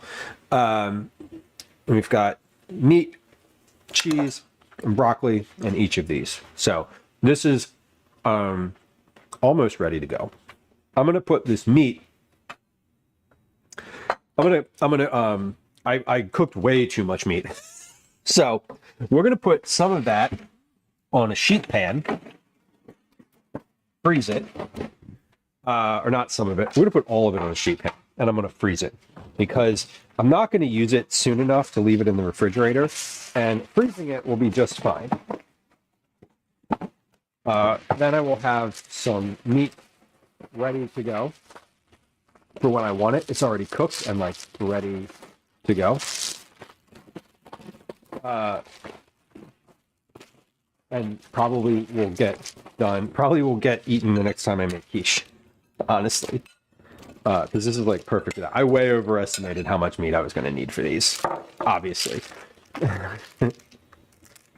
Fidel, welcome in. I'd eat that like a bowl of cereal. You know, I did think about it for a second, and if can I be real honest with you? If y'all weren't here and nobody was watching, I would probably get a spoon, a big spoon, and dip it into that and take a huge bite of that. But I'm a little hesitant to do that in front of y'all because I got self-confident. I felt like it would make me look like some sort of ogre. But now that I'm mentioning it, fuck, it's so good. Anyway, see what you get if you just ask. Channel point reward. Eat spoonful of meat. Okay. Let's see. Oh God, please don't. Where can I put this? Here we go. I'll put this right here. And then I'm going to take one of these ice cream pints and put it underneath so I can support the front of it. Okay. This bowl is empty now. I'm going to scrape this leftover, the rest of this into the sink. And I'm just going to crack the eggs directly into this bowl because who cares? Because literally who cares? It's not going to, it's not, they're all going to the same place and I don't need to dirty another bowl. And that bowl is certainly big enough to fit 18 eggs. I'm also going to take the rest of the cheese and put that into a container. So I can put that in the fridge. There we go.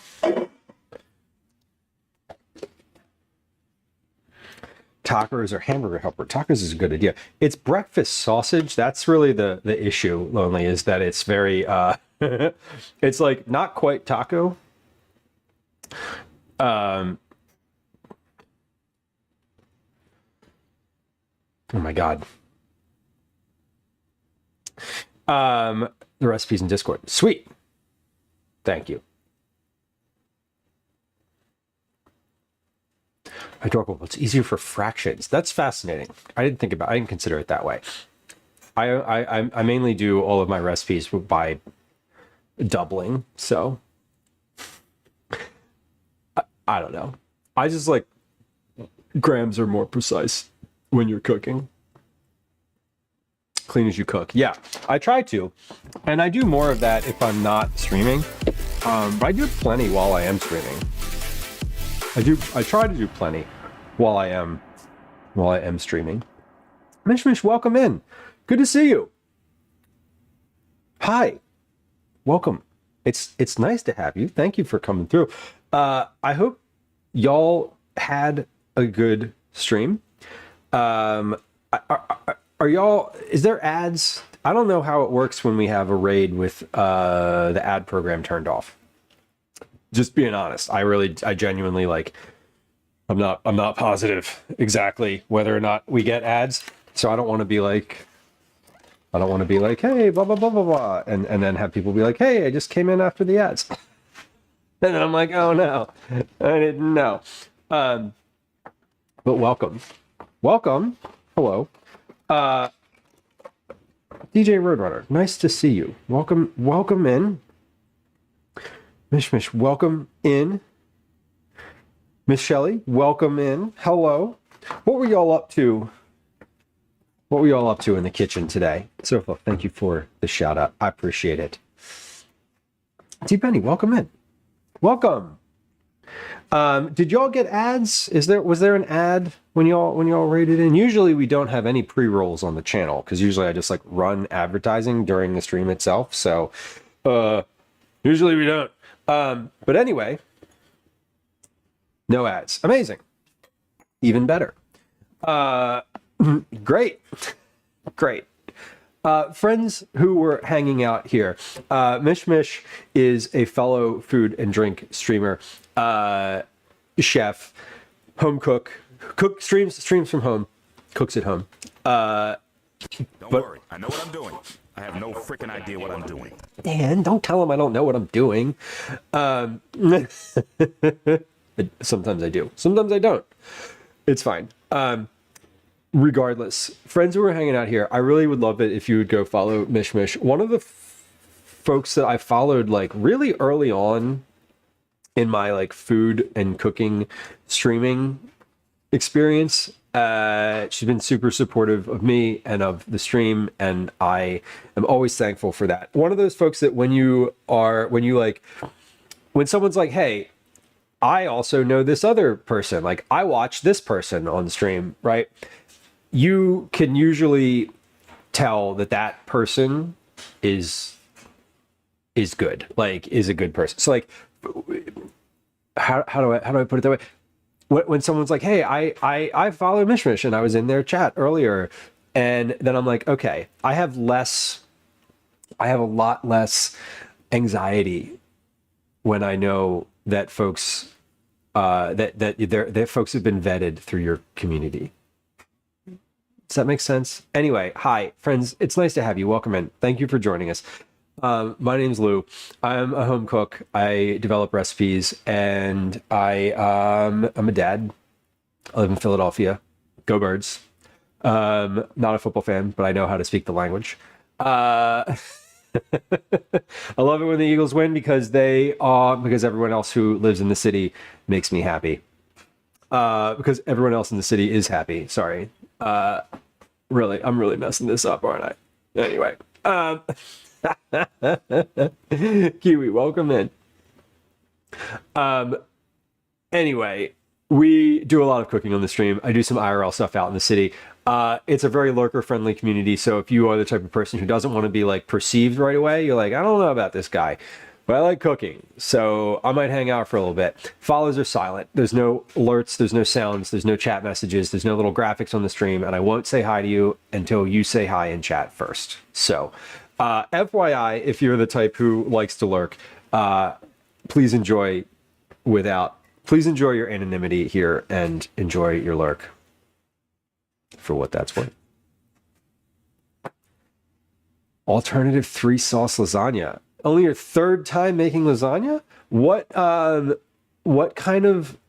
have you learned about it? What have you changed?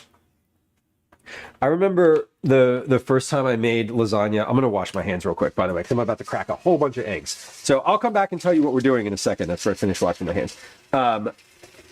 Did I check in? You did. Yes, you did. I remember the first time that I understood that there were no cook lasagna noodles, that you didn't have to do like the whole thing.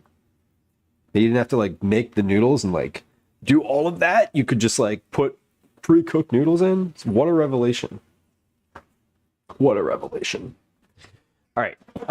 I'm not just throwing I'm going to crack a bunch of eggs. I have my compost bucket down here. So FYI, I'm not just throwing eggshells on the floor. This is not the Middle Ages. We have, I don't think they did that in the Middle Ages either.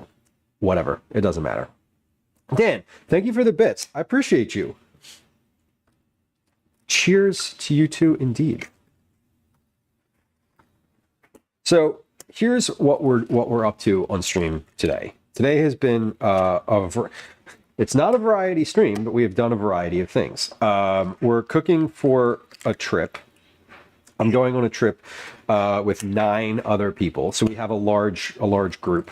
Doing as much meal prep as possible for breakfasts. Now, other people have stepped up to cook dinner. One of the things that I learned through the years of organizing this trip is that I don't love cooking dinner because I cook dinner all the time, and I love when other people cook dinner for me, which is always great.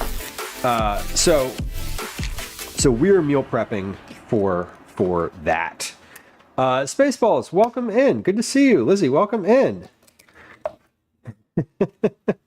Nice to have you. Fentropic, hello, welcome. Easy BG, welcome in. Heresies, welcome in. Fobri asks, what cameras am I shooting with? This is an Elgato Facecam Pro. This one is an Elgato Facecam. And if we turn the third one on, this one is also a Facecam. So they're all Elgato brand. But welcome in, y'all. It's nice to have you. I was just started saying what we're actually doing today. April, welcome. Thank you. I'm late, but I'm here. Came with the raid. Well, we love it. There's no attendance policy, so it's not possible to be late. You're right on time for when you were able to get here. It's good to see you. Welcome in. Spaceballs is a fellow food and drink streamer. Has a lovely little community. Welcome. We appreciate y'all. If you were hanging out here, I would definitely encourage you to follow Spaceballs, the username. We were rated recently by Mishmish as well. I would encourage you to follow her, so we can let's connect several people here if we can, because we love it, and that's what the food and drink community is really generally speaking all about. Philly representation, howdy neighbor, or should I say, ayo, go birds. Again, I really needed that go birds sound. I haven't gotten it yet. Friends who just joined us, I My name's Lou. It's nice to have you. This is a cooking stream. We do IRL stuff. Mostly it's like vegetable forward family meals. We have a really pretty chatty community. We like to just have, regular normal conversations in general. I generally cook a lot of dinners, but I do recipe development on stream. It's a big part of it's a big part of the stream too. So we're not doing either of those things today. We're gonna let me tell you kind of what exactly it is I'm doing with this giant bowl full of eggs. We are making quiche currently. On the counter to my left, your right, there is 2 different types of breads. There's a pumpkin bread and an apple bread. I have a big container of 7 pounds worth of chicken thighs in the fridge that are all cooked and ready to go. I'm going to turn those into chicken salad while these quiches cook. So that's what you can expect. I'm cooking for a group of 10, including myself. Doing breakfasts, no dinners, and I'm trying to prep as much ahead as possible. So that's the vibe today. Generally speaking. I'm not from Philly, but I love the Reading Terminal Market. Me too. I was there this morning. I was going to say I even bought the t-shirt, but I have the t-shirt, but I was there this morning. I did not wear the t-shirt to Reading Terminal. That's like wearing the band's t-shirt to the concert, which like is fine, I guess. It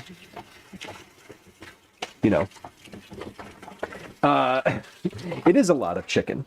It is a lot of chicken. So Mishmish was saying that she made her 3rd version of lasagna today. Only the 3rd version ever? Is that what I understood? Ever? So the difference is where you made the homemade sauces today. So new part of the process today. I also love talking about the cooking process. Obviously, I do like write recipes, and so I enjoy like hearing about people's processes. Can't eat tomatoes to make a red pepper sauce. You mean like with red bell peppers? That sounds really great. What do you do? How do you get the acidity into them? Because they're very red bell peppers always feel very cloying. There's a word for that, and it's just escaping me. It's no matter. Whatever. Homemade vegan pesto, homemade Alfredo, and homemade garden veggie pesto. Damn! That sounds like a good dinner. I would eat that. I would eat that. Yes, I would. Okay, this is... You gotta sniff the milk, right? Is that weird? Do y'all sniff the milk before you use it? That cannot be just a me thing. Anyway, this is heavy cream. If it comes out chunky, you know you messed up. Always sniff the milk. Yes, see? Not just me. We're making all of these quiches. So I got 4 pie shells in front of me. They're all the same.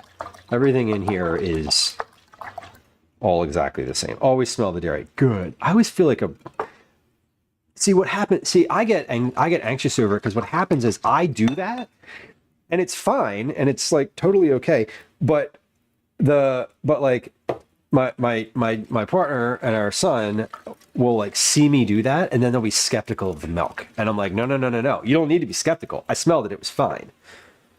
But then they're like, are you sure it's okay? And I'm like, yes, I'm sure it's okay. I just sniffed it. That's why I sniffed it. Yes, I'm sure it's fine. Leave me alone. Okay, we're gonna get a big tray out here because I can, instead of putting these, here's what we're gonna do. We're gonna put these on a tray first before we pour the egg in here. Once I pour the egg in here, it's like super precarious.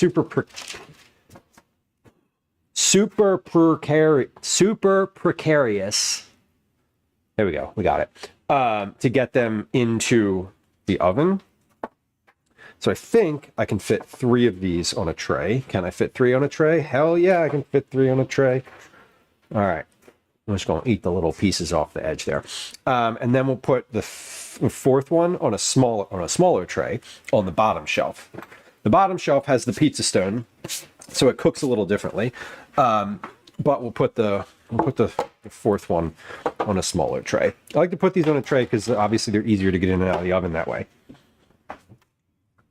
mean, maybe it's obvious or not, but they're easier to get in and out of the oven if you have them on something you can hold them with.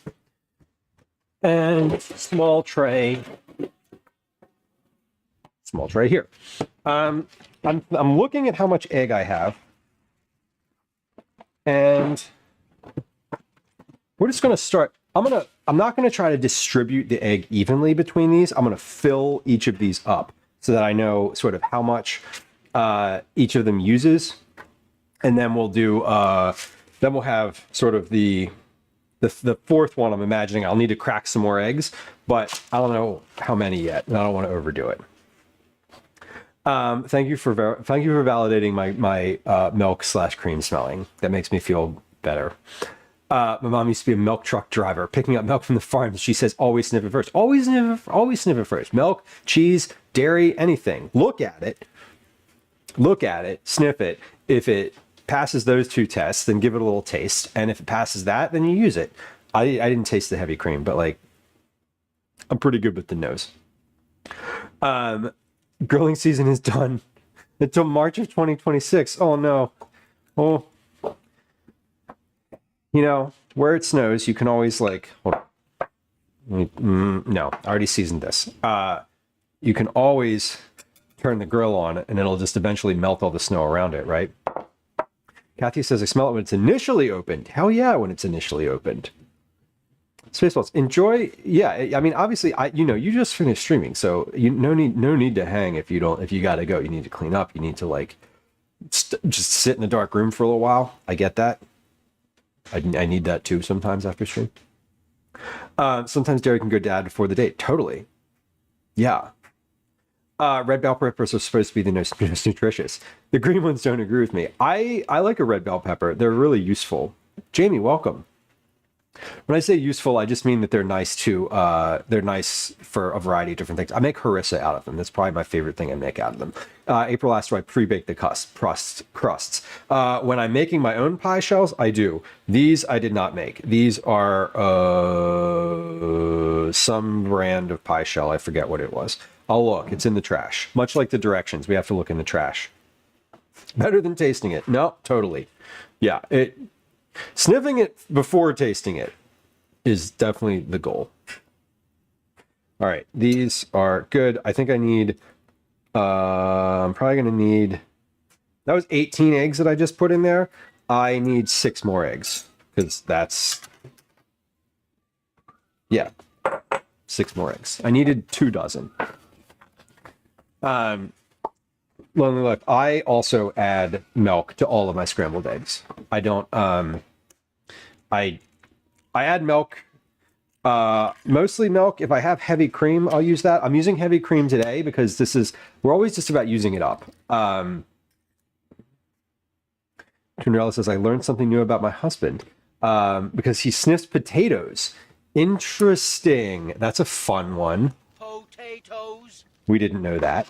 I often put back bags of potatoes because they smell off. Arises, that makes sense. Once you smell the bad potato bag, you'll learn very quickly how to recognize it. I don't think I have. I've looked at potatoes before and not had, and like they've been soft or something's been off about them, so I haven't moved forward with them.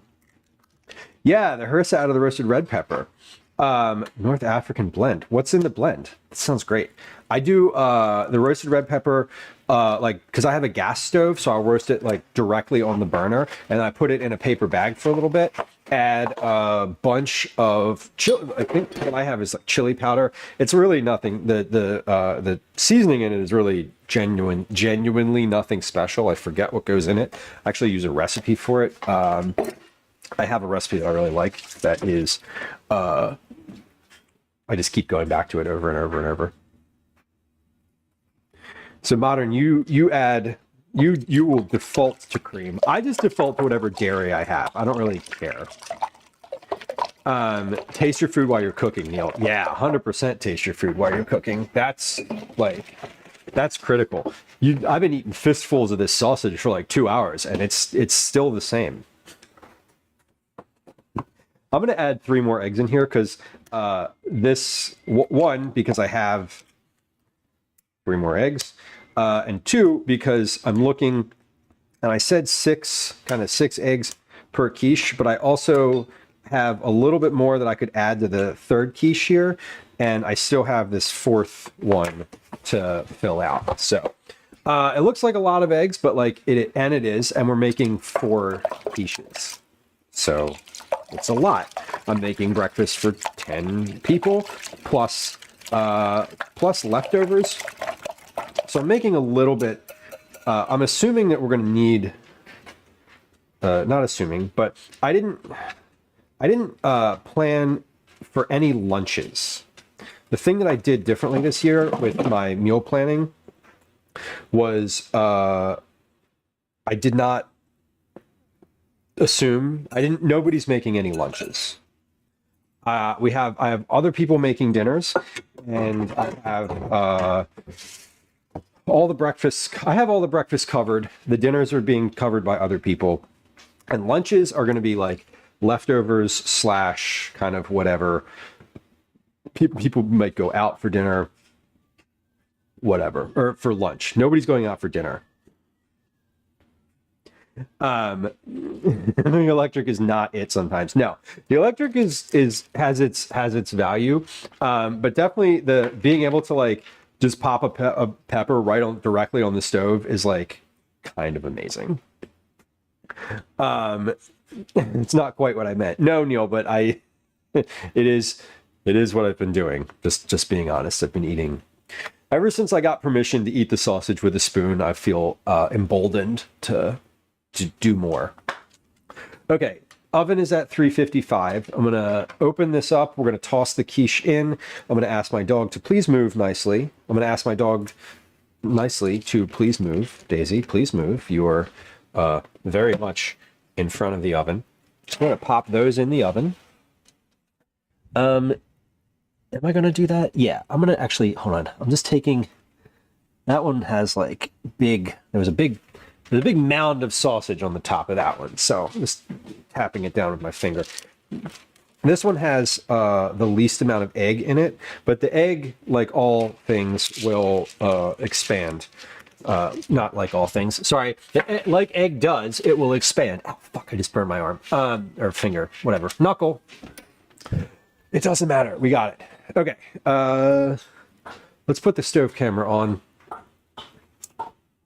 Hey, the camera's still working. Amazing. Oh, you know what I did earlier? I adjusted the white balance on that camera for the stove, and I didn't readjust it for the oven. Now, hold on. Let's take this. That's not the right color. That's right there. That's the right color. Okay. Kathy, enjoy the rest of your evening. It's nice to see you. I hope you have a good one. Thanks for making me hungry. You're welcome. Not my intention, but certainly a byproduct of watching anything food and cooking related. That is, yep, agreed. Okay, here we are. We're going to. Here's what I'm going to do. Do I have any carrots? I actually don't have any carrots, Alley Cat. And I know that she would like one. This is accurate. My dog is here. Daisy is. Where's Daisy? There's Daisy. There she is. Hold on. That's not going to work. There's Daisy. Daisy's here. Daisy's 13 years old. She's a good girl, and she's looking for all the scraps she can find. There are no scraps to be had right now. But she's forever holding out hope. Big yawn. Yeah, Daisy is 13. She's a pit bull. She is completely deaf, or almost completely deaf. What are you doing? She's over there looking for something. Who knows what she's looking for? Something or other. She's just over there being a dog. Hold on, here we go. Back to the stove we are. Beautiful.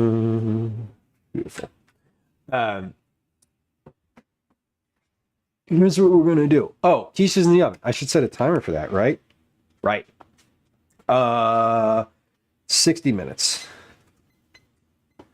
60 minutes for that quiche. Guaranteed. Guaranteed. If I don't open that oven at all, it's going to take 60 minutes. Okay, here's what we're going to do next. We have a couple things. We have a couple things left. I'm going to make enough chicken salad to quite literally like fill this bowl. This is the bigger bowl. It's not the big bowl. It's the bigger bowl. We used to have a bowl that was called the big bowl, and then the bigger bowl came into the house. But the big bowl was already called the big bowl.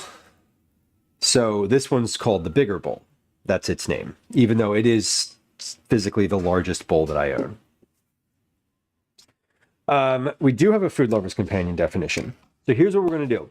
We're going to do our Food Lover's Companion definition. Thank you, Chrono. We're going to ice our apple bread because that's completely cooled over here. It's like ready for its icing. Then we're going to migrate over to the sink for a few moments and do some dishes. I'm going to kind of fill the dishwasher with what I can out of the sink. I'm going to fill the dish pan with what I can, not what doesn't go in the dishwasher. And then when we're finished that, we're going to come back and make chicken salad. The chicken is already cooked. What I need to do for the chicken salad is cut up grapes and herbs. That's it. I need to shred the chicken, but I'm going to do that by hand. And so we'll kind of do that into the bowl. But while we are doing the dishes, we're going to do a 3-minute ad on Twitch. I said that like an hour ago and we didn't. But we are. So I'm going to run an ad. We'll play a game of words on stream while the dishes are going. And we will, when we come back from that ad, I will come back to the counter and we'll make our chicken salad. But before we do that, we're going to do our definition and we're going to ice that apple bread. So quiche, Q. Other words that start with Q in this definition: quadratini, quadrucci, quahog, quail, quark, quatra. You know what's wild? Q, the letter Q, the definitions, you know how like alphabetically speaking, things are like, you know, first letter and then it's like A, B, C. And so like if we go to the beginning of C, it's like CA, CA. All these words start with CA. Cantaloupe, capicolo, caramelize. And then we get into, you know, the next ones, you know, cayenne, celery. Q starts with QU. It just jumps right to you. Quiche, pronounced Keesh. The dish originated in northeastern France in the region of Alsace-Lorraine. It consists of a pastry shell filled with a savory custard made of eggs, cream, seasonings, and of various other ingredients such as onions, mushrooms, ham, shellfish, or herbs. The most notable of these savory pies is the quiche Lorraine, which has crisp bacon bits and sometimes Gruyere cheese added to the custard filling. Quiche is classically baked in a quiche pan, which has fluted straight sides and ranges in diameter from 8 to 12 inches. Individual sized pans are 4 inches and is about 1.5 inches deep. Metal quiche pans have removable bottoms. Glass and porcelain dishes have solid bottoms. Quiche can be served as a lunch or dinner entree or as a first course or hors d'oeuvres. So technically, I suppose, because this is not in a straight-sided fluted pan, this is just an egg pie. The more you know. We did not know that. Interesting. Quiche Lorraine is, I think, so named because the quiche originated in the Alsace-Lorraine area of France. Quiche imposter. I know. I don't even have a straight-sided fluted pan. I've never made quiche in my life. I've just discovered. Whoa. I think I need a moment. Y'all, I've been making quiche on stream for years. I've been making quiche in life for years before that. I've never actually looked up the definition. That's a good one. That is a good one.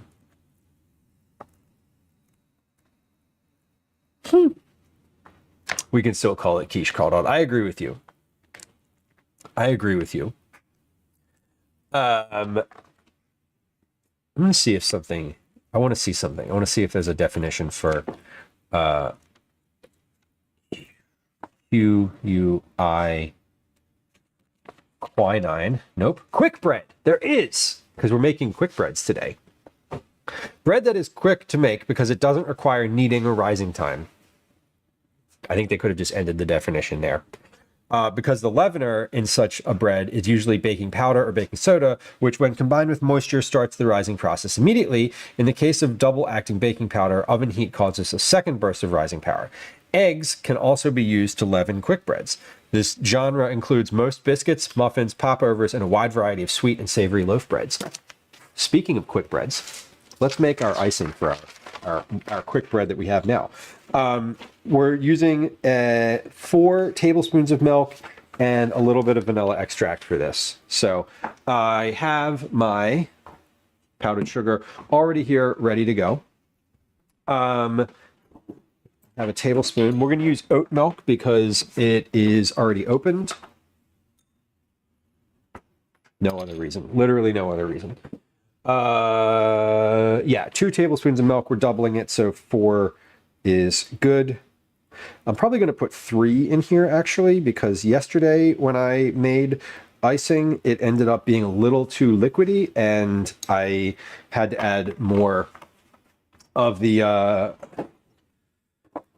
powdered sugar, and I don't want to do that today. So let's get our vanilla extract out. I put it back. I didn't put it back. I haven't used it yet. I used it earlier, but I used it up, and now we are opening a new one.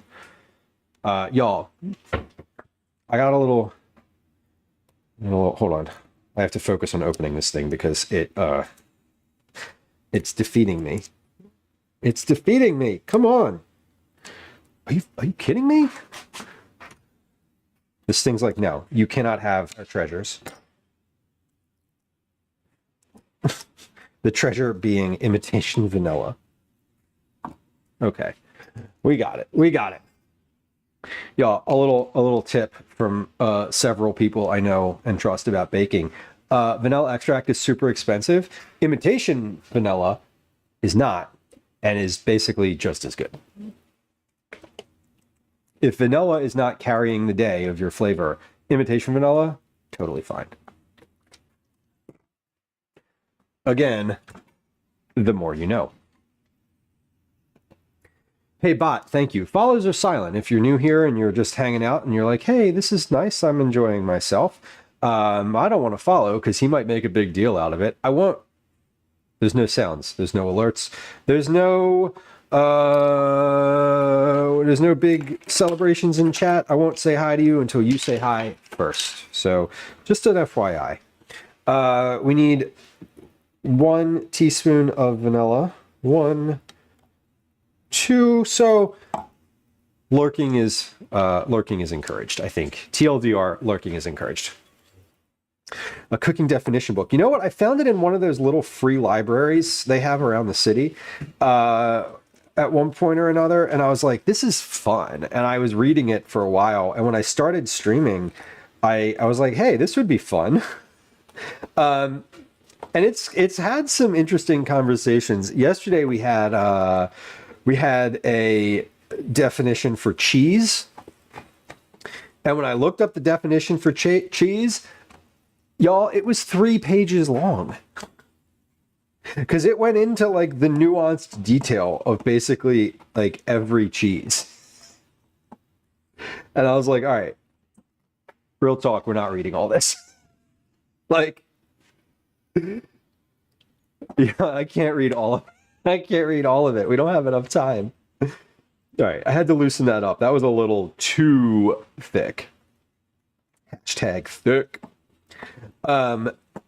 But it's good. We're getting there. I'd rather have to add a little bit of liquid than add more of the sugar, mainly because the liquid is on the counter and the powdered sugar's in the cabinet. So it's harder to access. That's all. That's why. Okay. Casual reminder, what we're doing now is we're icing these quick breads, and then we're going to take a quick break. See what I did there? These are apple breads. We have they're cool. They're already baked. So these are like finished, cool enough that I can touch them on the bottom. There's actually not very much heat under there. I'm just going to ice them right in these pans because these pans come with lids. And yeah, because they come with lids. I don't want to take them out of the pan. There's no reason to do that. But I'm just icing them. I'm going to do one pour over. We'll kind of give that a little shake, and then we'll fill in the gaps where we need to. Oh yeah. Like anything, because these are cool now, it's not going to sink in. So that's what we had with the cookies yesterday. This is basically the same icing that I used for the cookies. It's actually exactly the same. I'm thinking about the recipe for this, and it is the same. So easy enough. All right, these are iced. I'm going to put these just back on the cooling rack. I was saying earlier, I need to package these at the end of the stream. I don't. They're already packaged. They're like just going to live in these bread containers. Now, if I had taken them out of here, I would have, like, the icing would have sort of drizzled down the side, but like, who cares? I don't care. It's not really bothering me that it's not. And if it bothers any of the people that I am going to be feeding this to, then they can make it their own damn selves next time. Please. Is oat milk better than icing than regular milk? April, honestly, no idea. I used the oat milk purely because it was open. Like, I had the other milk in my refrigerator is not opened yet. So I literally made my choice based on convenience. I don't think it's really any different. If anything, I would say that maybe it's better if you're not refrigerating the thing. But it's still supposed to be refrigerated. I don't know if this is supposed to be refrigerated, actually. Like, I have no idea if it would be better or not. But it is what it is. We're not refrigerating it. These are the pumpkin breads that I made. So they ended up separating from the bottom or from the tray a little bit, which is good. We like that I can do this with it and have that be sort of on its own. I'm going to leave these in the pan anyway, even though I can just take them out because the pans come with a lid and I can just, put the lid on it. I don't need to wrap these. Baked and peeled my first pumpkin, Sita. That's cool. What did you do to peel it? So you baked it, right? I'm assuming you whole baked it, or did you cut it in half? I love with squash when you like cut it in half and then you just bake it like upside down and it creates that seal and the whole thing steams and then it kind of collapses in on itself. It's so good. Like when you're baking spaghetti squash. Slices. Oh, so you got some like caramelization on there. That sounds delightful. What are you doing with it? Are you making pie with it? Is this for next week? Are you already meal prepping for next week? Y'all, making your own pumpkin puree for like pies and stuff makes you feel so superior. It's like making your own mayonnaise. And then you realize like how easy it actually is. And you're like, oh, Thanksgiving's in 2 weeks. What? Maybe you're making pumpkin pie next week anyway. Just for fun. You don't know. It is in 2 weeks, isn't it? Thank gosh. I have not yet made I've made like holiday meals, but only ever made a holiday meal for myself and Gwen and Calvin, my partner and my son. I've never actually done like a big, the two major like holidays, like Thanksgiving in the U.S. anyway, and the Christmas holiday. Jamie says I pulled a muscle using my KitchenAid. Were you lifting it? They're shockingly heavy. Like they really are. I pull mine out from underneath the cabinet, and every once in a while, if I'm like leaning in a weird way, I'm like, oh, this could be bad. I've had moments where I've been like, all right, I might need to drop this thing. Ended up in the ER with chest pain. Oh my God. I've gone to the ER with chest pain before, and it turns out it was indigestion. And I was so embarrassed. I was so embarrassed. Like deeply embarrassed. However, it did get me to get my medical shit in order, which was helpful. Oh, Sita, you slipped on the ice and fell on your way to return the KitchenAid mixer to the library. Damn. Damn. I bet they would understand that. The library, anyway. Your arms and chest are closely linked when it comes to nerve muscles. That tracks. I feel like, I don't know. I feel like as I get older, I have the desire to like lift weights to have better functional mobility, but I haven't. Every once in a while, for like a couple of months, I like harness that energy and like actually do it, and then I fall off. It is kind of how it goes. All right, we're gonna move the camera. We're moving the camera now. Hello.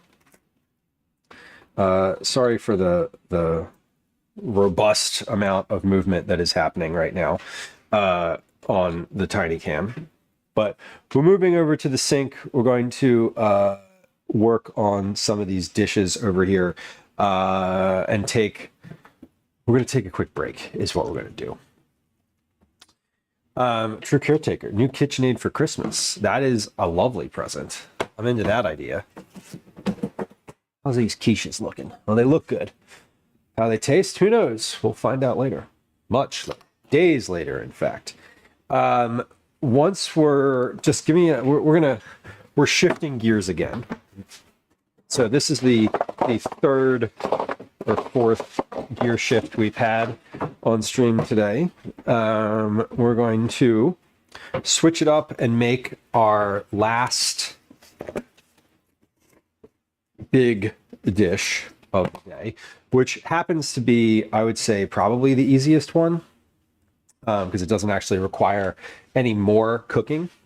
If you were here at the very, very, very beginning of stream, cooking the chicken thighs for this was the first thing I did on stream today. So we're bookending it with chicken. And we're more worried about me. Good, as they should be. Oh God, don't get your KitchenAid bowl stuck. I've had moments where I've like been trying to wrench the bowl off and it wasn't coming, and I put too much force in and it just kind of like went and I fell. You know what I mean? Like I've definitely done that before. That's a very familiar feeling and not a good one. Okay, these are, yeah, this is, I'll use this spatula for this one. Dan, forever, we're going to be questioning whether or not that quiche is valid or not. All right, I'm going to change my microphone over because we're at 5.5 hours, and this one that I'm using is about to die. Most certainly, actually about to die. All right, good. We're on the other mic now. We got a fresh microphone. That doesn't mean I'm going to stream for another 5.5 hours. It just means that this one's not going to die. Okay, so here's what we're doing next. The 6-quart bowl lift model. I want that. That's the one I want.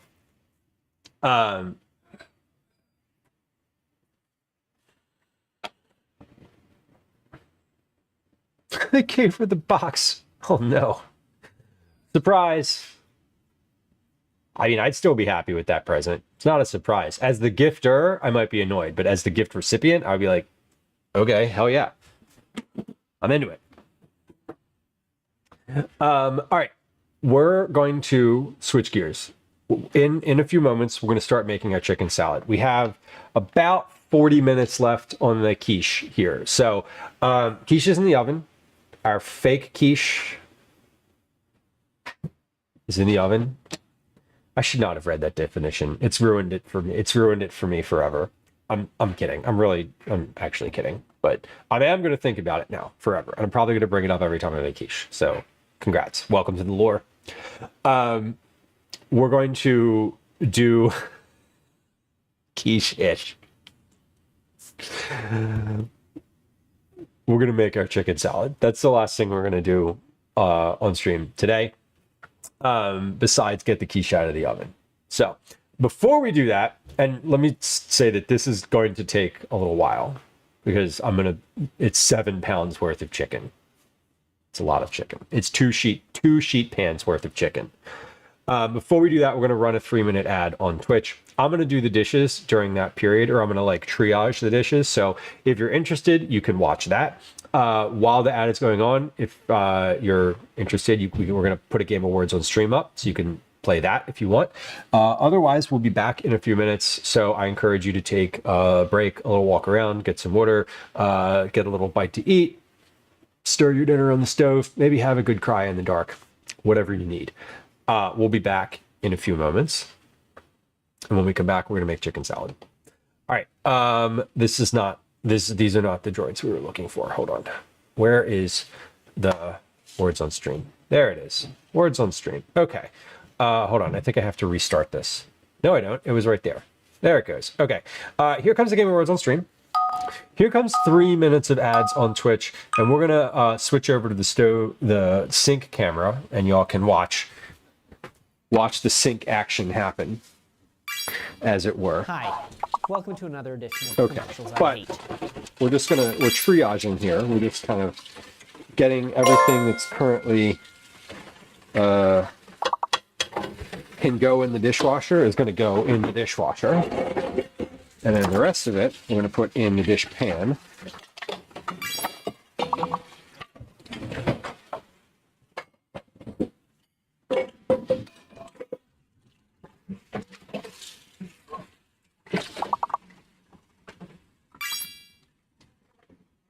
All right. This is all.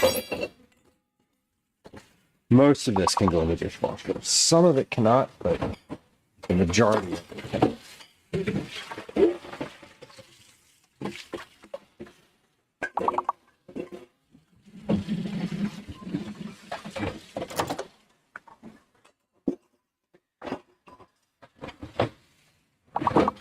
This goes on the bottom shelf. This.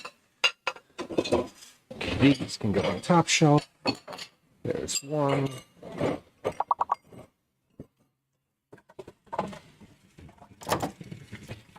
And some of these gotta get a little scrub too.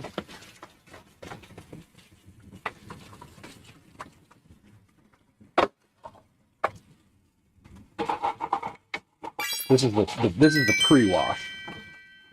We do all the pre-wash, and then when it's time to do the dishes, everything is soapy and like ready to go. Or not soapy. Everything is doesn't have any more solids on it. That's the point. Hey, oh shit! I didn't realize y'all cleared that one. Hold on. Sorry, my bad. I usually hear it. That was. Did I run an ad? I did. Okay. I was like, did I just not run an ad? Sorry, I don't have the timer on. That's why the ad thing is not. I like looked to see how much time was left in the ad, but the timer doesn't show. So anyway, a lot of extraneous detail there. Y'all didn't need any of that, really.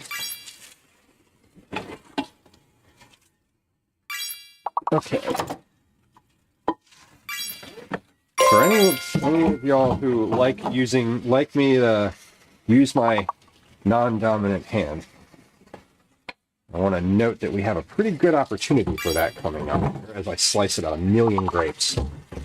Not necessarily for the chicken, but the grape thing it could get dicey, and not in a good way. Why did I say that out loud? Hey, if you're on Twitch, welcome back. Thank you for your patience. I appreciate you. I know that the ads are not everyone's favorite thing. I'm not a big fan of them myself, and I don't generally love running them. We do usually run them during stream, but today I've been really sparse with the actual ad times. This is only the second ad we've done in all of our streaming today. Usually I do more, but today I'm not feeling it, but I did need to get some of the dishes done, and it's a good time to reset.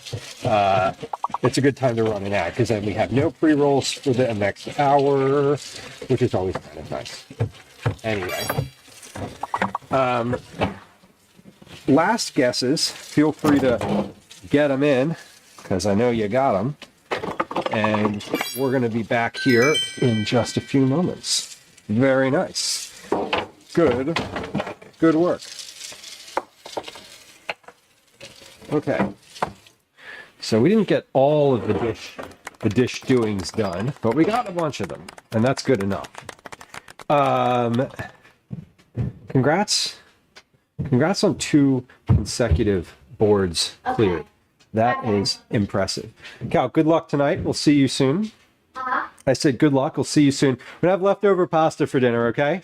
Okay, pumpkin. Yeah, the pumpkin pasta. Okay. Very good. Very good. Troy, welcome. Handlebar, hello. Welcome in. Good to see you. Good to see you. Loving the shirt. I love the shirt too. I do love Red and Criminal. Is Mom got that already? She might have gone outside already. I don't know where Mom was. It wasn't my day to watch her. Oh, you're down there. Okay. I think she's gone outside. Okay. Here's where we're at. We got 32 minutes left on the Dad, quiche, you asked what the temperature is? roughly. Hey Google, what's the temperature outside? The current temperature in Philadelphia is 6 degrees. 6. Okay, got it. Thank you. Shut up! Oh wait, that's not what I want to do. I want to put that back on the quiche. Da da da da da da da da da da.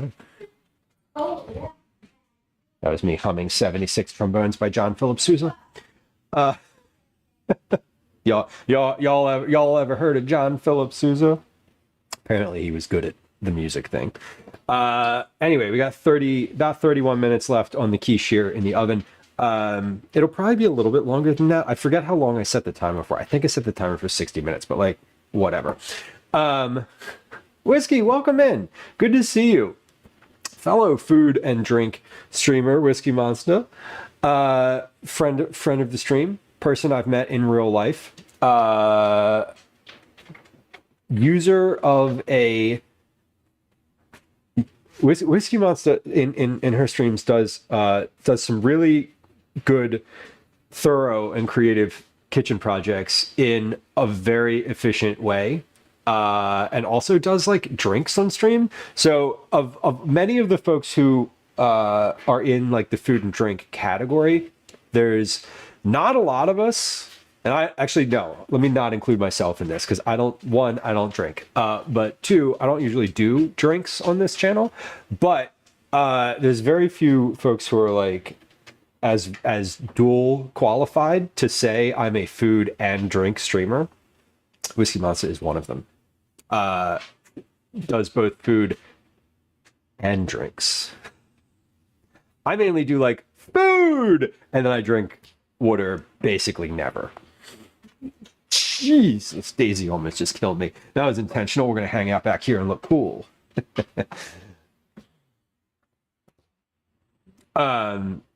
Did I play it off right? I did. No, I didn't. Daisy's here. Shocking. My dog is here. Okay, what are we doing? We are not making drinks. We are going to shred by hand 7 pounds of chicken thighs into this bowl. Then we're going to add we're going to slice up just a bunch of grapes until it looks about right. Then we're going to add mayonnaise until it looks about right. Included with the mayonnaise, we're going to add a little bit of dry mustard. And I wish I had some shallot, but I don't. So we're not going to add shallot. We're going to get the acidity. We're going to get the acidity for this. We're going to get the acidity for this one from a little bit of lemon juice. I'm going to add some dry dill, a little bit of curry powder, and then salt, pepper, ya basics. I'm going to get some gloves on for this because there's no like real issue with doing this by hand without gloves. If your hands are clean, like, hello, you ever been in a real kitchen, like professional kitchen before? They don't always wear gloves. Not for everything. They do wash their hands. It's part of serve safe protocol. But I don't always love getting like chicken in my finger. Like it's just like, I'm wearing gloves for my personal comfort, not because it's completely necessary. Anyway, that's how much I love shallot.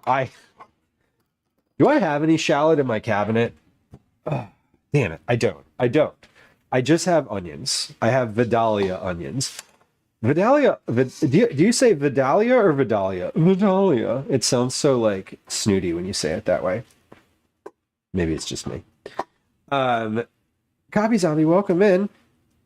Congrats or apologies on the new shift. I'm not sure if the new shift is good and wanted or just a circumstance of having a job, or maybe both. Vidalia.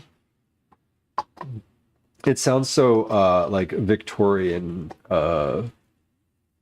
hoity-toity to me. All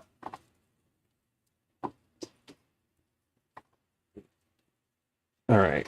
Yeah, there's a lot of chicken. Holy crap. I love the thing. Okay, see, I'm willing to do this by hand because it's better. The texture of it is better. Like when you eat chicken salad and it's like cubed chicken, I get really annoyed because I feel like it falls apart quickly. Like, does that make sense? Like if you're eating it on bread, I feel like the shredding it means it sort of interlaces more with itself, and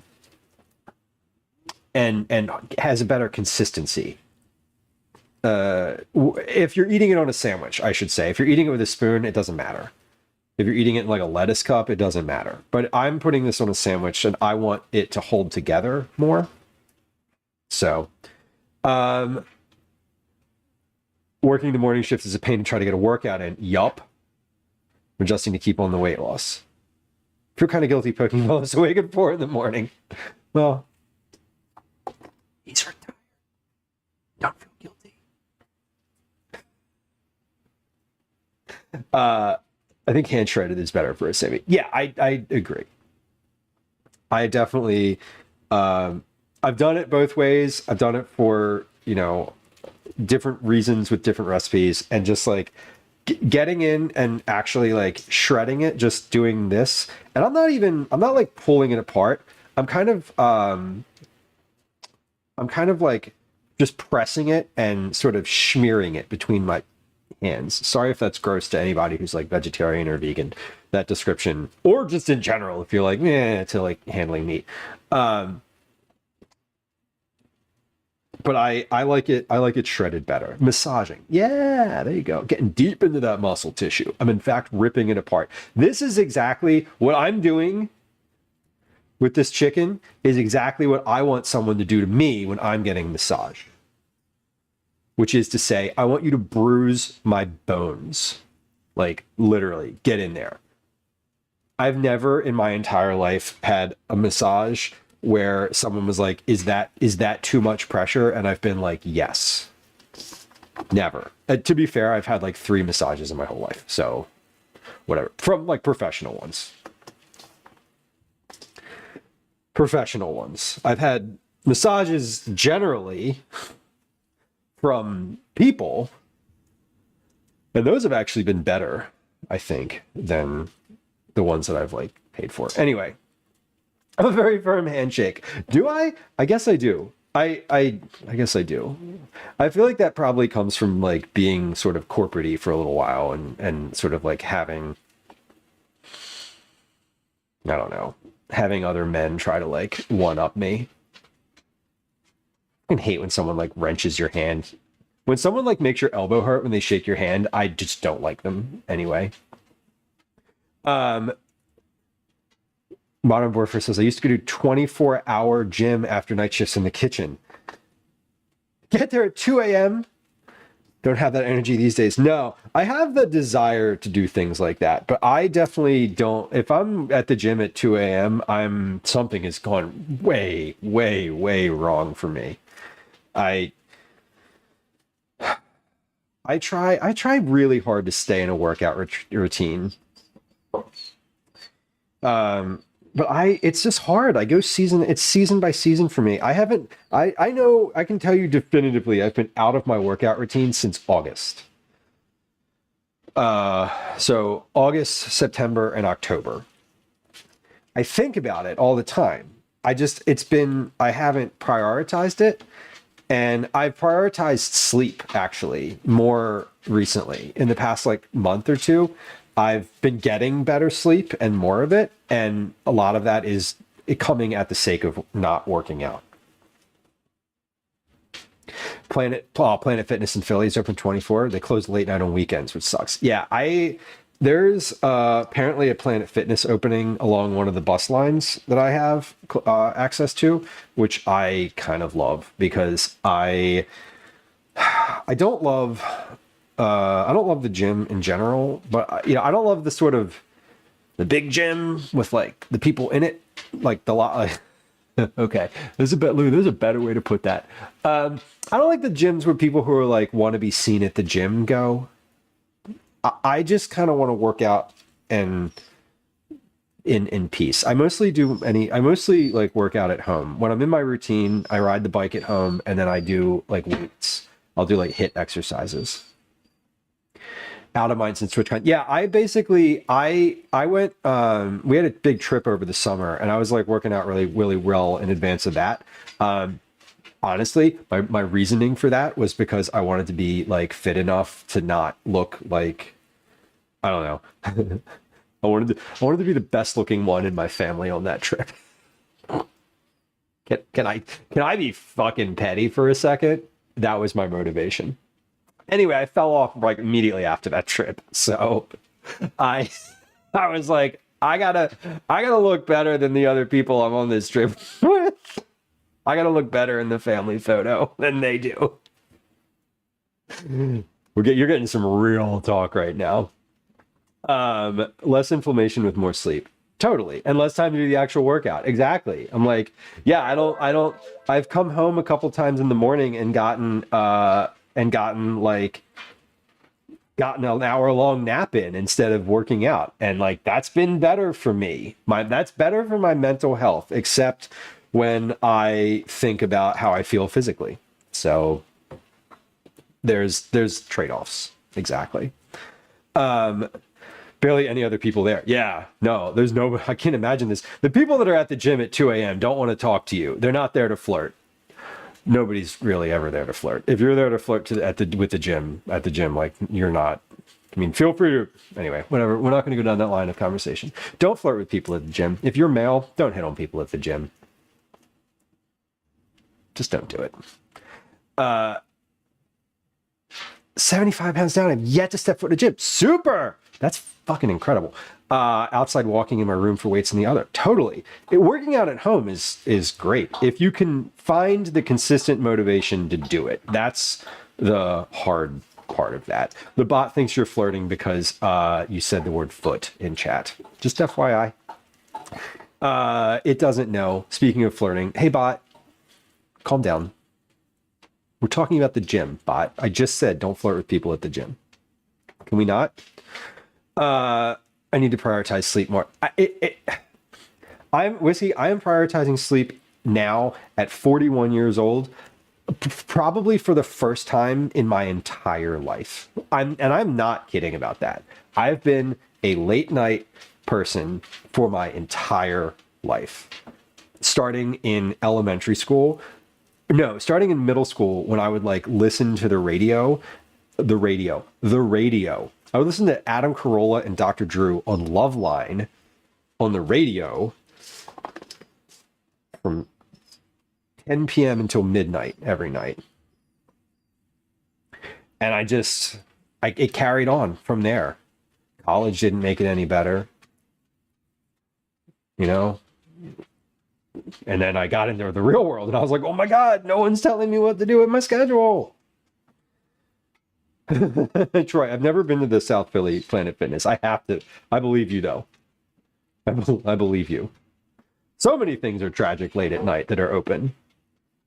Yeah, it's totally one of those things where you're just like, oh, like I just feel like crap now when I don't get a good amount of sleep. And for me, these days, a good amount of sleep is 6.5 hours. Like I get 6.5 hours now. I'm feeling great.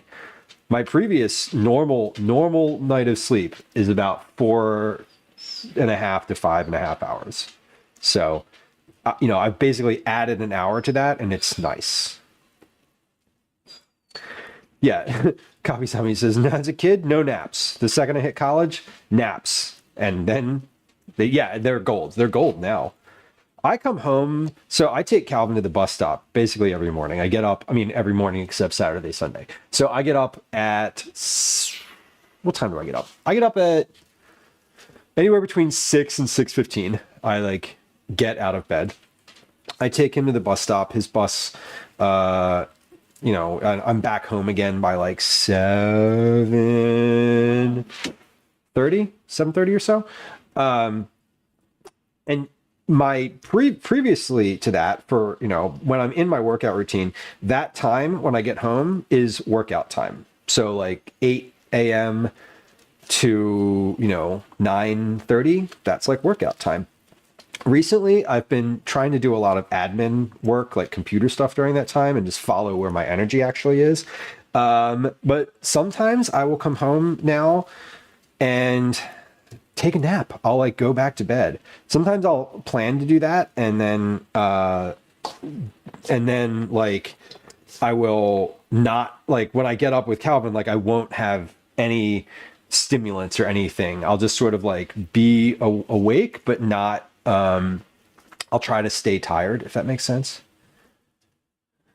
Yeah, Troy, if you work overnight 5 days a week and then you try to have a normal schedule the rest of the time, I can't imagine that would work out very well.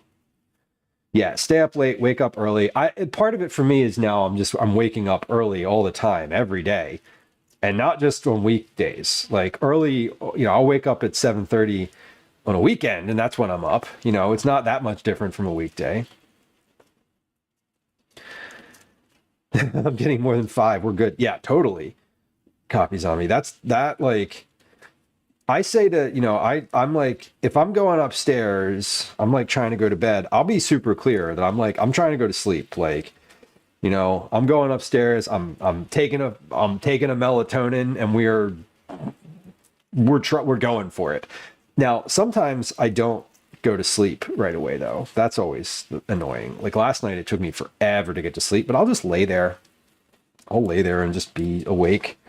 I don't get on my phone or anything. I try not to reactivate after I've gone and laid down.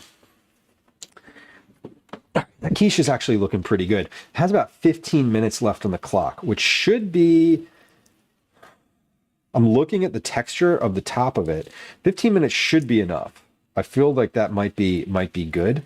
But we'll see. We'll see. Sometimes it's not. But the oven's been on for a while. It's at 350. I think I usually, if I'm recalling correctly, I usually make my egg pies at 325. So maybe it's just a little warmer than usual. I'm also glad that I'm using gloves for this time around, because I forgot that I have curry powder. I put curry powder in this when I roasted them, and they are yellow, and my hands would be very yellow. Yeah, the half sleep, exactly. Sometimes I'll lay there and I'll be like, I can't get to sleep, and then I'll look at the clock and it'll be like an hour and a half later than when I last looked at it, and I'm like, oh, I guess I did fall asleep for like a little bit, or time slipped. Time just like slipped a little bit, which is kind of nice.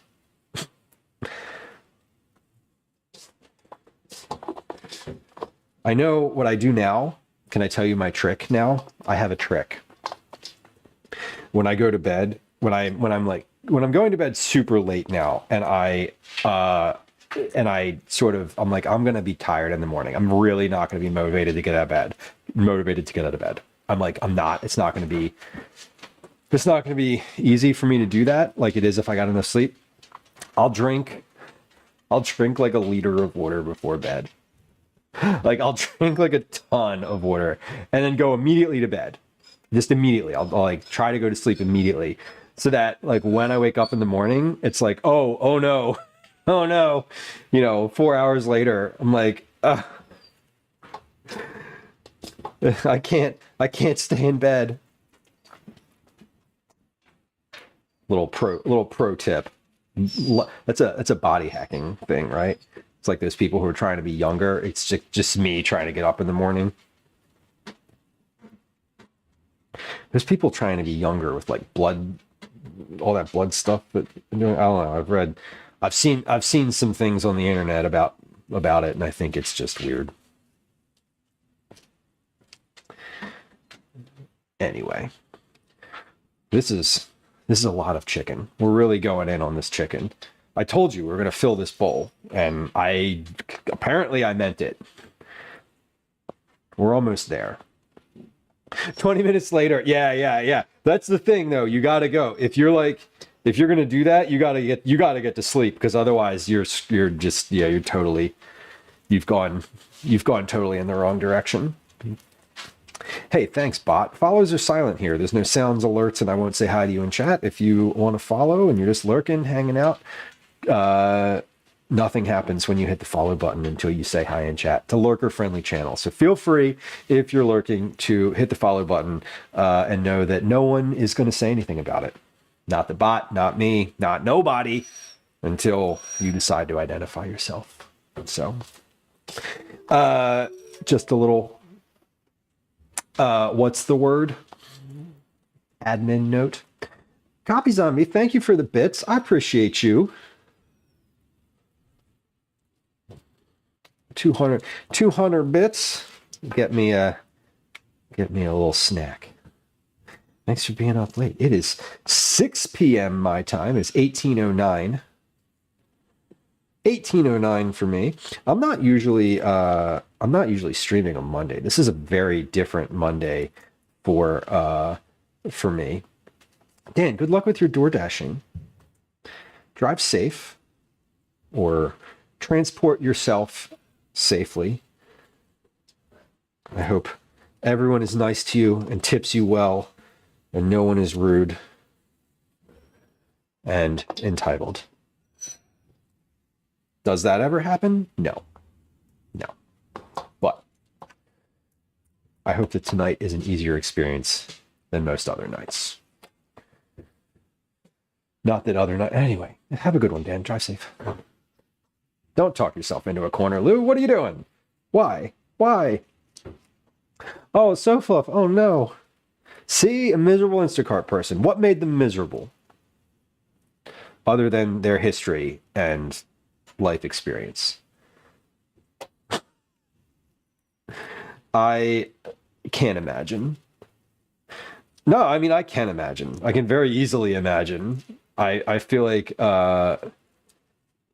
it's really easy, because you're just sort of disassociated from anybody who does that kind of work. It's like they're very transactional and very sort of like, it's not a real person on the other end of this app that I'm yelling at. Like, it kind of is. Y'all would love me. I leave the most detailed notes ever for my Instacart shoppers. My shit is like a paragraph long if I have something specific. Had an issue with our skip driver turning off his location. It took us over 90 minutes to get a new driver. Oof. When you say turning off their location, you just mean like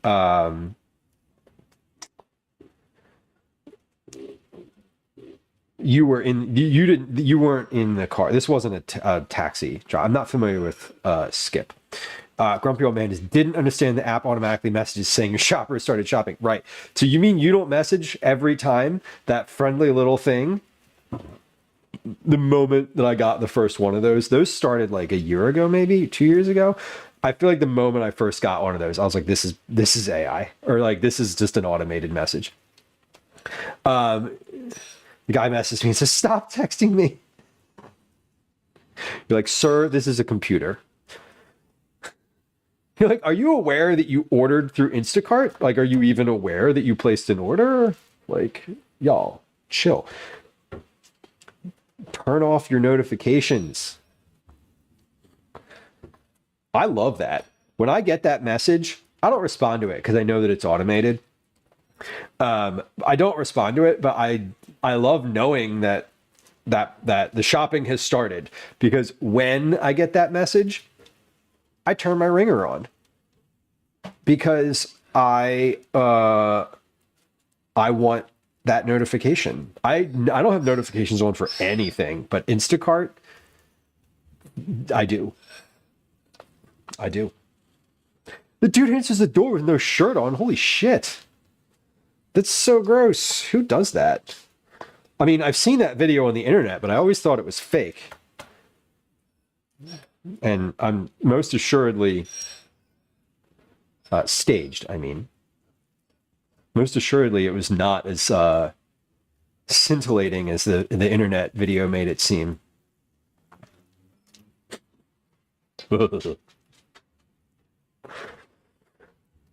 Oh, that's so gross. I wonder if that's because they saw that you can see the name of your like shopper and driver. There have to be. I don't know any personally, and this is not how I operate. But I know that there are people out there who see like, you know, someone with a female sounding name, and they're like, I'm taking my shirt off before they arrive at the door because I'm a big old creep.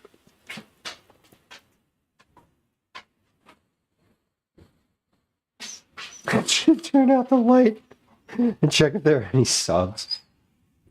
Oh my god. Skip is a courier service. Okay, for restaurant orders. Oh, okay. Oh, you were waiting for delivery from a courier. Got it. Okay, that makes sense. And that's annoying because you can't really like what's your Daisy bumped the camera. Daisy literally bumped the camera as she walked by. I didn't realize it. That's why it's tilted. Okay. The only other driver I've seen in town is a man, so that wouldn't surprise me. Yeah, that's definitely like some creeper shit. No one answers the door with their shirt off without knowing it. No one. If you're answering the door without your shirt on, it is intentional. Like, full stop. I'm sorry if you like, please feel free to like argue against that. But like, I don't know how other countries do it, but in the US, our like weird modesty culture, no one would ever answer the door without their shirt on. And be like, oops, sorry. It's just not gonna happen. Literally would never happen like that. It's not possible. I've answered the door without my shoes on before. I have gone outside to get a package that I knew was on my step after doing a workout when I did have my shirt off.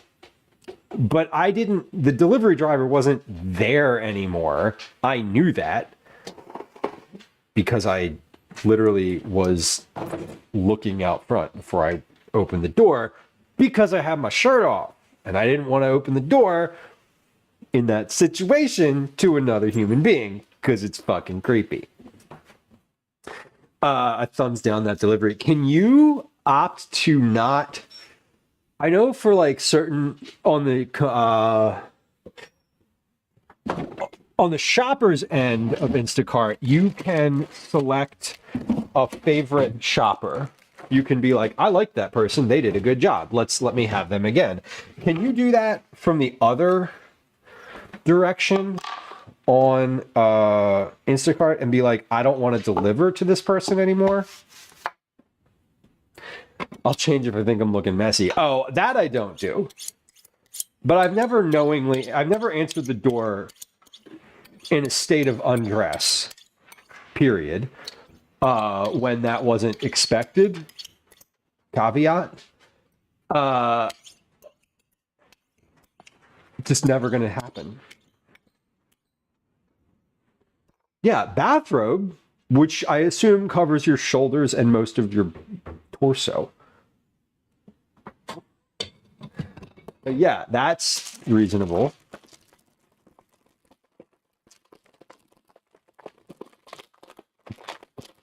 So kind of you. I know, right?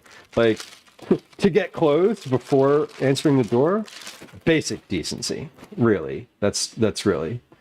If you thumbs down someone, you might not see them again. I'm imagining from like a customer is always right perspective that there might be like no way for a shopper to do, or yeah, for like a shopper to do that just because capitalism. I don't know.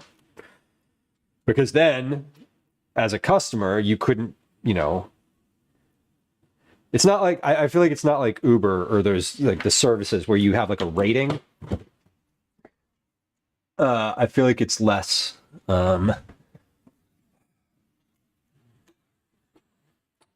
less balanced than that. Tie-dye shirt and checkered sleep pants. Yeah, but again, just clothed is the basic ask. Like modesty, not style, is the goal here. No one needs perfection. They just don't need to see your exposed body parts that they're not culturally expecting to see. Right? Put a jacket on. That's one of my funniest like things that I always see on the internet is like, there's like sage advice Instagrams where it's like, or whatever, things online where someone's like, hey, if you answer the door, before you answer the door, put a jacket on. If it's someone you don't like, tell them, oh, I'm sorry, I'm about to go out. And if it's someone you do like, you can be like, oh, I just got home, come on in. Mark your deliveries, leave it at the door. Yeah, which I don't do that because I live in the city. The only time I've gotten upset with Instacart, I was not upset at the shopper, I was upset at Instacart because when you schedule a delivery with Instacart and they arrive like an hour early, like for me, that's frustrating because often I schedule myself around like the delivery window for that. And, in the city here, people will steal your shit right off your step because that's how it works. And so when they leave like, a whole grocery delivery on your steps, that's not a good look. I don't love when that happens. So, yeah, not great. The customer is rarely correct, Copy Zombie says. No, that is true. The customer is often entitled. Occasionally the customer is correct, but the customer who is correct is not often the one who is going to like be loud and obnoxious about it either. There's like, someone who would raise a correct opinion about something is probably going to raise that through like the right channel or whatever. Someone who just wants to yell is just going to yell at whoever's available to yell at. That's how it goes.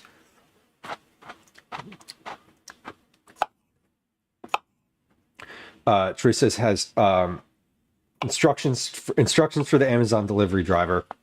in a secure area of the building, order the computer monitor, and they left it sitting outside. Great. Oh, yeah. Yeah, you can't do that.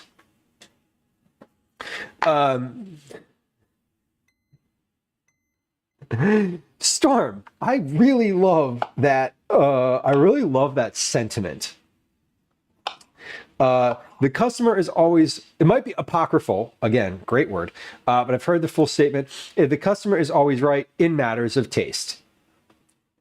I.e., if they think a hat looks cute on them, the worker should not say that it isn't. Agreed. Agreed. Yeah, and I mean, if you're in sales, there's no way you're going to do that. But, you know, apply that across industries. Like, I would like some more, you know, can you tell the chef to salt this a little more?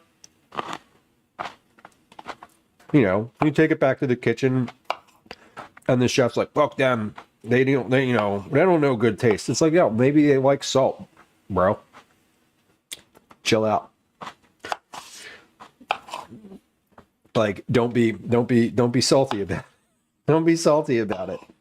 All right, my timer just went off, so when I'm finished with this pile of grapes in front of me, I'm going to take a look at those quiches, because it's highly likely that they are finished and ready to go.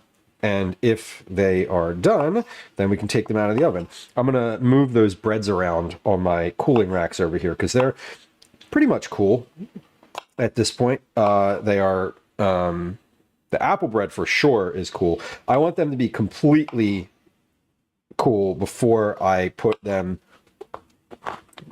covers on them, though. 'Cause I really don't want them to steam and get soft. That's not a good look. And phrase is the single most twisted in the English language. It certainly gets a lot of traction for people who don't deserve it. That is totally fair. It's I've never heard that like fuller, you know, more complete version before, and I can completely get behind that, though. Mainly because it makes sense. Like, yeah, you know, I think there's certain, you know, in the fashion example that was given, I think that there's probably circumstances where, like, yeah, you would want to tell somebody if they asked you directly, if they were like, which one of these looks better. That's different than saying, does this look good? The customers, Sofa says, I worked in a clothing store for 6 years, and the customers loved me because I was honest if something looked good or fit well. Right. And that's where, you know, my take on that is, if there is an alternative, yeah, these are definitely finished. If there is an alternative for that customer to have, it certainly seems to me worth saying. Like, what harm are you doing by steering them towards something that would objectively make them look better? But again, it's all a matter of opinion. I will say, you know, I think honesty is generally good. I think it's generally wise to not be like, that looks great on you, if it really doesn't, because someone else in their life hopefully is going to be honest with them, and then they're going to be like, hey, that person told me this looked good, and then they're going to be like, well, they were wrong, they lied to you, blah blah blah. All right, here's these quiches. They look great. We're going to put these over on the tray. I love that they're all exactly the same. It kind of makes me happy. I can turn my oven off now. Oh, it was hot in here. It still is. It's warm. Okay, let's move these. You know what? We're not gonna do shit with these. We're gonna leave these right here on the tray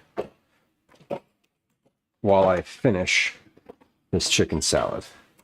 I was gonna move them. I'm gonna take this one off the tray because the small tray is not great. Actually, I'm gonna take them all off the tray, because now that I've taken one off and I see the benefit of it, I'm gonna do that so I don't have this enormous sheet pan hanging around on the counter. These look great. All right. So we're what are we doing today? What the hell am I doing with all this food on the counter? Well, good question. Let me tell you. Today is a prep day. Going on a trip coming up with myself and 10 total people. So I'm making food. I'm making breakfast food for that group. So that includes myself, 10 people, including myself. We're doing quiche. We're doing quick breads. The other two breakfasts are going to be oatmeal, which I don't need to prep for. And then we're also going to be doing, we're also going to be doing a, hold on, I can move this camera. I can move this camera out of the way. Sausage, egg, and cheese sandwiches, which I'm going to make that morning on the griddle. I tend to get up before anyone else in this group. So one of the mornings of the trip, I make like breakfast sandwiches and wrap them in tin foil or aluminum foil. I use a mix of tin and aluminum foil, you know. I don't. I'm kidding. That's not even a thing. So those are the breakfasts. This that I'm making here is chicken salad. This is for lunch. We do a big like hike, like a real hike, out of doors, as opposed to a fake hike. What does a fake hike look like? I don't know why I said real hike. I was very judgy about that. Anyway, we do a rather strenuous hike. So I make like a hike lunch for that. This year, the lunch is going to be chicken salad with on a club roll, like a soft club roll. We have lettuce for that. I have a whole big bag of clementines and some apples, and then we're going to pick up like gas station beef jerky on the way. So a lot of protein on that one for energy, for sort of like long form energy. I'm going to continue with the grape cutting. Carly, welcome in.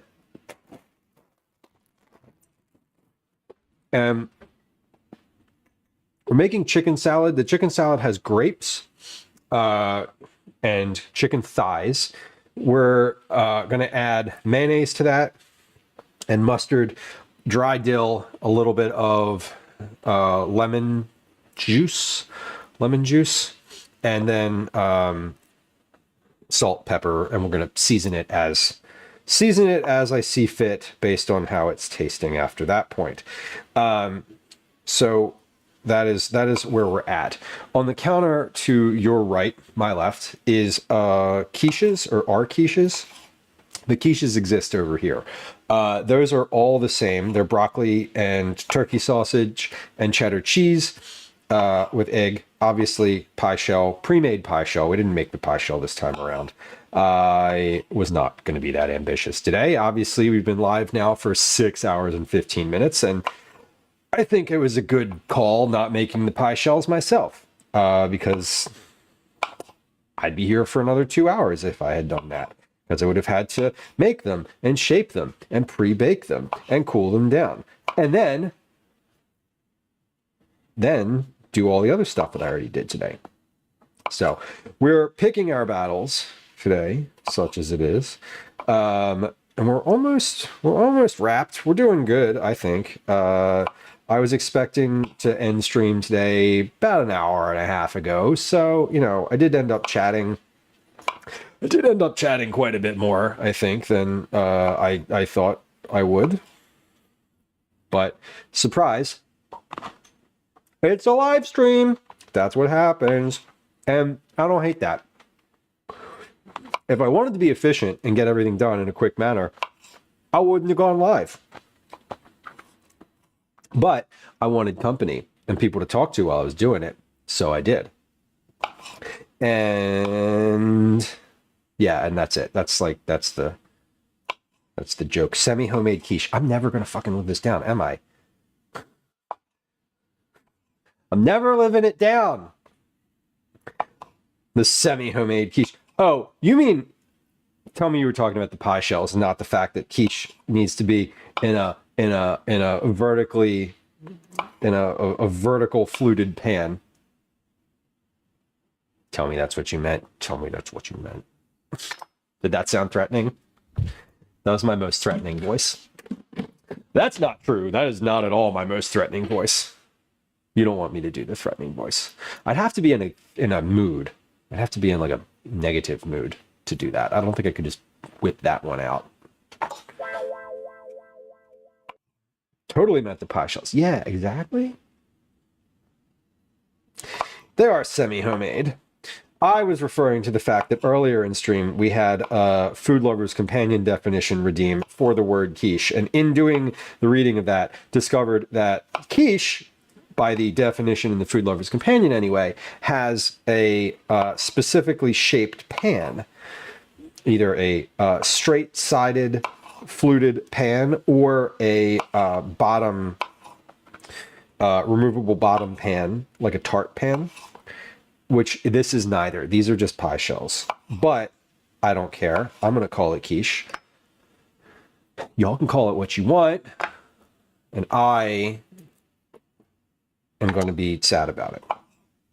So, Darlene on YouTube says that would be funny. We're trying here. I could probably muster like the angry dad voice. I don't do the angry dad voice very often because I'm not often angry. We're getting into the family lore. I'm not often angry. What am I? Let's consult the feelings wheel. The feelings wheel. Under the macro emotion of angry, other macro emotions include surprised, bad, fearful, disgusted, sad, and happy. One might feel let down, or bitter, or mad, or distant, skeptical, withdrawn, annoyed, hostile, provoked, jealous, furious, violated, indignant, ridiculed, disrespected, betrayed.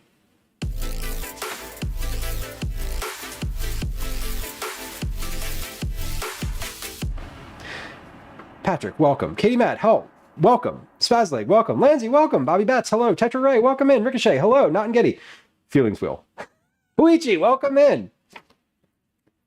Tally de Bear, nice to see you. Cthulhu, hello. Cthulhu, your name came up earlier in stream, although it wasn't you specifically, but it was the character. Anyway, I thought of you when that happened, so it counts, right?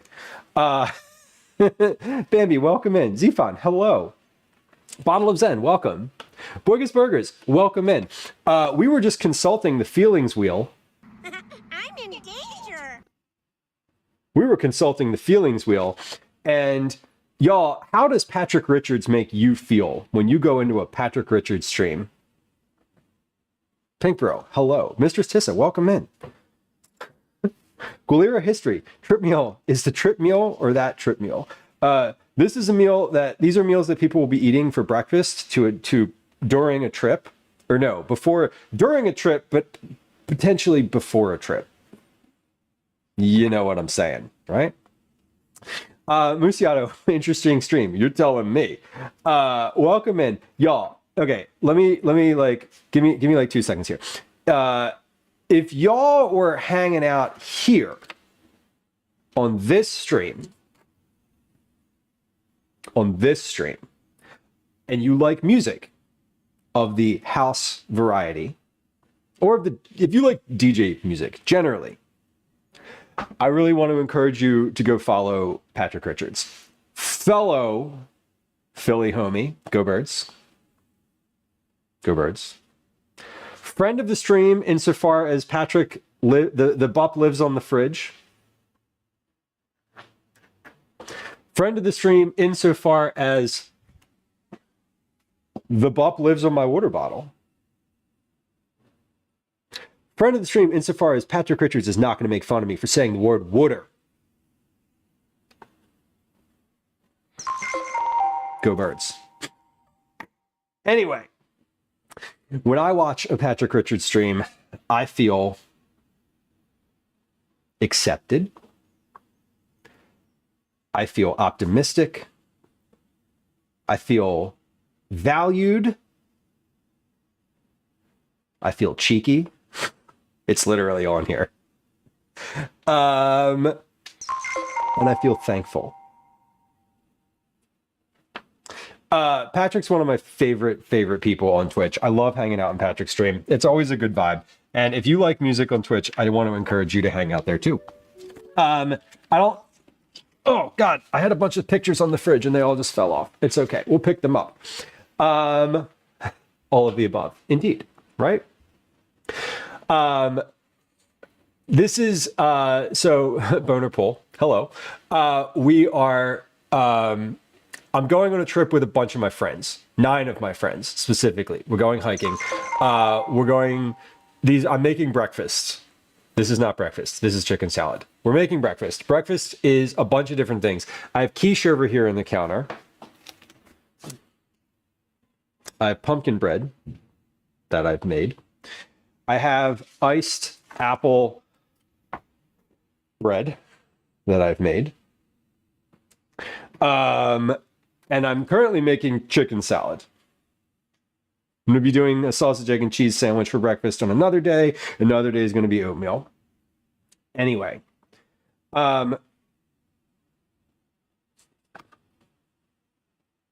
Cthulhu, thank you for the gifted sub to Patrick Richards. Patrick, thank you for the gifted sub to Cthulhu. Mishmish, thank you for the bits. I appreciate you. Troy, thank you for the sub. I appreciate you. Pumpkin bread at work. Patrick, I mean it. I got rated into a Patrick Richards stream from a much larger streamer. Like, no offense, Patrick, you're much more important to me in my heart than she will ever be. I say that about all my exes. Anyway, Patrick's a good dude. Please go follow. Friends who joined us from Patrick's stream, hello. I'm really sorry to inform you that we're not going to be DJing on this channel. I don't have the knowledge to do that currently. I don't have the skill set to do that from this computer. What I can offer you is cooking. What I can offer you is a cooking stream. That's what we do.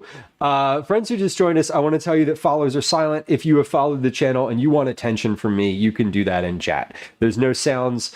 There's no sounds when you follow. There's no alerts. There's no chat messages. I will not say hi to you unless you're actively chatting or inactively chatting. Anyway, I'm not going to call you out for follows are silent.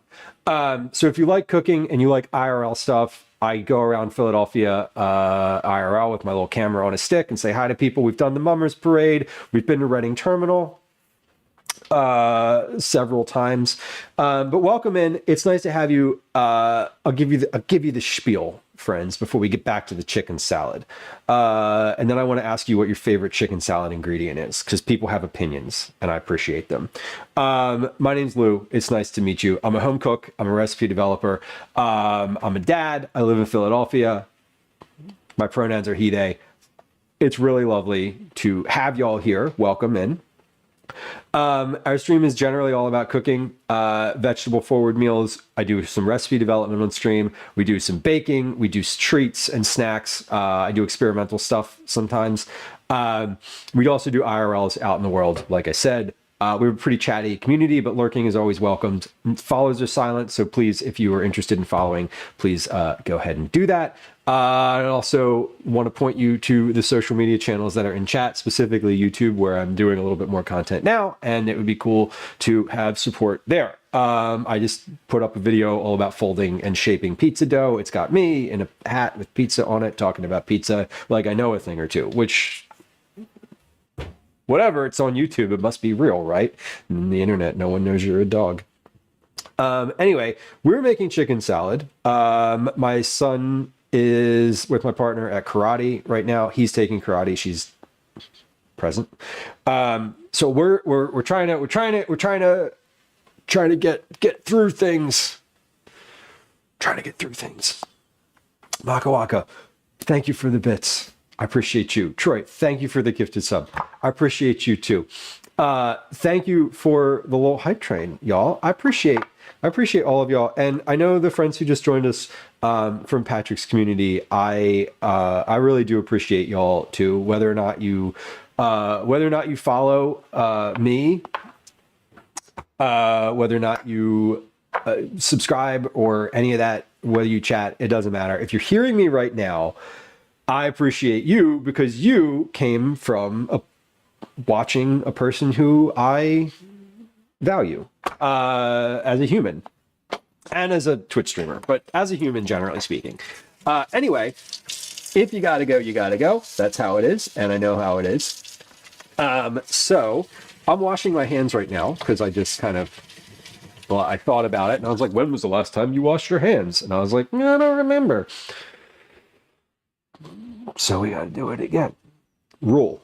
Good rule to have. If you don't remember when you washed your hands last, you should wash your hands again. Anyway, my favorite chicken salad ingredient is grapes. Red grapes, specifically. What's yours?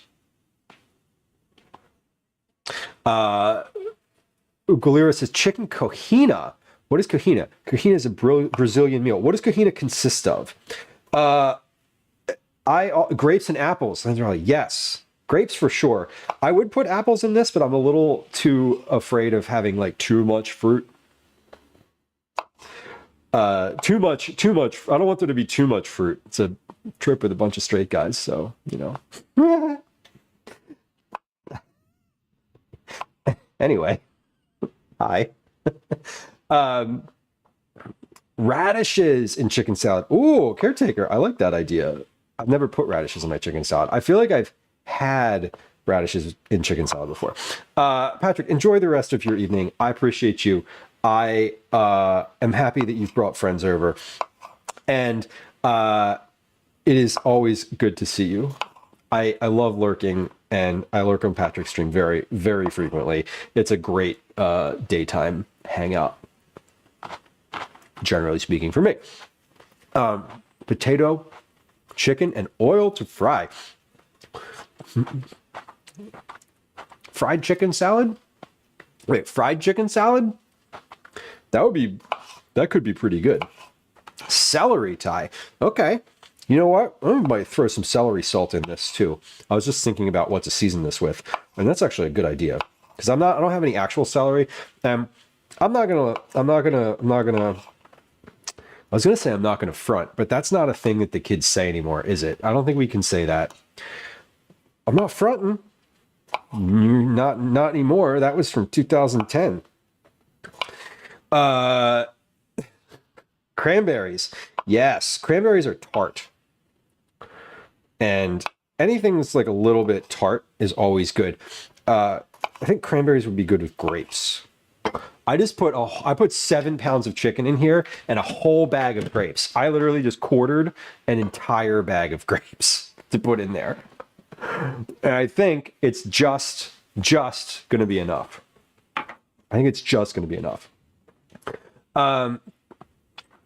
Karina says it's very good. A very popular Brazilian snack. It's like a chicken croquette or a deep fried dumpling. Okay. Ooh, I'm already sold. Like, I don't need to read you more, but I'm going to.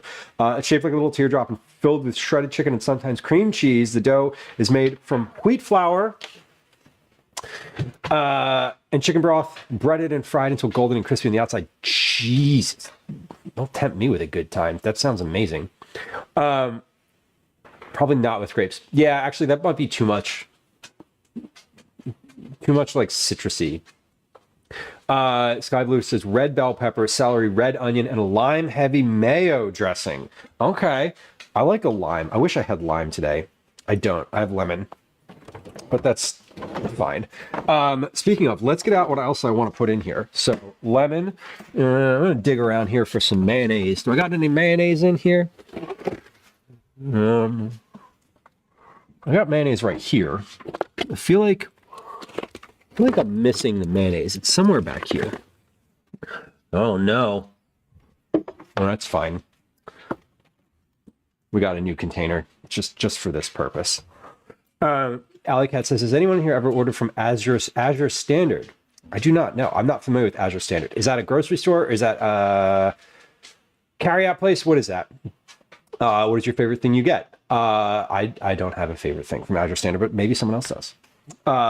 Phoenix says chicken salad with grapes is one of the best. It totally is. I remember when I was in high school and the first time I had chicken salad with grapes, I was like, what is this? This is incredible. Soap a grape cutter would be fun. I wonder if you could run grapes through. Excuse me. I wonder if you could run grapes through a cherry cutter, because they're kind of the same size, and I bet you might be able to like quarter them in that way. I'm not sure. You're saying front in the late 80s and early 90s, Mr. Sissa. My apology. My apologies. I believe you. I don't always know when vernacular. I don't always know when vernacular comes from, honestly.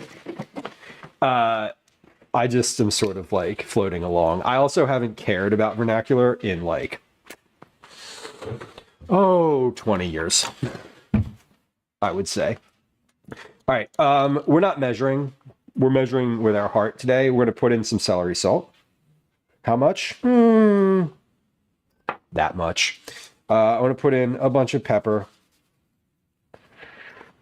Probably about that much. I'm going to put in some dill weed.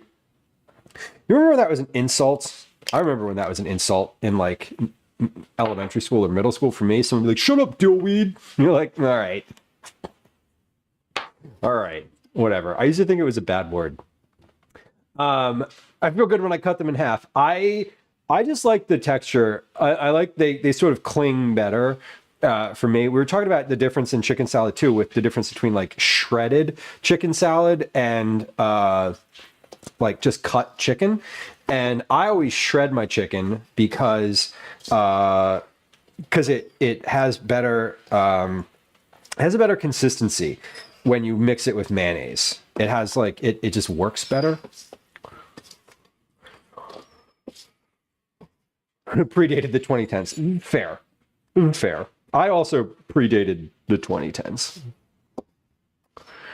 Lanzarelli says, deli container lids. Yes, love that trick. I use that for tomatoes. Not as often as I want to. I usually remember it about halfway through slicing the tomatoes, and then I'm like, oh, oops. Oh well. Okay. Online grocery store, Alika says, better quality stuff.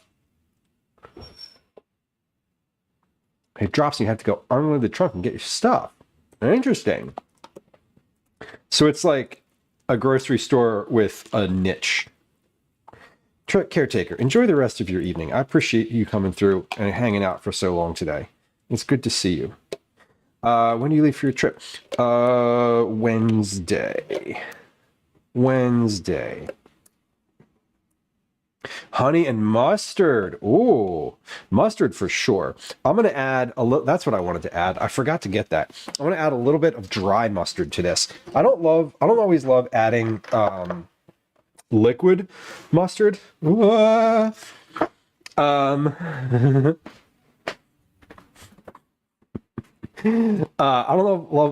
always love adding liquid mustard because I feel like it adds liquid mustard. I feel like it adds more liquid, and I'm already adding like lemon juice to it. So I love using just a dry mustard because then it also absorbs a little bit of the extra liquid from the grapes. Because the thing about dry mustard is you're supposed to like mix it and then let it sit for a while to have the powder absorb the liquid that you've mixed it with. And with chicken salad, especially with grapes in it, when you add the grapes and then you add salt, it ends up leaching some liquid out. So adding a bit of dry mustard to it is really nice because it absorbs some of that just a little bit of that extra liquid. Fun fact. Shredded gets coated better. Exactly, Phoenix. It's more natural. Yeah, I think when you shred the chicken, it sort of sticks together better. When it's cubed, right, you're just like, they just kind of slide past each other, right? They're not like Legos. They don't stick together. Not like that, unless you're like really precise with your chicken cuts, which like, no, fuck that. We're not doing that. But the shredded chicken sort of like sticks and links together, and I feel like especially on a sandwich, it makes it a little better.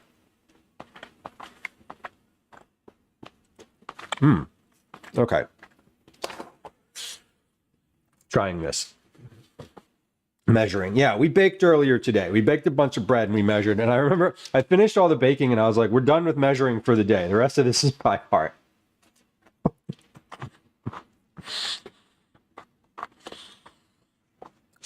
I almost never remember until someone asks. Yeah, that's valid.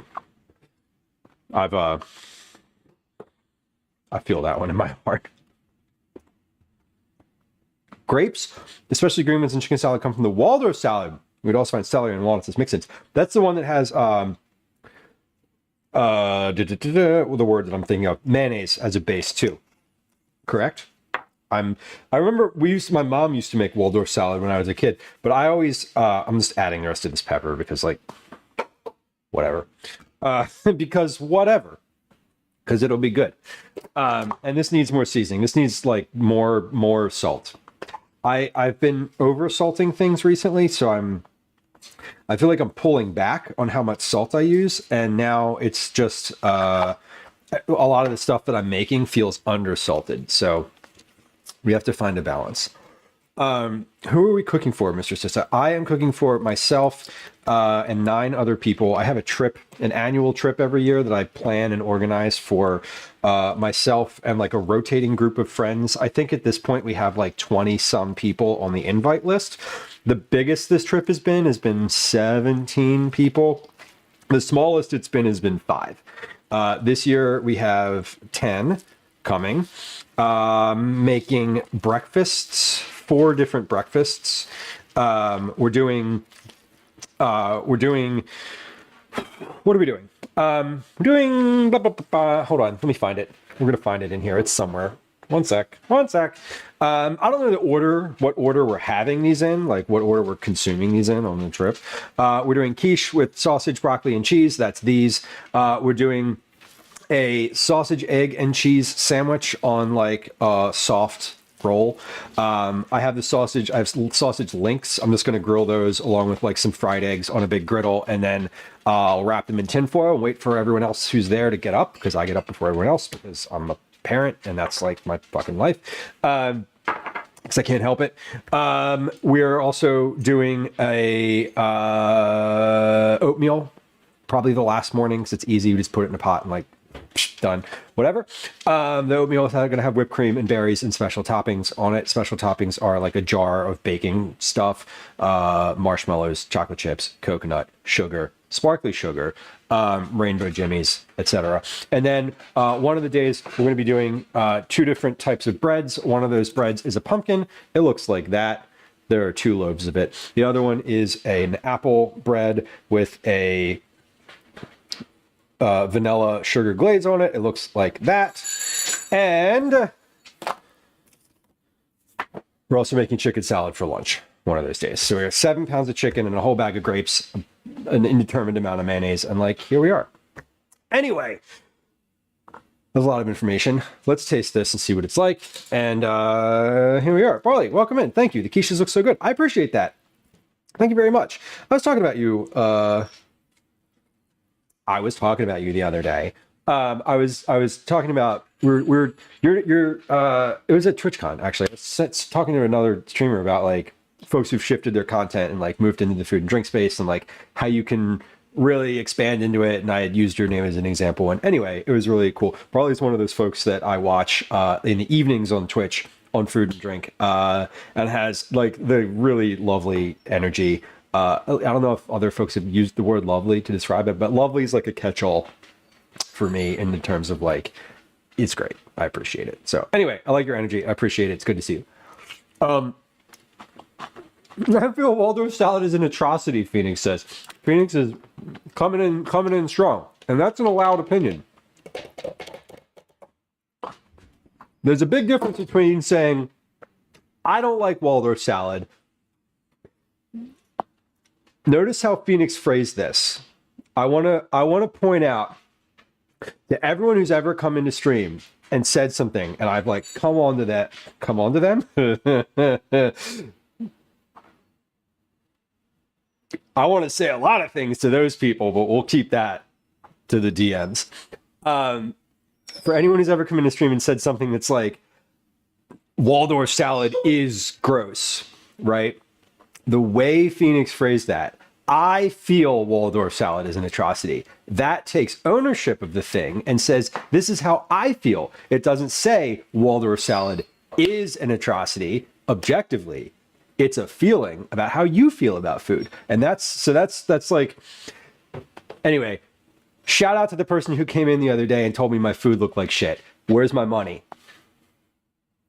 They also told me they were going to gift a bunch of subs, and then they ghosted me. Anyway, speaking of people coming into chat. Mr. Sessa, thank you. I appreciate it. Normalize saying it's not for me. Yeah, totally. 100%. How did the pumpkin bread turn out? Lemon, it turned out very well. Here it is. Whenever someone tells me my food looks bad, I tell them you're not the one eating it. No, I mean valid, like facts. Like, and now you're not allowed to have it either. Yeah. So, y'all give me 1 second. My dog is like yelling at the door, and if I don't let her out when Gwen comes home and she has peed on the floor, I'm gonna get in trouble because she's gonna watch this VOD again, and she's gonna see that I haven't let the dog out, and that's not gonna be good for me. So I need to let the dog out because she is barking and whining, and she's doing such a good job ringing the bell. Yes, she is. And when I come back, I'm gonna show you a cat. So I'm gonna show you a cat on stream. I want you to know, and it's gonna be a cute cat, and you're gonna like it, and she's gonna be she's gonna be happy to be there, aren't you? Maybe. We'll see. I don't know. Probably not. She looks happy to see me right now, but she just woke up. So give her a few moments and we'll get there. Okay. Daisy is, you finished? No, she's not finished. Hold on. Dun, dun, dun, dun, dun, dun. Oh, wait, there she goes. Yay. Fun fact, when you have a 13-year-old dog, she needs to go out 25 times a day. Or else, period. Or else bad things happen. Okay, are y'all ready? Are y'all ready? We're gonna have a cat on stream. We're gonna have a cat. Oh, didn't want to be picked up. Okay, baby. Okay, baby. Didn't want to be picked up, but started purring anyway. That's right. Okay. Bonapool, thank you. We have a cat. We have a cat. This is Elsie. Wait, that's not the zoom we wanted to do. This is the zoom we wanted to do. Chris Hangry, welcome in. Hugster, welcome. Baugeist, hello. Chris, good to see you. We're holding the cat here. We're holding the cat, and this cat doesn't really want to be held right now. This is Elsie. We've now seen all 3 of the cats on stream today. Elsie's in the lead. Elsie's been seen the most of all the cats. Command cat count if you want to know who's in the lead. It's definitely Elsie. Gotta pet them all. I know, right? Oh, sweetie. She was looking up and saying hi to me. Elsie's almost at 50. These cats are, all 3 of those cats are 7 months old. Don't do it. We're not going to do it. All 3 of the cats are 7 months old at this point. So, anyway, y'all thought this was a food stream, and now we've just got cats on board. And cats and an ancient dog and like a counter full of food. Daisy's like, Elsie's not having it. Okay, Chris, welcome in. Friends who are hanging out here. Chris Hangry is a friend of the stream, fellow food and drink streamer, professional cook in the ways that I am not. Also, no, that wasn't to you, Chris. Sorry, that was to Elsie, who's just no. She. You got to watch out for this one. She's the one. She's the trouble. She is the one who knocks, in the parlance of that show. Breaking Bad? Yeah. Damn it. Ugh. Anyway, Chris makes beautiful food. Like, beautiful food. And does these, like, long meal prep streams. in the way of like prepping for the week, not in the way of like prepping to feed a bunch of people. And you know, like anyway. Chris makes beautiful food. Please go follow Chris Hangry. Friend of the stream and fellow food and drink streamer. And I am also doing meal prep today. Y'all, this is the most chicken salad I've ever made in my whole life. Easy. All right, we're going to try this. We're trying it. I think this is probably good.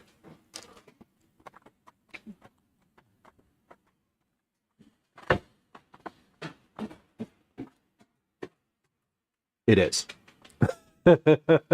How much does this bowl weigh? The bowl weighs 598 grams. Ask me how I know. How do you know that the bowl weighs 598 grams, Lou? Well, because it's written on the bottom. It is. See that number there right at the top, 598.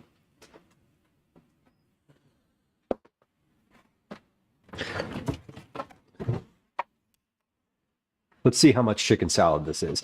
Dad sass. Oh, it's been a sassy day, honestly. All right, let's see what the final volume by weight of this chicken salad is.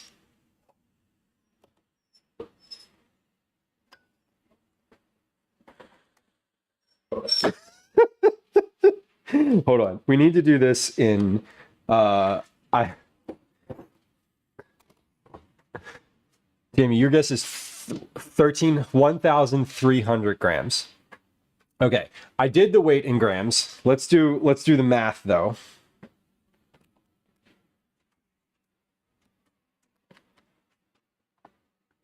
Okay. I have a number. It's not too much for the scale. It's not too much for the scale. I can tell you that. The scale has not maxed out. Do you want it? Okay. Follow Zen says 5,000. Chris, enjoy cleaning up. I mean, or whatever. Enjoy as much as one can cleaning up. If you've cleaned while you're cooking, if you'd have cleaned while you were cooking, you wouldn't have to clean up at the end. Shut up. No one wants to hear your bullshit. That was a message to myself. That was a message to my own brain. FYI. That was not directed at anyone. 4,735 grams. Okay. If we're going by closest, are we going by closest or closest without going over? Because there would be different answers. Anyway, this is when we do the math, when we measure the whole thing. Jamie's like, without going over. Okay, of the guesses, any more guesses for how much this bowl weighs? The bowl itself is 598 grams. I can tell you. Would you like to know what I put in it? That wasn't directed at anyone. Bonerpool says you've been married a while. I mean, sure, yes, this is correct. Correct. I feel seen and also attacked. Just the contents. The contents of this, I started out with 7 pounds of raw chicken thighs, 1 bag of grapes, seedless red grapes. I put some mayonnaise in there. There's lemon juice. Just seen a little. Heard. It was 7 pounds of chicken before I cooked it. So 7 pounds of chicken pre-cook is more than the end result. It's the pepper that put it over 4,000. Okay, so I will tell you my fucking calculator. Why does this calculator doesn't work unless it's in the sun? Bullshit. Hold on. We're gonna do the actual math on a calculator that I can see. Okay. Okay. I got a number.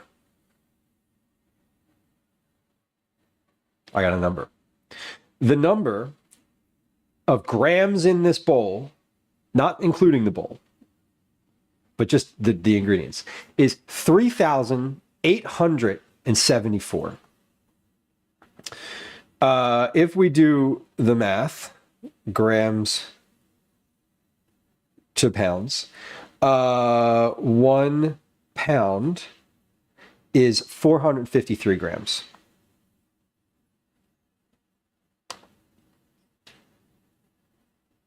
This is just over, this is like almost 8 pounds of chicken salad.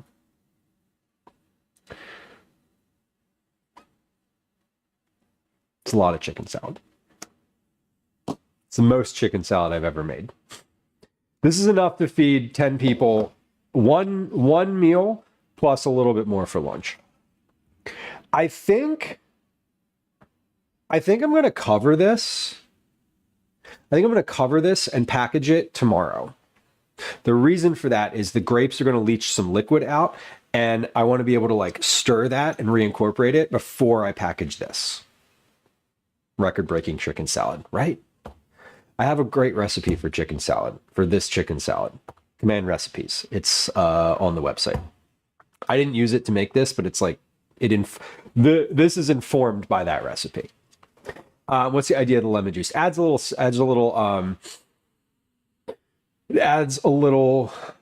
acidity to it. If we're just going by the like flavors that you want in a dish, salty, fatty, a little bit of heat. Sometimes I don't want heat in my chicken salad, but acidity is like a flavor pillar. So adding a little lemon juice helps brighten everything. It's just like adding a little bit of vinegar to anything. Like I could have added a little apple cider vinegar to this and it would have also been good. I did put the dry mustard in. I don't know how much I put in. I just kind of like shook it in. Okay. Well, let's recap what we did today, because this was a busy one. This was a busy one.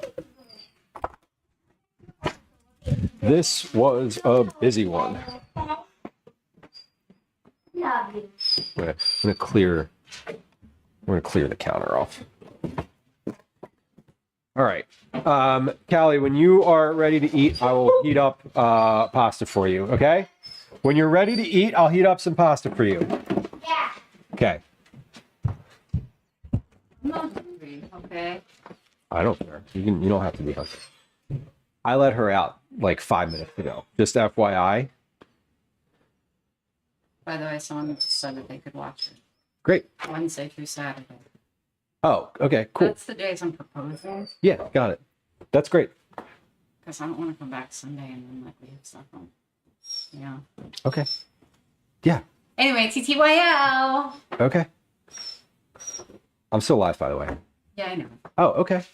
I walked in and I was like, God damn, you still alive? Oh. Yeah, well, we got some raids, and I was talking to... how do you have so much to talk about? Do you remember why I started streaming in the first place? You told me... I know, it was a rhetorical question, because you never shut the fuck up. Because I never shut the fuck up. That's true. True story. Never. That's literally... No, I started because Gwen was like, I don't want to sit at the counter and talk to you every day after work because I want to put my headphones on and play fucking Fortnite. Why don't you talk to people on the internet who will talk to you? And I was like, It's a great suggestion. great idea. And here we are, three and a half years later. Is Calvin chatty too? Yes. Which makes it worse for me. Which makes it worse for Gwen, she says. But yeah, he's definitely also quite conversational. Now, I would say he also like holds his own very well in conversations. So not only is he chatty, but he's also like good at it. As good as 10-year-old folks are. Right? The dog is going wild over here. He is Daisy. My dog Daisy is also chatty. He's also very chatty. A comment. Lemon says I commented that my mom complained that I was like my dad, and I was like, whose fault is that? Right? Yeah, it definitely. Calvin has really, really good traits from both of us. He has like very strong. He has very strong characteristics. Some of them good.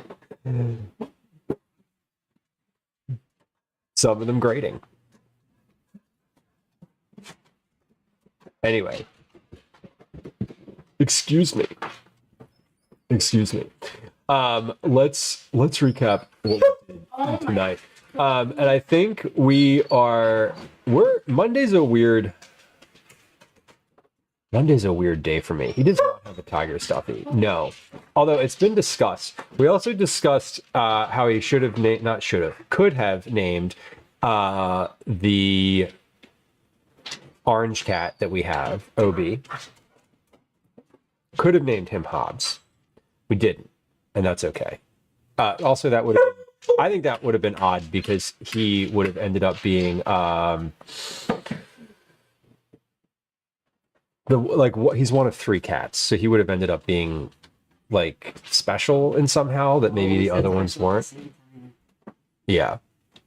So I think it's nice that we didn't name him Hobbs. But he's not as smart as Hobbs. Gwen says he's not as smart as Hobbs either. Right, like Hobbs wasn't dumb. Right? No, Hobbs was not dumb. Hobbs was the one that was introspective and rational. Calvin was the one that was like unhinged and reckless. Is reckless the word I'm searching for? I think it might be. Mondays are weird. Phoenix, I agree. I definitely agree with you.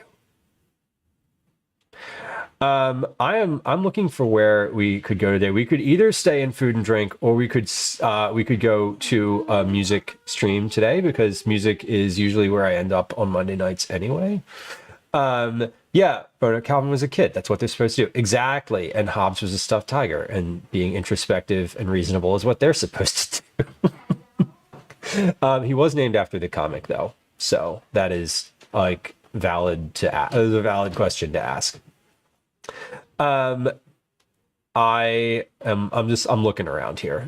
Oh wait, I need to refresh this. I haven't refreshed this page since like literally noon 30 today. Okay, we're gonna recap here in just a moment, and I'm gonna show you all the things that we did end up making today on stream. Let's see. Okay, I think I know where I would like to go. Preview.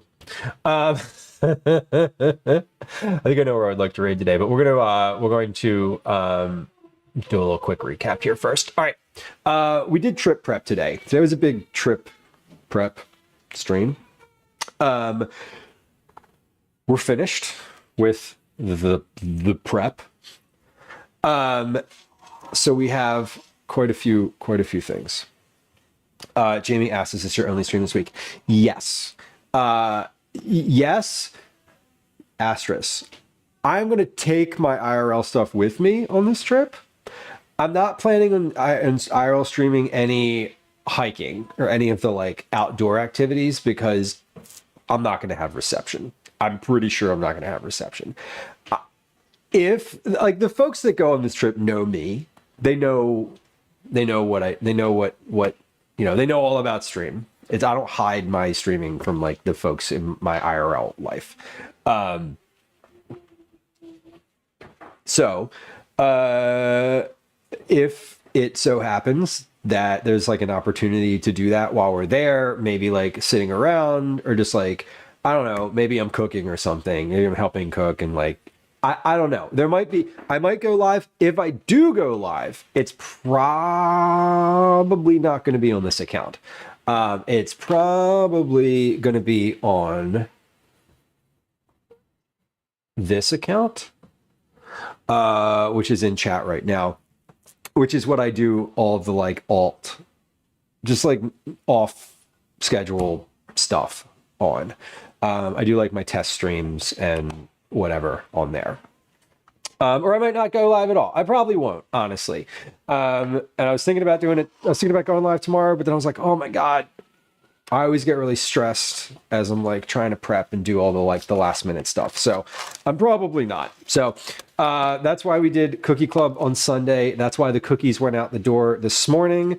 They went out in the mail this morning. I went out the door. The cookies came with me and we collectively went to the post office. So then I mailed them. Here's what we did on stream today. We talked a lot, and that's good. And we love talking. That's why we're here. That's why I'm here. We started out with roasting the chicken. We roasted a bunch of chicken for the chicken salad. Then, when that came out of the oven, we put in some breads. I started with these apple breads.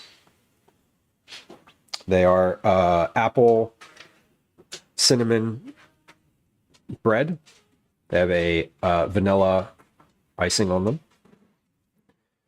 Then, 25 minutes later, we put these in the oven. These are pumpkin breads. They're pumpkin. They have nutmeg and cinnamon in them.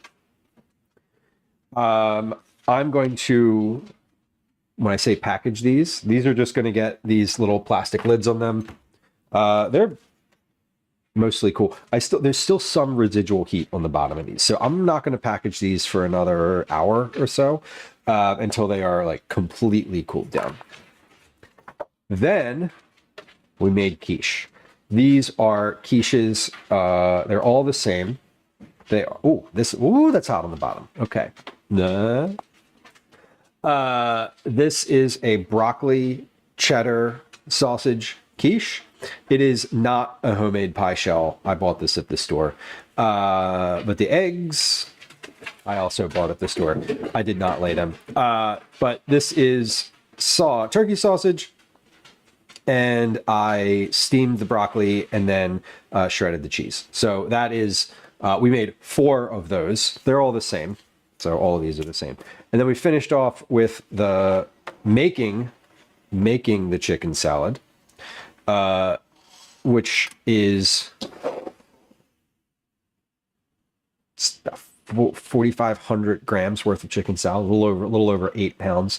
This is chicken with seedless red grapes. It has mayonnaise, lemon juice, dried mustard, curry powder, dill, celery salt, regular salt, and pepper. So this is what we did today. This is quite a bit. I know it's a high volume of food. It's only like 3 things. Like if I was going to make 1 quiche and 1 portion of chicken, or like, you know, a standard portion of chicken salad and like 1 quick bread, would be an easy stream. But making a higher volume always shocks me at how much longer it takes. And it also shocks me how much longer it takes when you're like talking the whole time. Anyway. So there's that. Okay. We are finished with the activities for the day. So, bonus pool. Holy shit. Thank you for the 5,000 bits. I appreciate you. I hope you have a good time this week. I hope you have a good time this week. Jamie, thank you for the 500 bits. I appreciate you too. That is very generous of y'all and quite kind. And I really appreciate it. I genuinely do. I generally stream 2 to 3 days a week. This week is just less because I'm going to be gone. The next time I stream, the next formally formally scheduled stream is under. When is the next formally scheduled stream? Calendar. Oh, it's far enough. It's next Tuesday. The next formally scheduled stream is November 18th. That said, I might stream over this coming weekend. I might not. I'm probably not going to. But if I do, it'll be a surprise. Next week, we're going to be streaming 3 days. Tuesday, Wednesday, which is not on the calendar yet, and Thursday. Tuesday and Thursday are going to be cooking. Wednesday, I'm looking to do something a little bit more. I'm looking to do something a little bit different than what I usually do. I've been working on like some stuff for YouTube. There's a link to my YouTube channel in chat. I would really love it if you'd subscribe there. I would really love it if you would play the most recent video and like let it play. That would be super cool.